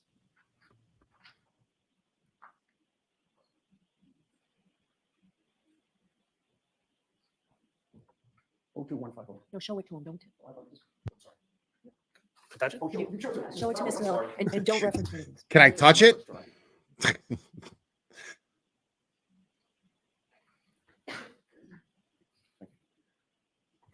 Thank you. I'm showing you a document, sir, and if you look up or look at it by Do you yourself and have look at me. glasses with you? I don't use glasses, but I can't see this. So maybe I need glasses. I'm making it out. I got it. Is it light? No, he says he doesn't. No, it's wear not. It's just dark, but I got it.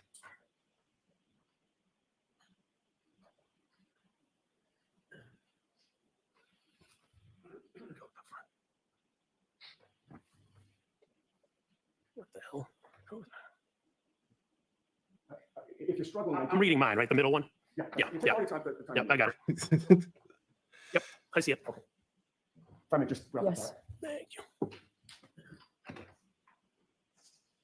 Having reviewed that document, is your memory refreshed?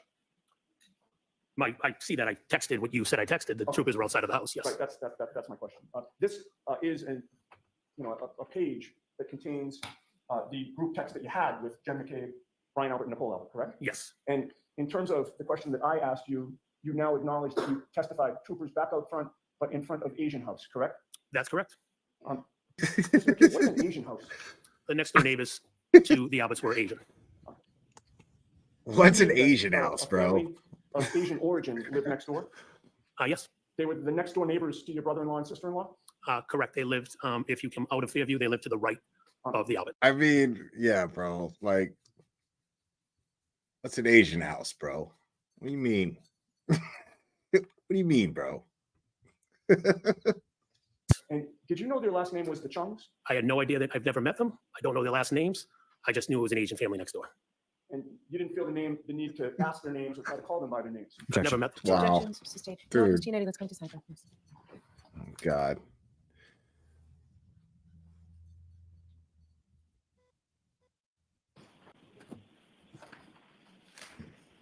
When you did tell the group chat about the troopers being at that house, nobody asked you to clarify which house you were talking about, correct? Objection. I'll allow that. Did anyone ask you to clarify? Nobody asked me to clarify that I recall. In fact, Brian Albert responded with just a question right now. Do you recall that? Yes, I think that was on the screen you just showed me. And you responded yes, correct? Did I get to see all the text or no?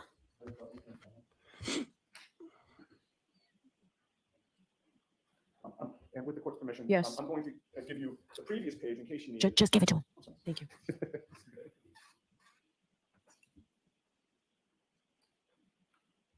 I'll just give you one. And if you need the other, just let me know. No problem. Thank you. I love you, Eddie. Silent into yourself and look up to you.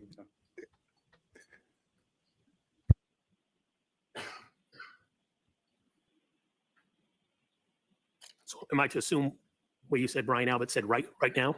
Yeah, would you like to see that? So would that be the last one and then this is the next one? What you- I'm just making sure. I understand. I appreciate that. You tell me. Okay. With the court's permission. Sure. Thank you.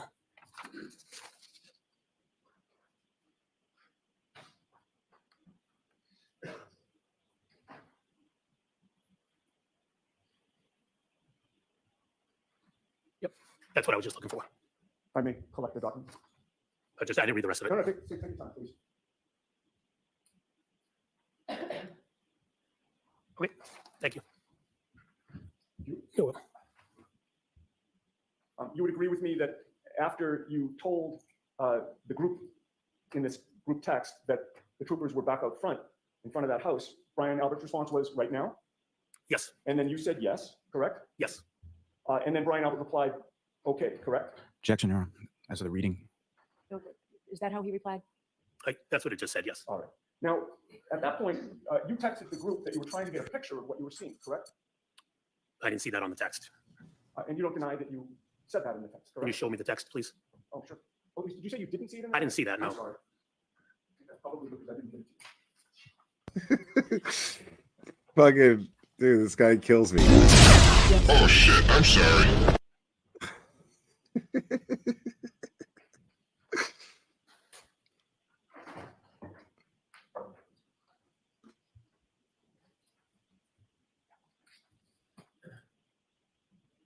Have you shown those both to Mr. Lally?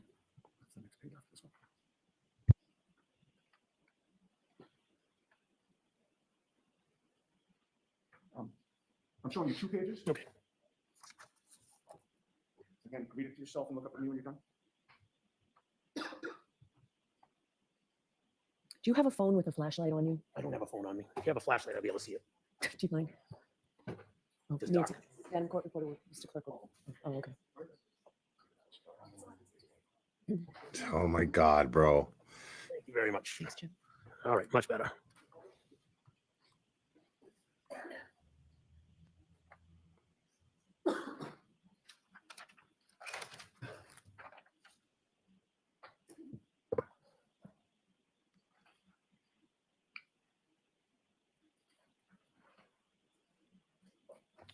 I got it now.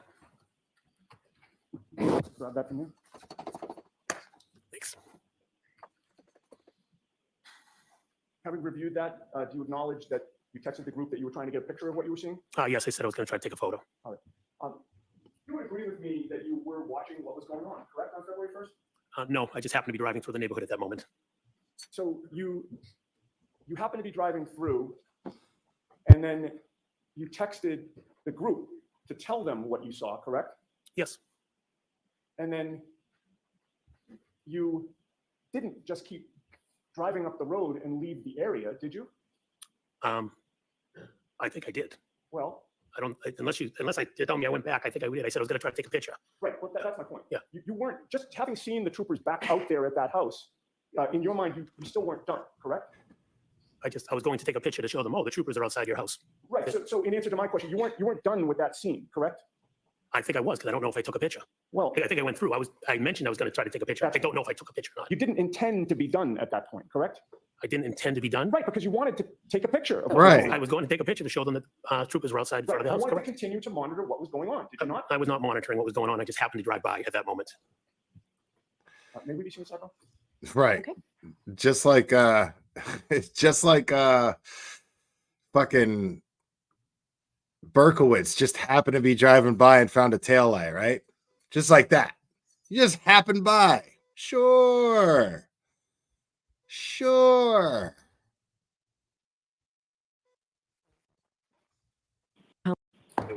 Brings his own phone back in. Should he need a flashlight again? All right, hold on.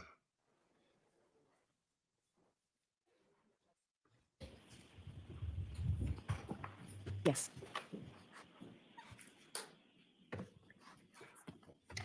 All right, Ms. Giannetti. Thank you. Ms. McKay, I'm going to approach this in a little bit of a different way to hopefully make it easier on you and me and the jury. I'd like to hand you, with the court's permission, the 4 pages that you've already reviewed, just to have you identify them. Sure. Thank you. Totally, Olivia Nile. Just confirm Totally. before we took the break.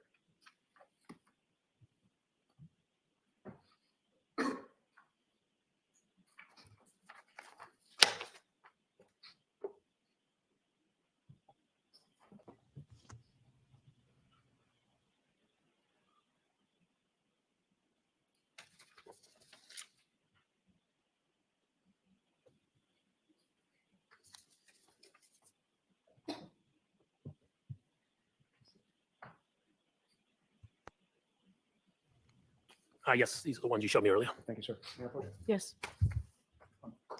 Having reviewed those, sir, does this appear to be an accurate transcription of the sequence and the content of the group text chat within that time frame? Yes. I would offer that, Your Honor. All right. The only concern I have is I don't want to give the jury something they need a flashlight to read. Well, my next. So can I see it? Of course. Well, the jury doesn't need a flashlight. He needs a flashlight because he needs to kill fucking time. Why did I see? Oh my God, more sidebar.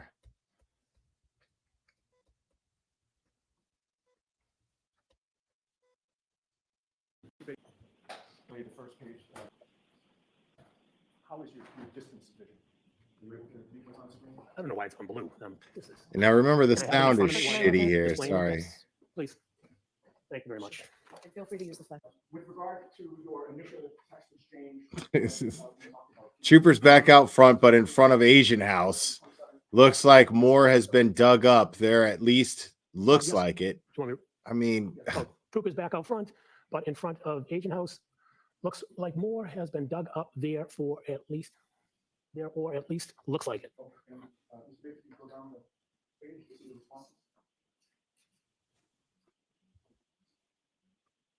And who was it that responded to your notification that the troopers were back out front? That would be Brian Albert.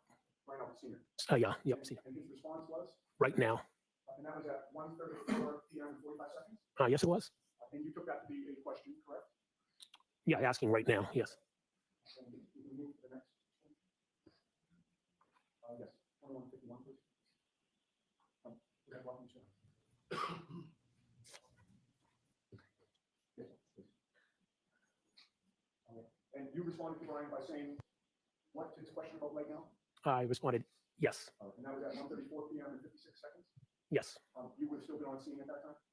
I'm not sure if I was still on scene, but I was obviously, if it was in the area, I must have been in the area, correct? And the next exchange is this. And who responded to you? Brian Albert again. And his response was? Okay. Do you have a memory as to whether or not Brian Albert was on scene at that time or if he was somewhere else? I don't have a memory of where Brian was at that time. Given the fact that you're saying troopers are out front and he's asking right now. I'd assume he's not, I'd assume he's somewhere else, yeah.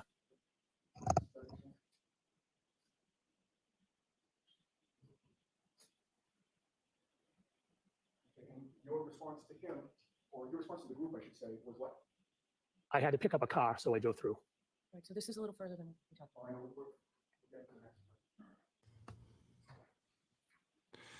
all right. See, right there, that implies something to me. I had to pick up a car, so I drove through. That doesn't sound like he just happened to be driving by. Could be interpreted that way, sure. But sounds like, okay, well, I was out anyway, so I figured I'd drive through, meaning that he meant to deliberately drive by that house. So picking up a car where? Is Fairview Road on the route to go pick up your car or on the way back to pick up your car? Or whatever car you're picking up. Had to go pick up a car, so I came through. So to me, that implies that he deliberately made an effort to go by 34 Fairview. Because I don't understand. Like he had to have detoured to some degree to get to 34 Fairview. If 34 Fairview is a residential area, and that well, if Fairview Road is on a residential area, then chances are he had to detour to get to 34 Fairview, meaning that he deliberately went by the house. So implying that, or sitting here trying to convince the jury here that, oh, well, I happened to be by. No, you didn't happen to be by. You went by. You made an effort to go by 34 Fairview. Stop it. So take this one down, please.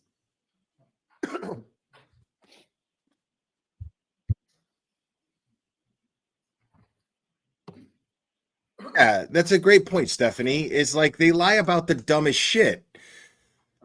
You know, that's what makes them look so bad, is they keep lying about the dumbest shit. Like, it would have been so easy to just been like, I went by there. I was curious, you know, like, this is my brother-in-law's fucking house. You know what I mean? Somebody died on in front of his house. I wanted to check it out. 5 p.m. and 16 seconds, Mr. McKay? Yes, that's correct. And your text to the group of you, your wife, Brian, and Nicole Albert is what? Trying to get a picture. Pictures. For what? And at this point, I'd have Why? this bubble be displayed, and then I'm going to skip to the bubble after that once you see it. The next bubble comes from Brian Albert. Yes, Brian Albert. And that's 1:35. Mr. Yannetti, let him, the screen speak for itself. If it doesn't, then the witness. What time is that at? 135, 32. And his response, does that appear to be a typo? PK, I'm assuming. Well, right. I feel the same way, Olivia. Is like, I'm glad that they're stupid because it makes it easier for John to get justice and it makes it easier for Karen to get justice. So, of course, but it makes me scratch my head is my point. Why? Does that say 135, 34 or 138, 34? Why are they lying about the stupidest shit? Next. And his response was, Okay. does that appear to be correct in the PK? I'd have to go back and. The previous one. Next question. Sure. All right, we can take that off. I'd like to just go over two more areas of these group chats with you. You would agree with me that later that same day on February 4th, the four of you, your wife, Brian Albert, Nicole Albert, discussed in that group chat the fact that Michael Proctor was talking to Kerry Roberts over the phone, correct? Objection, Your Honor. Christine. At 3:01 and 48 seconds, you commented on the interview of Michael Proctor with Kerry Roberts, did you not? Objection. Sustained. It would be seen.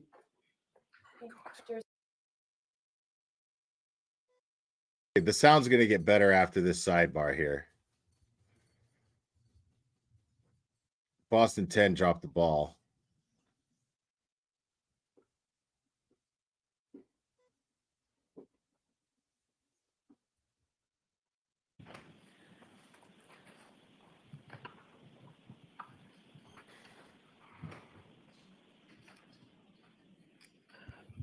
So I'd like you to not leave the witness in the dark if there's something that he can have. What I'm going to do now, sir, is to hand you 3 more pages and ask if you can identify those. Thank you.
All right, Mr. McCabe, generally, do you recognize those, Yeah, sir? All right, so I go just ahead. march it up. Yep. Okay, go ahead, Mr. United. The pages that I've handed to you and that you now have in your possession, those are from the same group chat that you identified earlier, correct? Yes, that's correct. I just And, can't take it this appears to guy have the same seriously. sequence and content of the group chat as well? Yes. Hold off that one. Over the Commonwealth's objection, again, I'm not sending anything to the jury that they can't read. I just So let's can't, mark like, this for- I can't take this guy seriously at all, bro. And the substance of those, each individual one will be question by question. Understood. So, Mr. Bates, with regard to page 2160, I'm looking for the second bubble. Do you I have didn't extra copies? catch Can you it. follow along? I'm trying to catch it now. Or, Jim, was it, Mr. United, was this in the, what was marked for? I'm trying to catch it now. I didn't catch it that last time when Okay, we you're were using that. live. All right, I believe we have extra copies here. Thank you. all right. And if it's a question by question objection, just May that be displayed on? may what be displayed? I just thought that as an exhibit, and I'm asking- And I did not take it in. I said the content on a question by question, so it's each bubble. All right. You saw that at 3:01 p.m. and 48 seconds on February 1st that you texted, quote, very weird that she's been barely interviewed. The whole dead comment was just told. I was supposed to have them talk last night and forgot to tell Proctor to call her. Do you recall that? I recall it, correct. Those are your words, correct? Yes, they are. May that be displayed? No, it's in. We may display it later, but I'd like to move this testimony along. So that's in evidence. And then in that discussion, Hold on a second. Move this. Correct. I was supposed to have them talk, quote, very weird that she's been barely interviewed. The whole dead comment was just told. I was supposed to have them talk last night and forgot to tell Proctor to call her. Do you recall that? Let me hear that one more time.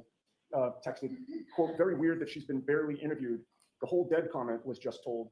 I was supposed to have them talk last night and forgot to tell Proctor to call her. Do you recall that?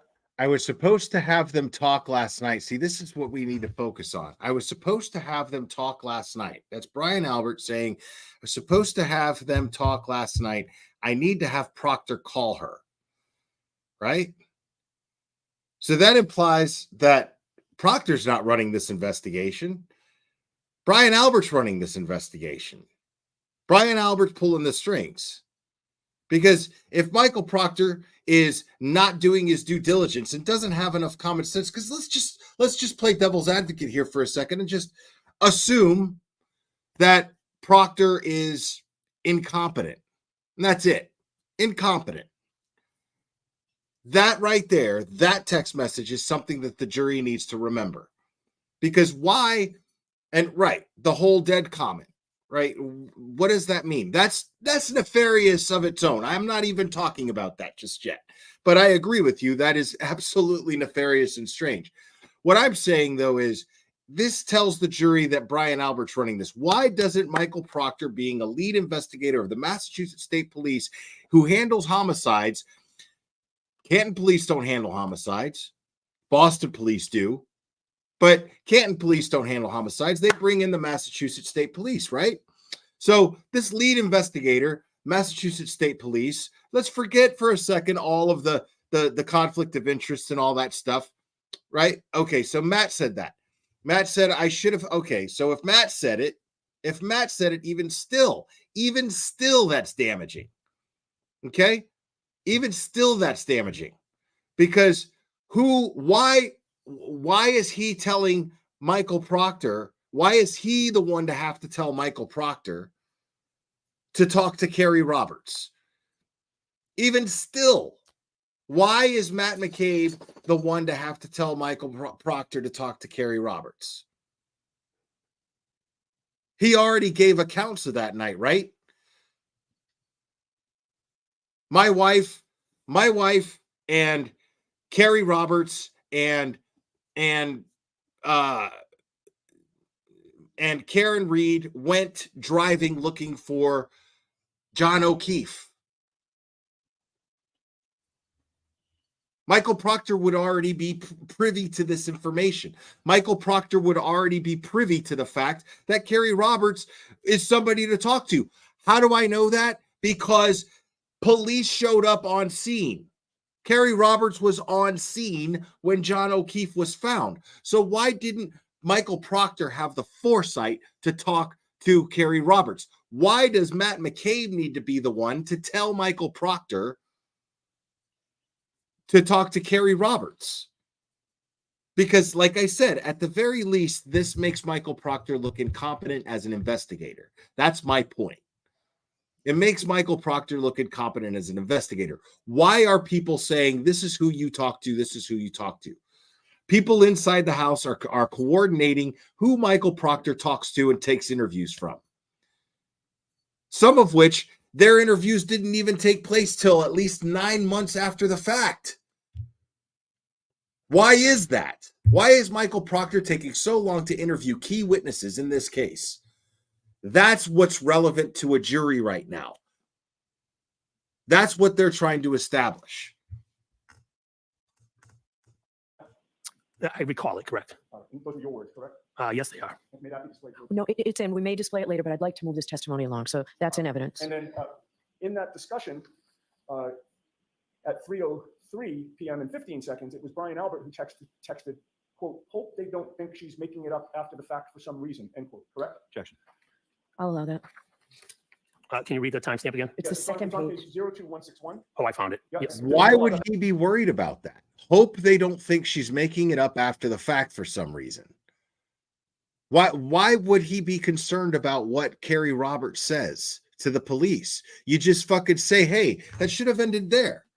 The only way that doesn't look suspicious at all, the only way that there's some shred of chance that that's not going to look suspicious is if he just ends it there and says, oh, there's somebody else that the lead investigator in this case needs to talk to. I forgot to refer him to them. He needs to talk to them. And then just leave it at that. But here he is worried about whether or not he thinks Kerry Roberts is going to come off as untruthful. Why? Why would he be worried about that? What's the point of him being worried about that? Jindo Real, thank you. Mediocre chicken palm on me. Group chat, gung it ya. Gung get ya. Gung get ya. Gotcha. Okay, there we go. And Sassy Pants, thank you so much. Thank you, Will. Fantastic coverage as usual. Appreciate that. Thank you so much. I got that timestamp correct? 3:03:15. Correct. And I read that accurately. Hope they don't think she's making it up after the fact. Yes, that's correct. And then hope they don't think, why is he concerned whether or not the cops think, hope they don't think she's making it up after the fact? Why is he worried about that? What does he give a fuck what Carrie Roberts says or doesn't say, or whether they fucking believe her or not? What difference does it make to him? And 32 seconds. You replied, yes, she was hardly interviewed, and I think just answered what was asked. Oh, I'm sorry, strike that. Strike that whole question. I skipped his next response, which was at 3:05 and 2 seconds, where he said, but if they barely interview her, that's on them, correct? That's from Brian. Yes, that's correct. Okay. So Brian says, but if they, let's hear that one more time.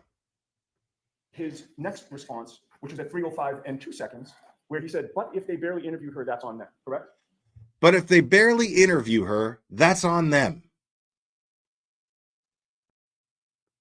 That sounds like people trying to hide something. That sounds like people concerned about whether or not more questions are going to raise. Well, if they don't fucking interview her, then that's on them. You know what I mean? There's something really, really, really fucking weird about that text thread. That's suspicious.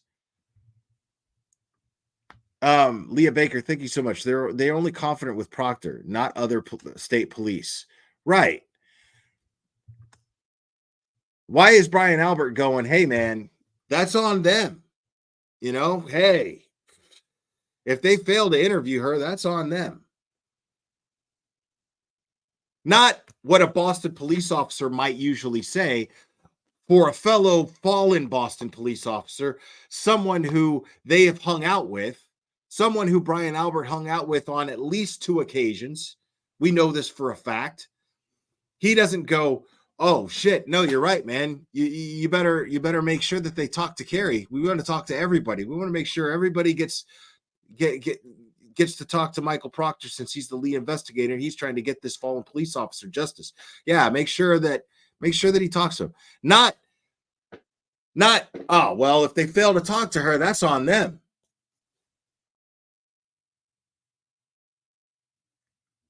That's suspicious. That's suspicious coming from a Boston police officer talking about the death of another Boston police officer, talking about the investigation into the death of another Boston police officer. That's incredibly suspicious. Why is he like, hey, whatever, dude? Why is Brian Albert like, hey, man, whatever, dude? If they don't fucking talk to her, then they don't fucking talk to her, dude. That shit ain't got nothing to do with us, right? That shit ain't got nothing to do with you even. Let's just say he's just trying to put Matt McCabe's mind at ease in that text message and say, hey, since you didn't call him and tell him, since you didn't call Proctor and tell him about Carrie Roberts, hey, man, that's not on you. That's on them. He could have been like, hey, well, I'll give him a call. Or yeah, you probably, if you think that there's information that they need to know that Carrie Roberts might have, then yeah, absolutely. Give him a call, man. You should absolutely do that. That's what anybody would say, much less a fucking Boston police officer another Boston police officer who he knew personally died on his front lawn. That's incredibly suspicious. That's from Brian. Yes, that's correct. Okay. Now, with regard to that exchange, you agree with me that you were talking about Carrie Roberts being interviewed by Michael Proctor, correct? I don't want to make an assumption. Do you have the text previous to this that shows that we're referencing Carrie? I do, and I'll show you that only to refresh your memory. Yeah, I don't want to assume something. I understand. I'm going to show you one page and ask you to look at it silently to yourself. Okay. And I open the page. Okay. You just look up at me when you're done.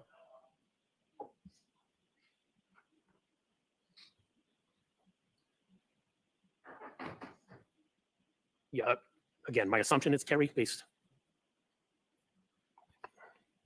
Can I go back another page? Feel free.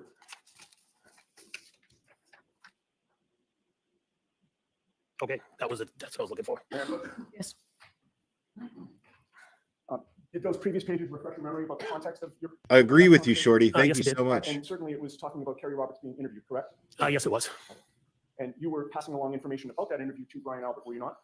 Yes, I was letting him know that Kerry was being interviewed. And you were telling him things that she was saying, correct? So, okay, the argument could be made that Brian Albert is concerned. Because why else is Matt McCabe reporting back to Brian Albert as to who's being interviewed by Michael Proctor? Right? So why, one could argue that Brian Albert is just concerned and making sure that the investigation is being conducted properly, right? But if that's the case, why would he be dismissive in that text and say, well, if they forgot to talk to her, then that's on them? That text right there eliminates the possibility that Brian Albert is concerned about how this investigation is going in terms of getting John O'Keefe justice. In terms of John O'Keefe getting justice, in terms of Michael Proctor investigating this properly and getting the answers that are going to lead to John O'Keefe getting justice. This is absolutely and totally dismissive of that. Brian Albert showing concern about who Michael Proctor interviews, because it's clear, it's been established. If Matt McCabe is reporting back to Brian Albert about how this interview is conducted on his end and what he knows, right? Okay, well, fine. That's in the interest of, okay, Brian Albert is showing interest because somebody died on his lawn, somebody that he knows. Sure. But what it looks like is suspicious, that it shows that his interest, that he has an interest in Michael Proctor conducting this investigation, but it not coming back to him. That's what it's showing. That text going, if they don't interview her, then that's on them. That's what that shows. It shows that he's concerned, but he's concerned as to them not looking at the house. That's it.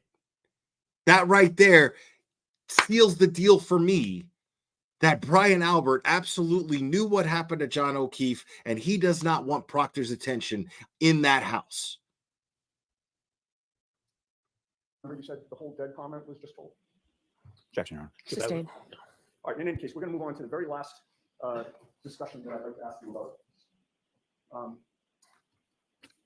Earlier that day, February 1st of 2022, at 12:50 p.m. and 37 seconds, Brian Albert texted the group, which would have again been his wife, Nicole, your wife, Jennifer, and you.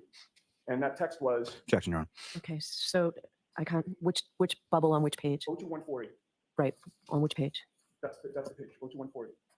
Okay, so I don't have And it. the bubble is the second of the three bubbles. So I don't have it. I don't know what the objection's pertaining to. Jurors, I apologize that this is taking so long. You know what, Mr. Yannetti, why don't you? Let me address this comment real quick. Karen has been cleared by the feds, correct? Yes and no. That's a loaded question because Karen has never been investigated by the feds. So she's never actually been cleared, but one could interpret that she has simply because, according to the defense here, an independent expert, an FBI investigator, determined that there's no way that Karen, or there's no way that John O'Keefe was killed by a vehicle, that his injuries are inconsistent with one who's been killed by vehicular homicide. So in that sense, yes. Like the way Jackson said, period, full stop. That's it. So yes, in that sense, the feds cleared her, but saying that, wording it that way, that's the only reason I'm clearing this up, is wording it that way is not totally accurate because it implies that the feds were investigating Karen Reed at some point. This has never been a federal case. What the feds are investigating is the way that the Norfolk County DA's office conducted this investigation, and probably many others, hopefully many others. Hopefully they're looking into Sandra Birchboard's as well. It's very telling that Josh Levy's office is not investigating specifically the Massachusetts State Police or the Canton Police Department. They are focusing their efforts on the Norfolk County DA's office, which calls the shots for these law enforcement entities. So that's very important. So it's just a little, I just wanted to clear that up. Karen was never invested. This has never been a federal case. What is a federal case right now is the investigation itself.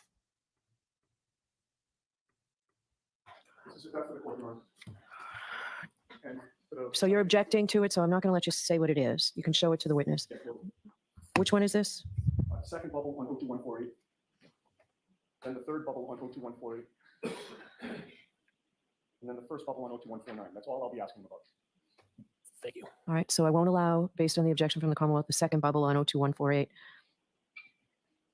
I will allow the author of the third bubble on page 02148 No, the second bubble on 02148 is not allowed into evidence.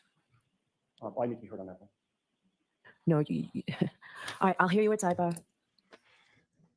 Right. Like, why? Why? Why is certain bubbles being excluded from the jury being able to see them? That's shady as fuck to me.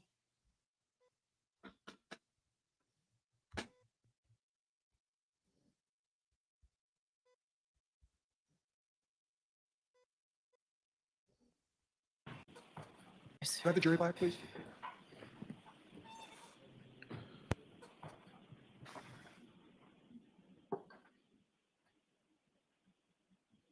Now, I understand if that bubble has someone's personal information, but they would have redacted that already.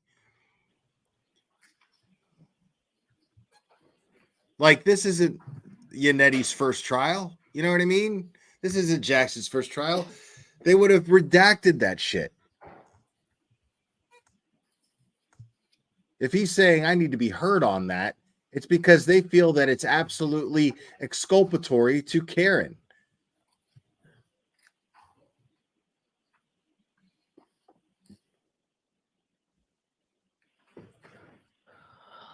Or at least they feel that way. You know, they feel that it's exculpatory, at least. And Mr. Jackson, if you are planning on doing this with the next witness, I'd like you to let Mr. Lally know which ones of these you intend to use so that we can avoid all of this. And if you have a copy from me, that would be helpful for objections.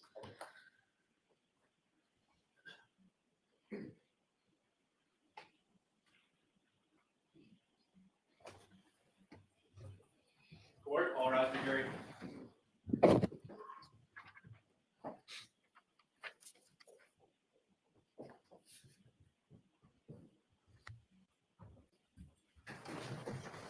Giannetti. Thank you, Your Honor. Mr. McCabe, when we broke, I was just about to ask you about the last exchange here. You will agree with me that on February 1st of 2022 at 12:51 and 49 seconds, you texted the group chat to say, ask Chris to ask some questions, correct? Yep, I'm reading it right now. Yes, that's correct. And who is the Chris you were referring to? That would be Chris Albert. Brian's brother, correct? That is correct. And then you texted your wife, Brian Albert, and Nicole Albert, quote, tell them the guy never went in the house, correct? That's part of the same text. Yes. Wow. The guy that you were referring to, does he have a name? That would be John O'Keefe. I love how I love how he's just like so cavalier about it. Oh, that would be John. That would be John. That is correct. And then correct? So I want to get the full context of this. Giannetti. Thank you, Your Mr. McCabe, when we broke, I was just about to ask you about the last exchange here. You will agree with me that on February 1st of 2022 at 12:51 and 49 seconds, you texted the group chat to say, ask Chris to ask some questions, correct? Yep, I'm reading it right now. Yes, that's correct. And who was the Chris you were referring to?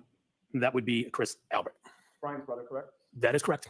And then you texted your wife, Brian Albert, and Nicole Albert, quote, tell them the guy never went in the house, correct? Yeah, that's part of the same text. Yes. Mr. McCabe, who was the guy that you were referring to? Does he have a name? So tell them the guy never went into the house. So he's telling somebody in that group text to tell them the guy never went in the house. Now, I don't know if this is, again, we're going to have to play through this because I want to have some better context to this. Would be John O'Keefe. When you told the group to tell them the guy never went in the house, that was you talking about how you should all get your stories straight, correct? No. You would agree with me that your stories are all straight in terms of the guy never went in the house, correct? Objection. Can you answer that? John never went in the house. It's not a story, it's a fact. Well, why say that? Tell them the guy never went in the house. Brian Albert was on that exchange still, was he not? He was still part of the group text? Yes, Brian is on the exchange. And Brian Albert was the one to respond, wasn't he? Let me switch pages here.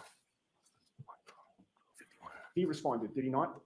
Yes, he did. And then at that point, you knew Brian Albert was the oldest brother of the Albert family, correct?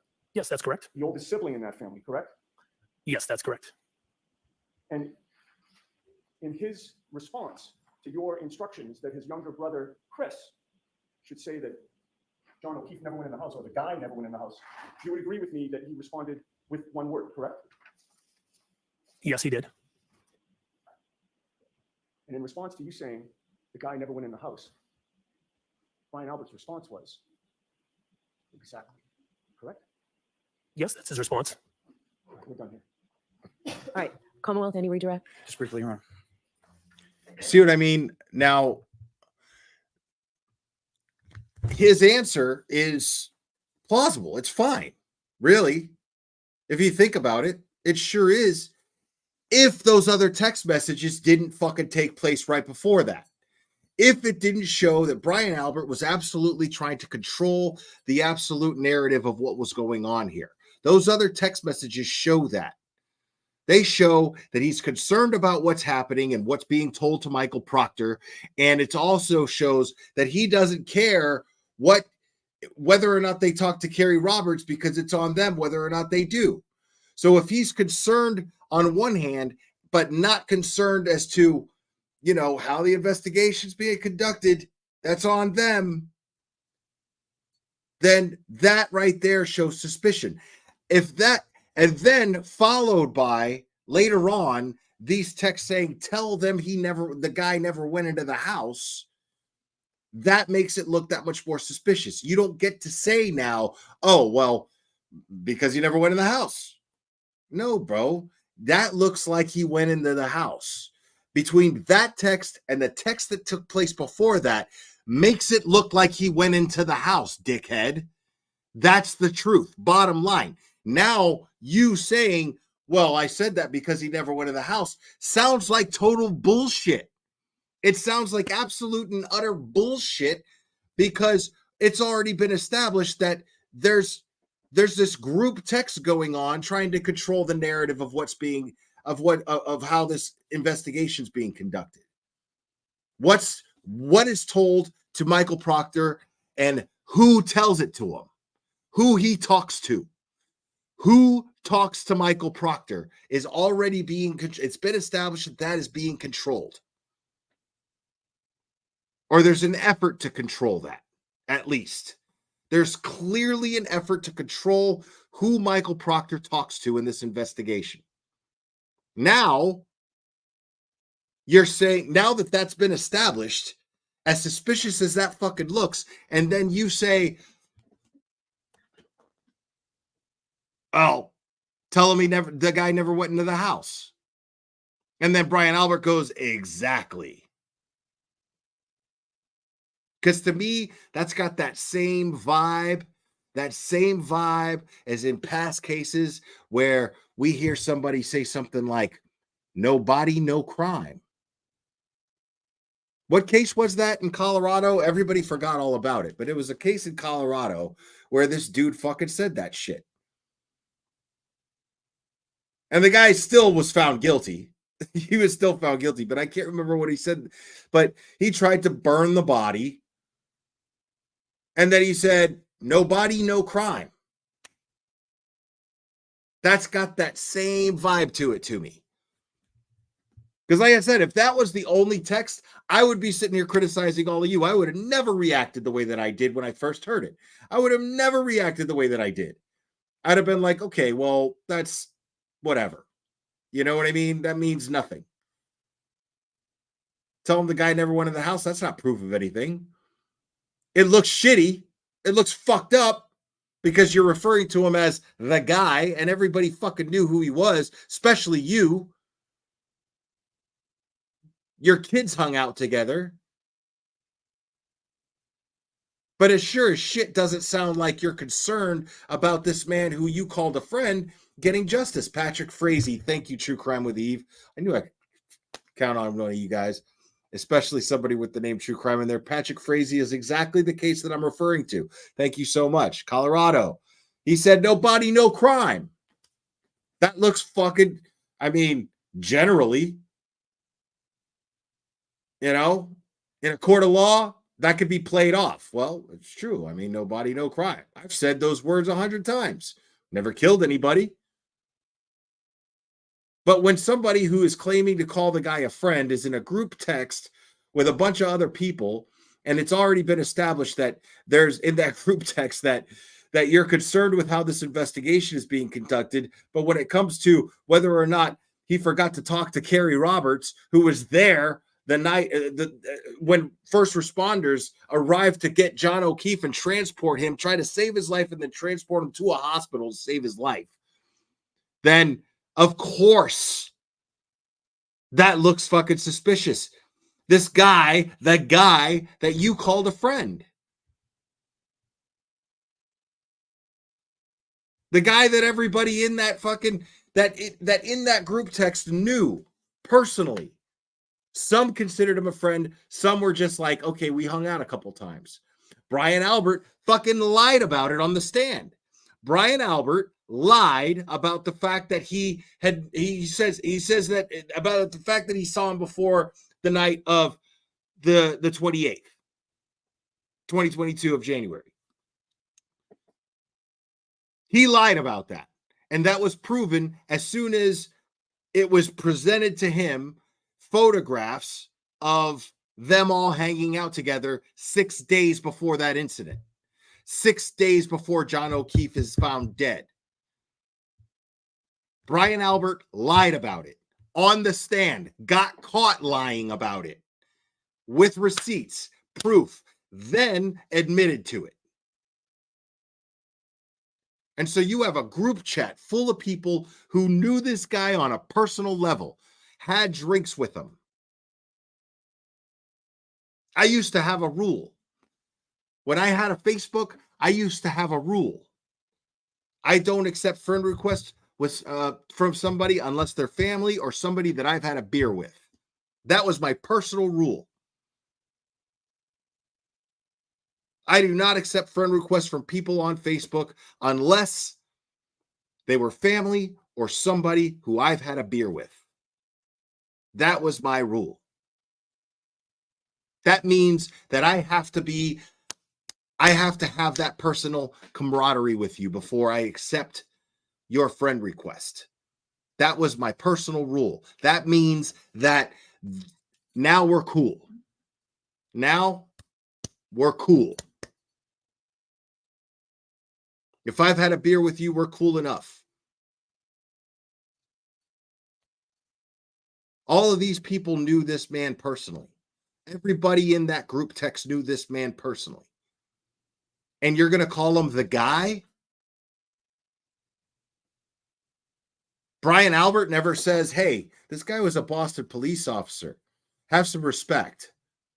This guy who has this level of authority where everybody there looks up to him. Everybody in that group text is either afraid of him or respects him. Respects the fact that he's one of Boston's finest, right? So he's not going to go, hey man, like you're talking about a Boston police officer, one of my brothers in blue, show some respect. He's not the guy. He's a police officer. Show some respect. That doesn't happen. He texts back exactly.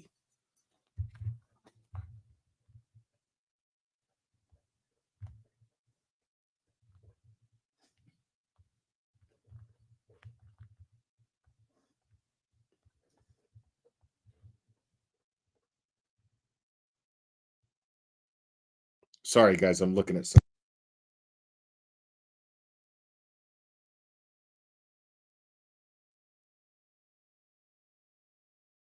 All right, sorry. I'll play that. I don't know what it is, but it looks funny. Now,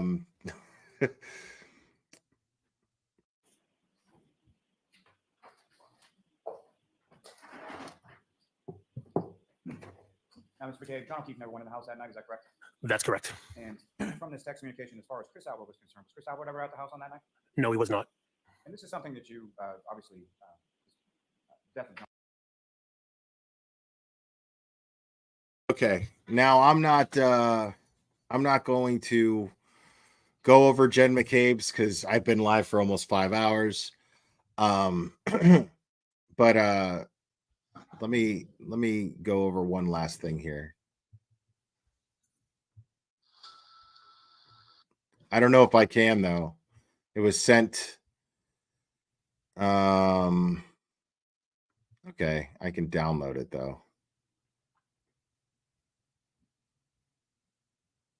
Okay. All right, let me do it that way. All right. I don't know what we're looking at here yet, but let's check it out.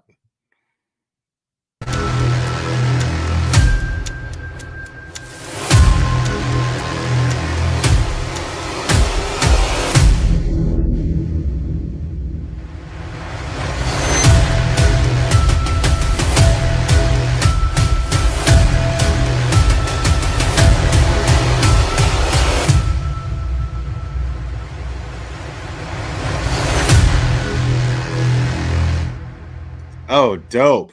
Hell yeah. Okay, I guess that's Nick Rocco's trailer for what's coming up. I'm excited. I am excited. So yeah, keep in touch with me about that, Nick Rocco. I am stoked. I am stoked about that. I definitely am excited. But yeah, man. This yeah. These people are all fucking lying, dude. And I gotta be honest, my ego, I just want this body language expert to validate my shit. Because I can't help it. I like to think that I'm, looking at body language and thinking, okay, look at this, but I have to remind myself and keep myself humble. I'm not a fucking body language expert. I'm not a lawyer. I'm not a cop. I'm not a psychologist. I'm not a mental health professional anyway. I don't fucking know. These are my opinions based on my own life experience interacting with people in my life. I've known a lot of people, and I've experienced a lot of life, so I like to know that I could spot a liar. You know what I mean?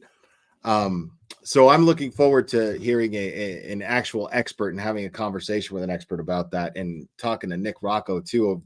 I don't think we've ever done a stream together. So I look forward to that. Yeah, 5 hours, guys. It never feels that long, man. It never feels that long hanging out with you guys, man. So I really appreciate all you guys, man, hanging out with me and kicking it, spending your Saturday evening with me. And it is Saturday. I feel like make sure to follow Turtle Boy on Rumble. I think Turtle Boy is live now on Rumble. possibly, likely. Make sure to check him out there because his channel is suspended on YouTube. So make sure to check him out on Rumble. So guys, I do appreciate all you guys hanging out with me. All you new subscribers, man, that means the world to me, man. Like, thank you. I'm so glad you guys are enjoying the channel. That means everything to me that you guys are, seriously. And please make sure to hit the like because that really helps me out. And all of your donations tonight, man, that's just all of your support is just so appreciated, man. That's still mind-blowing that you guys think I'm worth a couple bucks to you. So that's great to me. Appreciate it. Seriously. Nick, we could talk via Twitter, DMs, or